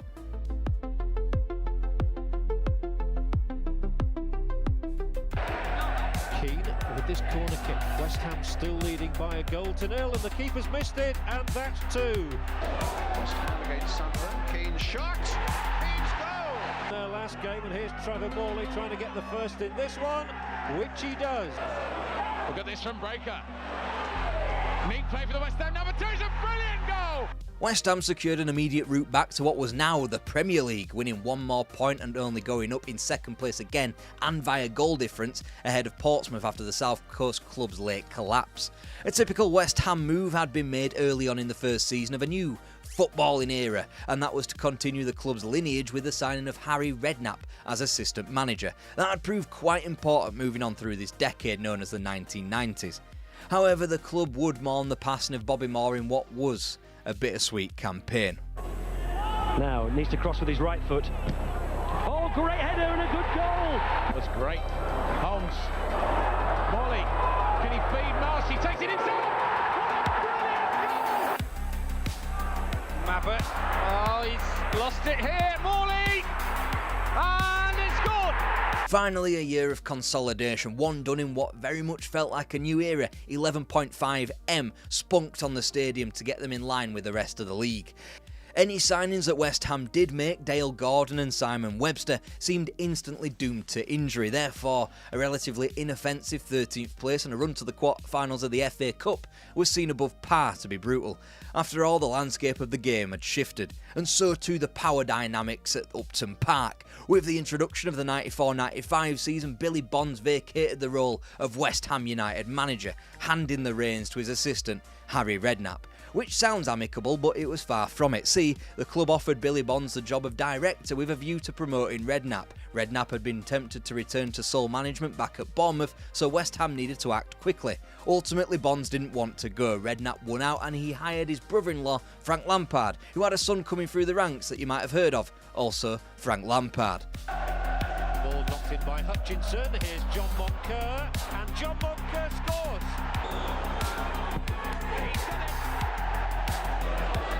Crossing getting turned, he can. Good save, Dibble, but the return goes in. Harry Redknapp hates this term, but the wheeler-dealer side of him comes out instantly, bringing in Don Hutchison, Michael Hughes and Mark Reaper, whilst also handing second debuts out to the returning Tony Cottee and Julian Dix. Whilst Dix would have to take more time to be loved again by the bowling faithful, Cottee returned to the Hammers' hearts instantly, top scoring as the club almost performed identically in the league, regressing only 2 points and 1 position. With that, the foundation was set. Redknapp wasn't about to change strategically in the market, swooping in for a certain Marco Boogers, £1 million, and he come with quite the reputation as a free-scoring Eredivisieman. Redknapp could arguably be the first man burned by a Dutch-based prolific striker turning to utter garbage in the grand old Premiership. Another return came as his replacement once Boogers pissed off back home, and he went by the name of Ian Dowie. Slater's moved down the centre and he's found in as the goalkeeper alert, but the follow-up shot comes in. For Bishop here. Defenders rather backing off too. Bishop with a shot. It's inside, it could come through to Slater onto the left foot. And Forrest. Whilst West Ham wouldn't quite have the same direct effect on the destination of the title in the 95-96 season, there was another steady campaign in mid-table, finally securing a first top-half finish since a decade prior, albeit with one fewer point than Bond's final team accrued. It had felt like a difficult third season in the big time when they sat only 3 points off the drop in late January, and although FA Cup elimination at Grimsby Town was an embarrassment, West Ham had already corrected themselves by that particular Valentine's massacre. It began at home to Coventry on the final day of January as the Hammers battered each of Nottingham Forest, Spurs, Chelsea and Newcastle to sit in a more comfortable position come the end of the 5-match winning streak. That wasn't the end of the good news, as the youth team reached the cup final and acquired the South East Counties title. Despite losing the cup final to a freewheeling Michael Owen Liverpool team, it was an 11 that did contain Rio Ferdinand and Frank Lampard, and they looked like they were going right to the very top. Right to the very top. Right to the very top.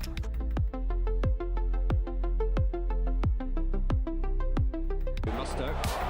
Now Ravanelli. It's a good turn, good effort. It's Musto, it's Cox, it's 2. Everton the lead inside 10 minutes. That put the home side in control, and a rare mistake by Ludek Miklosko early in the second half left Hammers with a mountain to climb. Alright, not quite immediately. It was a season probably characterised best by what had been an exciting summer and the signings of Romanians Florin Rodocaru and Ilya Dumitrescu turning into absolute dog shit, being sold at a loss of 1.5 million midway through the season as the campaign was quickly stripped back into the mundane. 14th place in the league was the eventual resting place, and there was at least some good recruitment from the continent, as the arrival of Slavan Bilic proved. The only problem being that he was too good and was quickly sold on for 4.5 million, i.e. enough to wipe out the previous European transfer disasters that Harry Redknapp had suffered. The front line wasn't looking too great. Tony Cottee had fucked off to Malaysia, replaced by Paulo Futre, who was alongside an Ian Dowie without a league goal in 40 matches. However, he did score this little perler in the League Cup. It was Dix who met it first. Back in from the big centre-half, flicked on by Armstrong. Oh, it's an own goal! Astonishing one as well by Dowie. And if that doesn't sum up the 1996-97 season for West Ham, I don't know what will. Slowly but surely the squad Redknapp envisioned would come together. With Ferdinand and Lampard making more of an impact in the senior team, they would be supplemented by real forwards in John Hartson and Paul Kitson. Then Steve Lomas came in to patrol the midfield, David Unsworth was added to defence. Eyal Berkovic and Trevor Sinclair provided something more special out wide, and Ian Pearce was acquired to fill the hole left behind by Julian Dix's season-spanning injury. Fans felt so. Hughes. Lazaridis arriving outside of him. And here's Lampard! Oh! Is it too far for Berkovic? No, it isn't. It's Eyal Berkovic. It's his first goal for West Ham. Rather lacking support. Hit the post. Open goal for Hartson. 1-0 to West Ham. Now this was a more hopeful future. West Ham's best finish in the league for 12 years had been matched by 2 decent enough runs in the Cups. John Hartson was on fire in what was an otherwise middling start to the season, which improved from the club's perspective after Christmas. From a team that had lost 10 of their 19 matches come Christmas Day, albeit well positioned in 10th, the Hammers would focus their minds with a good cup run, losing only 4 times to finish 8th. In the cup competitions, West Ham could at least have the excuse that they pushed the form team in the country to their absolute limits.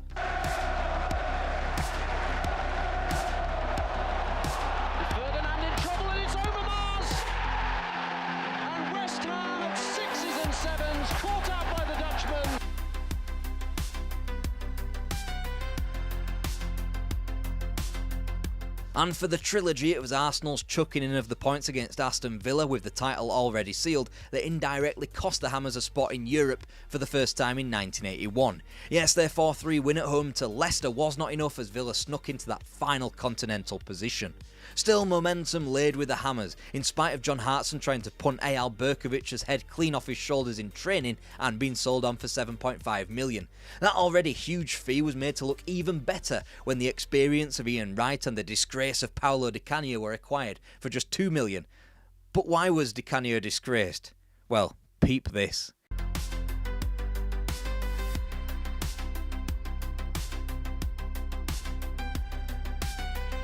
And aside from that hire, Redknapp further bolstered his squad to the tune of Shaka Hislop in net, Neil Ruddock in defence and Mark-Vivian Foe in midfield. The spine was improved, the momentum was now in the building. Well, Sinclair started it. There was the touch from Berkovic. Beautiful slide rule pass from Sinclair and a brilliant finish by Ian Wright. Went here. Ian Wright. And the result was West Ham's second greatest league finish of 5th place in the Premier League. Of course, any team that can win 5-1 one week at home to Derby but lose 5-1 the next at home to Leeds has to be described as imperfect, but they were entertaining doing so. From the scalp of Liverpool taken in September to wins on the road at St James's Park, White Hart Lane and Stamford Bridge, it was quite clearly a capable team. You could argue this kind of finish was only accessible thanks to first hurdle eliminations in the domestic cups, first to Northampton Town in the second round of the League Cup, then in the FA Cup's third round to Swansea City. I'm not sure many Hammers fans would care when it granted them access to Europe via the means of the good old Intertoto Cup. Here against the old enemy for him, Di Canio is onside.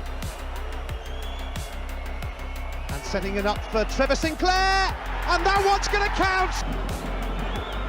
He's going to toy with Tuyes here. He's got his cross in, Frank Lampard! 2-0 to West Ham! Teetering on the edge.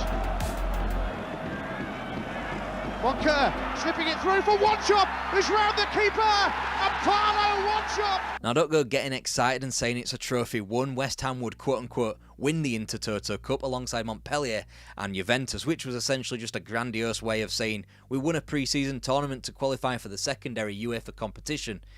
Either way, it served a purpose, and no matter how they'd backdoored their way in, West Ham were officially and properly this time in Europe. Reigns supreme, Di Canio. Javier Morgan, the Chilean to follow one shot back. Here's a chance for them again though, and this time they've profited and taken the lead through the... Problem was they just didn't stick around for long enough. And yeah, if you're feeling generous, you could say West Ham were knocked out of Europe by former European Cup champions, but it was hardly Real Madrid doing the slaying, was it? Whilst the club's next cup heartache, third round in the FA Cup at Tranmere Rovers, could be almost described as typical, their next cup elimination in January's League Cup quarter-final couldn't have been on anybody's bingo card. Centre stage again, Paolo Di Canio.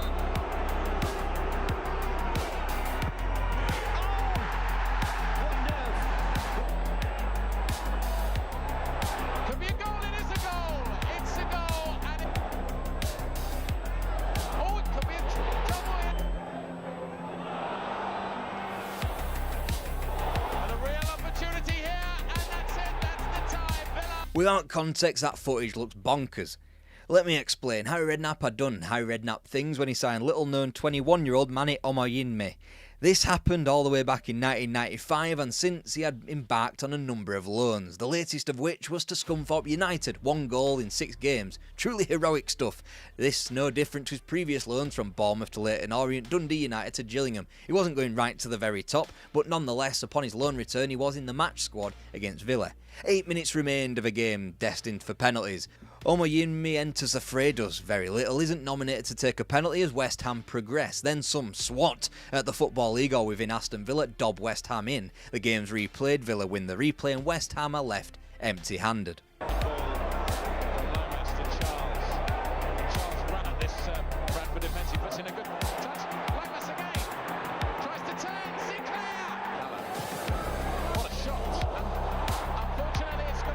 Naturally, one of the next things to do was participate in a slept-on Premier League classic against Bradford City, whilst also shipping 7 at Old Trafford but sticking 5 past Coventry in the latter weeks of what was obviously an inconsistent season. The record books made it 3 top-half finishes in a row, matching the period between 1981 and 84, something that has yet to be bettered by a West Ham team. There was clearly another class of youth prospect bubbling under the surface as a squad containing Joe Cole and Michael Carrick had won the Youth Cup against Coventry in '99 and were ready to enter the senior team. Naturally, with one hand West Ham received, with the other they gave away. Rio Ferdinand sold to Leeds for a mammoth £18 million. Up front, Freddie Canute replaced Paolo Wanchop. A slew of other players arrived, from Rigobert Song and Christian Daly to Svetoslav Todorov and Sebastian Skemmel. And yet, the 2000-2001 season felt like an end, as West Ham struggled without big names due to sales and, in the case of Steve Lomas and Trevor Sinclair, due to injury. The game suffered, and it was no surprise when Leicester's Darren Eadie popped up to seal victory for the Midlanders. Schuker still. Oh, he's thrown Canute in! Inside. And it's in there!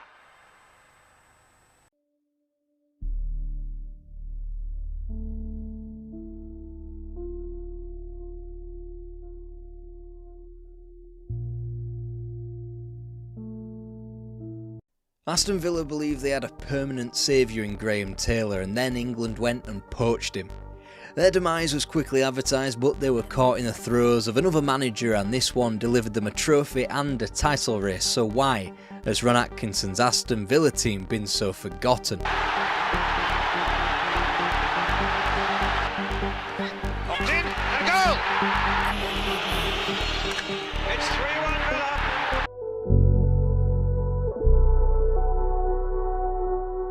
In the summer of 1990, when most of you were basking in the afterglow of England's run to the semi-finals at Italia 90, Villa fans were scorned by the departure of Graham Taylor to the national team. Understandable, but now Villa had to go and find a new manager mere weeks out from the end of the season. Jack Charlton was approached but rebuffed them, Oldham were approached, they rejected them, and Doug Ellis even chucked Franz Beckenbauer's name into the hat, which did nothing but cause a mild stir in the local press. Then out of the blue, Villa were handed the name of a man who had experience in overachieving with an underdog. The problem was this was still the First Division age and the name was foreign. It was Joseph Venglosh. You see, an English club had never acquired a full-time football manager from outside of Britain and Ireland, but Venglosh had experience. He'd taken his Czechoslovakia deep into major tournaments in 1980 and the summer just gone in Italy. He was unveiled to the media in July 1990, signing a 2-year deal which flexibly included a break clause for both club and manager should it not work out, and that should give you enough of an indication in what would happen.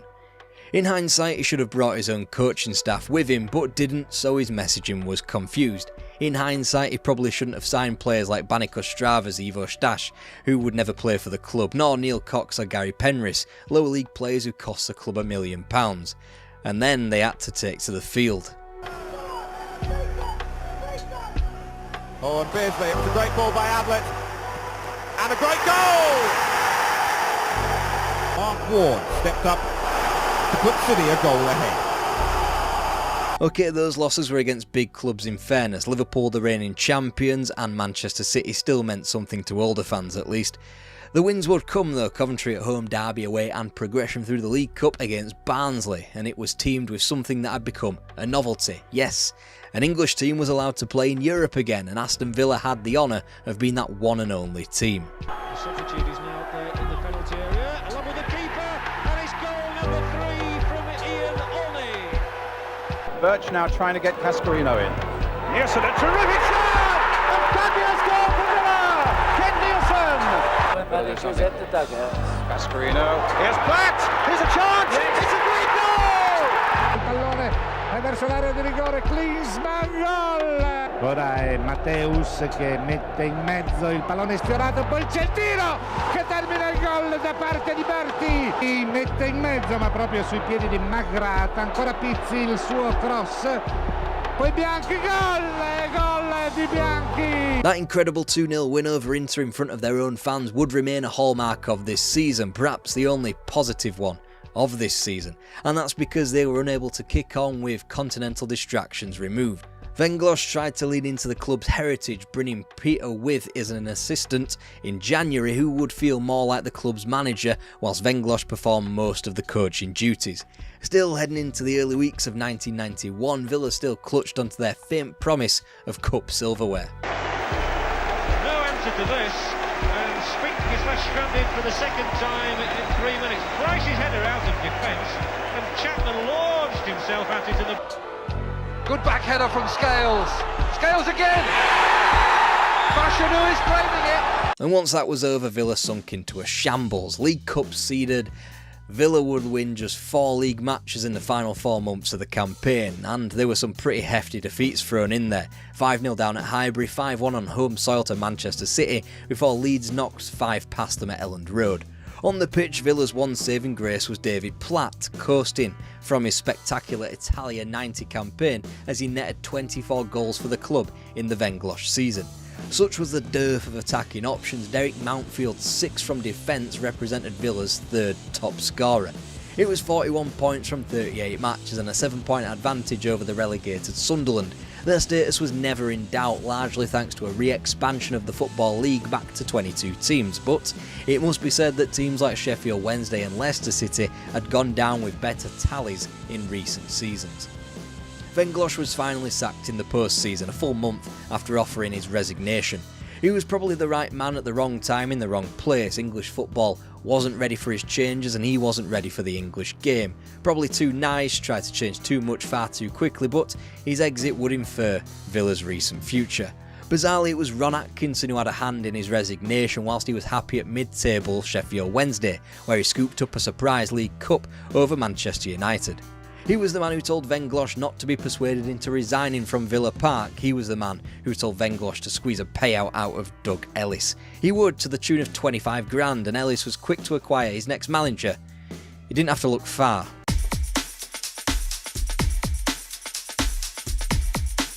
Of course, it was Ron Atkinson who became Aston Villa manager at the 3rd time of asking.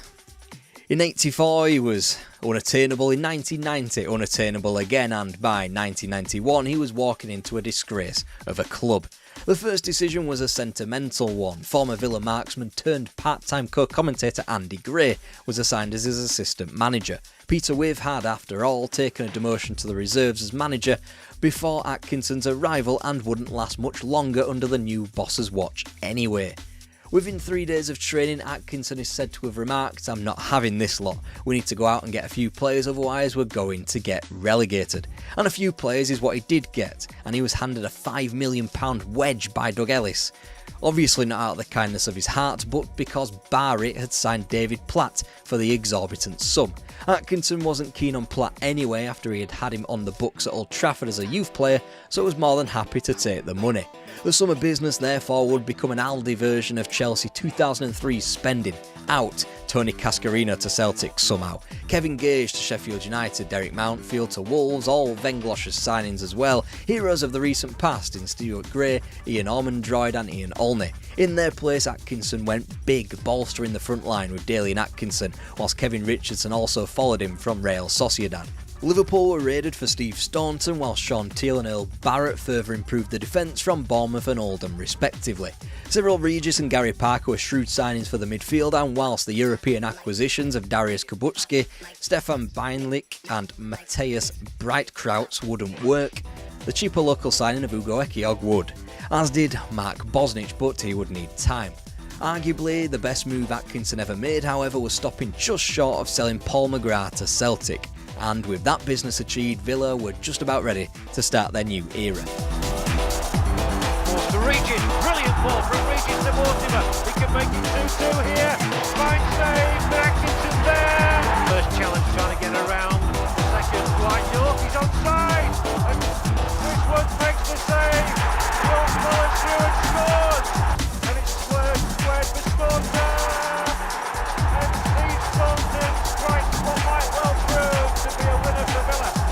The fixture computer had a wry grin on its face, sending Atkinson back up to Hillsborough at the first opportunity, and their new boss couldn't have started his life back in the second city much better than that. A great start, but... And that's 1-0.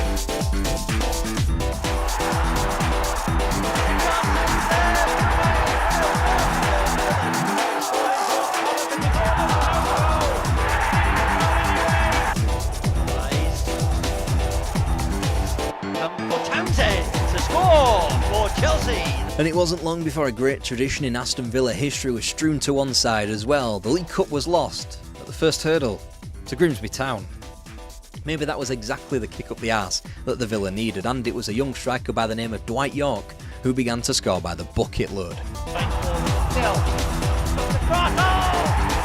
a magnificent goal from Dwight York.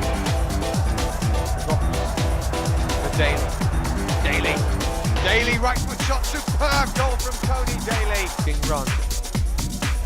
On the fine ball there, York's in space. Cross comes over, and it's goal! It's a goal! Villa have scored. After all the effort from Rangers. The cross in. York turns, snap! Yorkie had been acquired on a tour of the Caribbean by Graham Taylor, and whilst he was one of the few players willing to take success of Venglos's ideas on board, it was Ron Atkinson who gave him his Villa Park breakthrough. He would top score for the club in the 91-92 season, later owed part of his recent surge in form to new acquisition Cyril Regis. By the time Villa rattled off their 5th win on the Spain against Notts County, there was a slight whiff of a title race returning to the Hall End terraces. Those who had reigned over the country since 1988, nowhere, Liverpool and Arsenal. And the top 4, at least in mid-November, was Leeds United, both Manchester clubs and the Villa. Of that pack, Villa had won the league most recently, and the rest hadn't done so for a couple of generations. Elimination in what people were calling the Zenith Data Systems Cup against Nottingham Forest did not matter. What did matter though was a losing habit that took Villa out of the race and into 1992 with defeats to Leeds, Oldham, Sheffield United and Norwich City. A new year, however, meant a new Villa. Difficult opponents in Spurs and Derby were cast aside in the FA Cup, as well as an upwardly mobile Swindon Town in the 5th round. It meant Liverpool in the quarter-final, but they were not to be feared anymore. In fact, nobody who was remaining in the last 8 were to be feared anymore. Good cup teams in Norwich and Nottingham Forest were drawn away to clubs like Portsmouth and Southampton, whilst lower league standard in Chelsea and Sunderland made up the other game. In short, win at Anfield and Villa were probably favourites for the cup.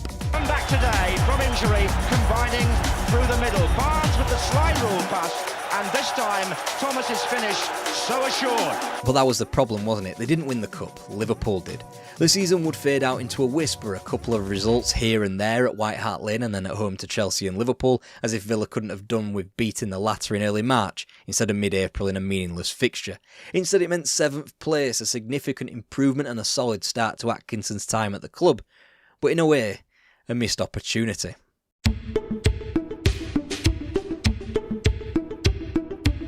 The summer of 1992, you all know what that means. B-Sky B, Premier League, money. For Villa, it created a problem more than most because of what I'm going to call the reverse Gary Neville. Andy Gray, who had been commentating on the odd game allowed by his Aston Villa employers, would now have to choose. Was it Villa or was it Sky? Ron Atkinson was honest with him. He viewed him as his successor at Villa Park, but everything could spin on a few bad results. Sky was the safer bet, so Gray listened to his boss. Outside of that potentially tumultuous shift, Villa looked to meet the Premier League head-on with a fresh coat of paint and a young outlook.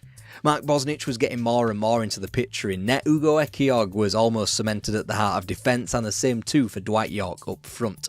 But despite the Trinidadian's goal of the prior season, Atkinson wanted more of an experienced killer alongside his namesake, and after the start to the season Villa had endured, he was quick to act on that.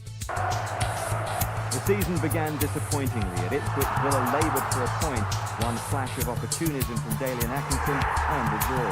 Southampton, hardly among the big fish in the Premier League, held Villa to their 3rd 1-1 draw. But the worry bees were out. Villa needed to spend. Without winning 6, Ron Atkinson came up with the name Dean Saunders. It left York pushed out to the wide right, competing with seasons named in Ray Horton and Tony Daly. After all, Villa marooned in 15th. They needed a fix, and quick, and in Dean Saunders, £2.3 million would start to look like a bit of a bargain pretty quick. Sean Teal goes up for it, but he's beaten by Ronnie Rosenthal. Rosenthal, and it looks like Bird ball through. And here's Stephen Froggatt and Saunders. There's Ray Houghton, slips the ball out to Gary Parker, and there's Daly and Atkinson. Plays a superb ball through for Dino. Can he get there? He can! On the attack again with Atkinson. Through to Gary Parker. Oh my word, that goal came from nothing. And that was one way for Saunders to prove his former employers wrong. 4 days after that emphatic victory, the League Cup would begin in earnest, beginning with a pair of 2-1 triumphs over Oxford United, a team who had won the League Cup more recently than the Villa. And I should probably stop proceedings here to show you this goal, what I think is probably the best and forgotten goal in Premier League history.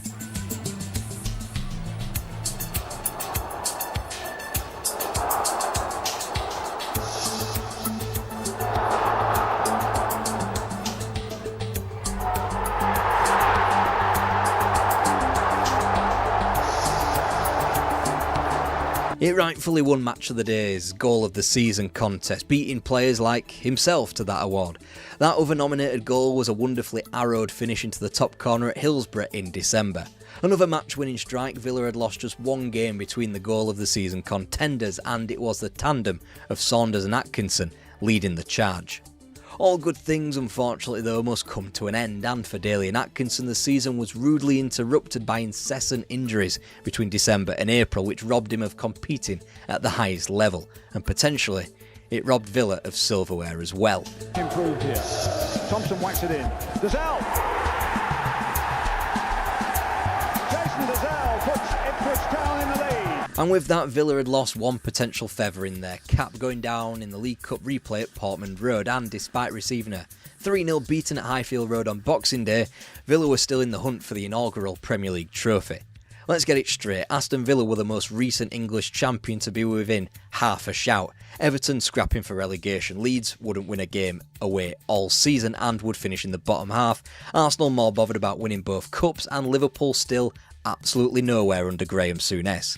Chelsea had a good team, they occupied 5th but were largely inexperienced. Blackburn were wedged into 2nd place on Boxing Day and despite being newly promoted were competing thanks to a pile of Jack Walker cash and Alan Shearer goals on the pitch. One of those would dry up, the latter after the forward had just gone down to a season-ending injury that very afternoon. Meanwhile, Norwich City were the team at the top. Manchester United still had a generational spell over them in terms of winning the league, so the question was, why couldn't Aston Villa win it? They would rue a penalty defeat to Wimbledon in early February in the FA Cup, but Villa's position in the table had only strengthened. They were only a point back on leaders Norwich, they were level with United, who were supposed to dramatically have improved, but hadn't kicked on yet since signing of Eric Cantona, and Villa's results were only improving. To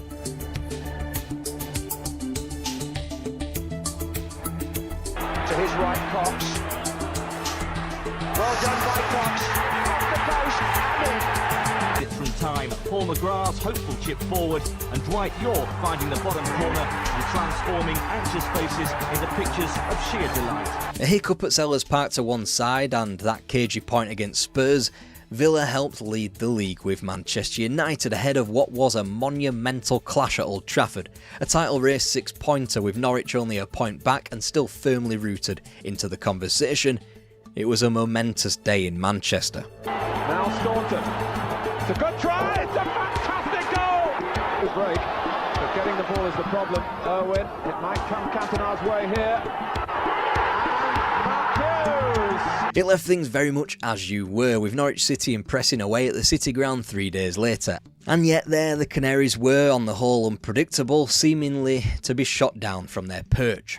They'd follow up a 3-goal win on the road to Nottingham Forest with the reverse scoreline at Wimbledon 3 days later.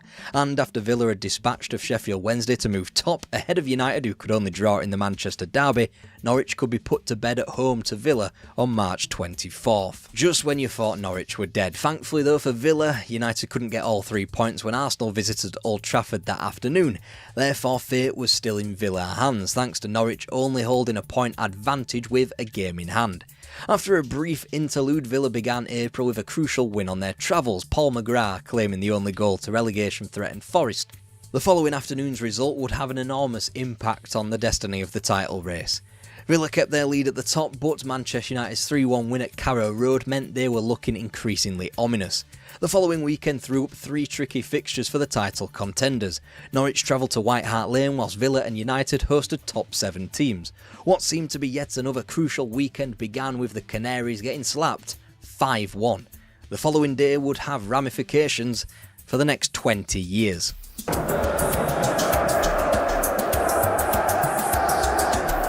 During the match, you're 100% concentrating on what you do, to the point where you hardly ever hear the fans.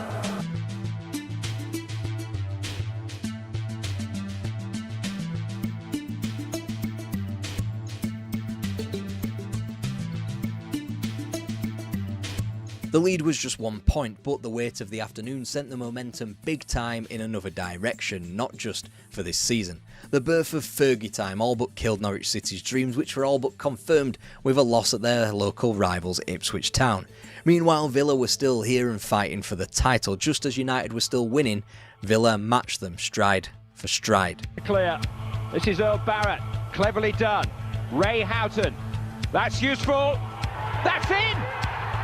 It's Tony Daly!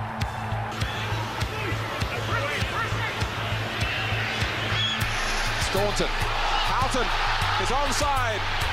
And it's 3-1. A point in it, 3 games to go. It's at this point, if you're not a Villa fan, you're thinking, why isn't this title race spoken about? Is it the passing of time? Is it the whitewashing of history to see Manchester United as this all-conquering Premier League beast? No, it might have something to do with those last 3 games of the season for Villa. At Blackburn, Villa just had to win. Steve Staunton's the one that's drawn back in, but just watch the centre-backs just assume he's going to win it. He doesn't. Breakfast control's not good. Barker, not Bradley Allen. Good shot. Oh, I think that may have been deflected.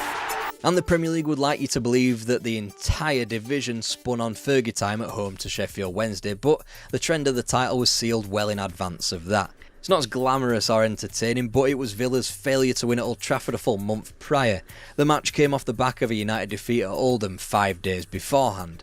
Afterwards, Villa lost 4 of their last 9. United didn't lose a single one. In fact, they were well on their way to winning their last 7 well before Sheffield Wednesday pitched up at Old Trafford. As such, the next 20 years of English football history all but confirmed.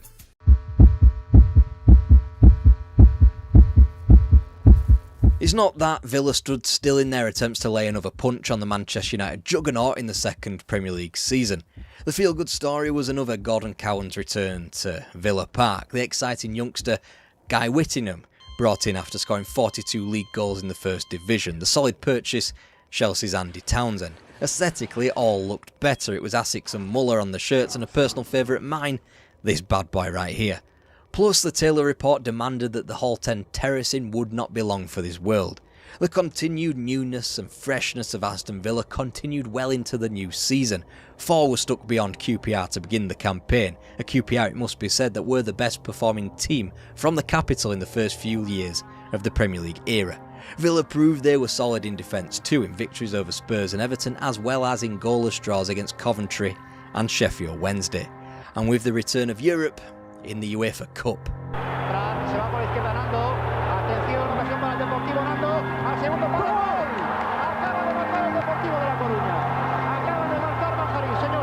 Ultimately though, Europe wouldn't deliver. Since English clubs returned from the shadows, no English club had threatened to win silverware on the continent. Whilst that would change with Arsenal's Cup Winners' Cup forays, it wasn't until 1999 that the big one was won again. Thanks to teams like Deportivo, another incredibly underrated team of its time, Villa would be nowhere near the conversation, for now. And by this point, if it wasn't abundantly clear that Aston Villa weren't going to trouble the Premier League trophy too, it was when Manchester United kicked onto another gear entirely. Nobody was going to stop them anytime soon, not in a league format anyway. With that foreshadowing well out of the way, here's the beginning of the League Cup and an opponent Villa knew all too well, but hadn't played in years because they weren't good enough to grace the Premier League until 2002. Yes, the Blues were back.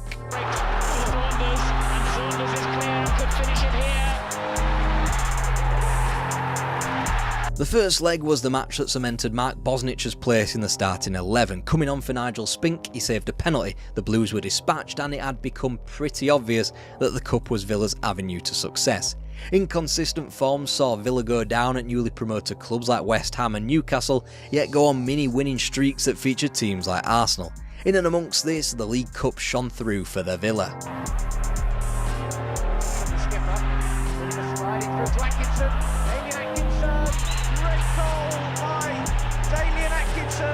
Atkinson right in there. Bottom here for Arsenal as Villa go into the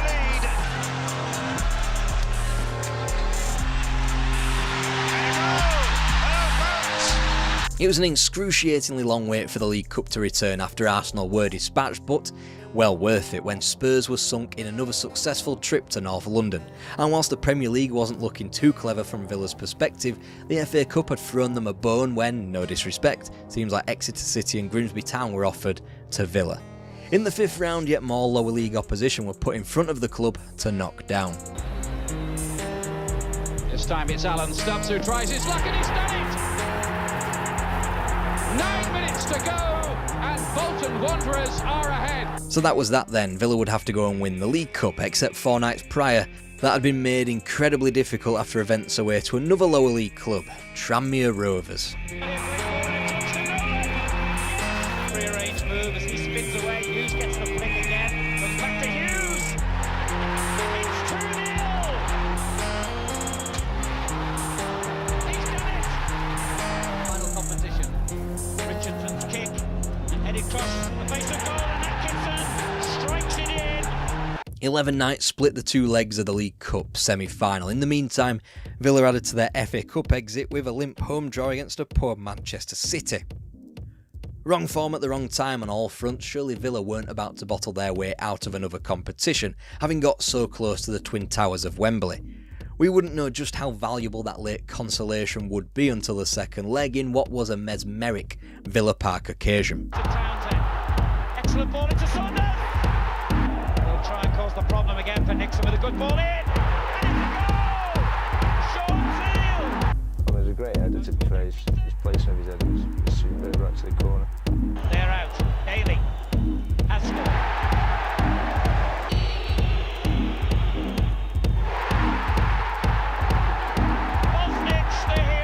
Villa were off to Wembley, and after a week of waiting, the dreaded and expected news followed.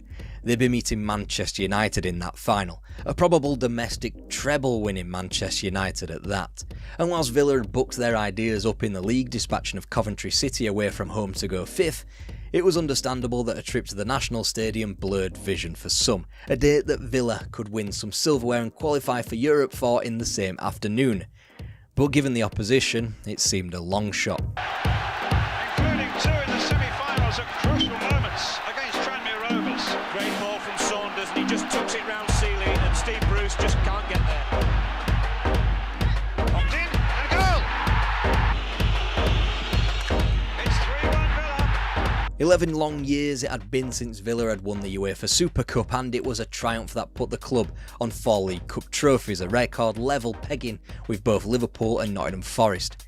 It was only natural that what followed Wembley jubilation was a murky slide into mid-table obscurity, but it didn't matter one bit, especially when everything from the earlier weeks of the 94-95 season pointed to yet more great times for the club. Because we want Villa to win, being English, but it doesn't need one to be any better again. Here's Houghton, and he's got one!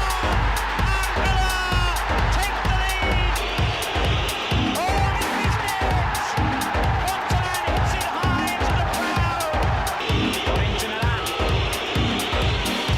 Oh, it's a big side of the ball and come out!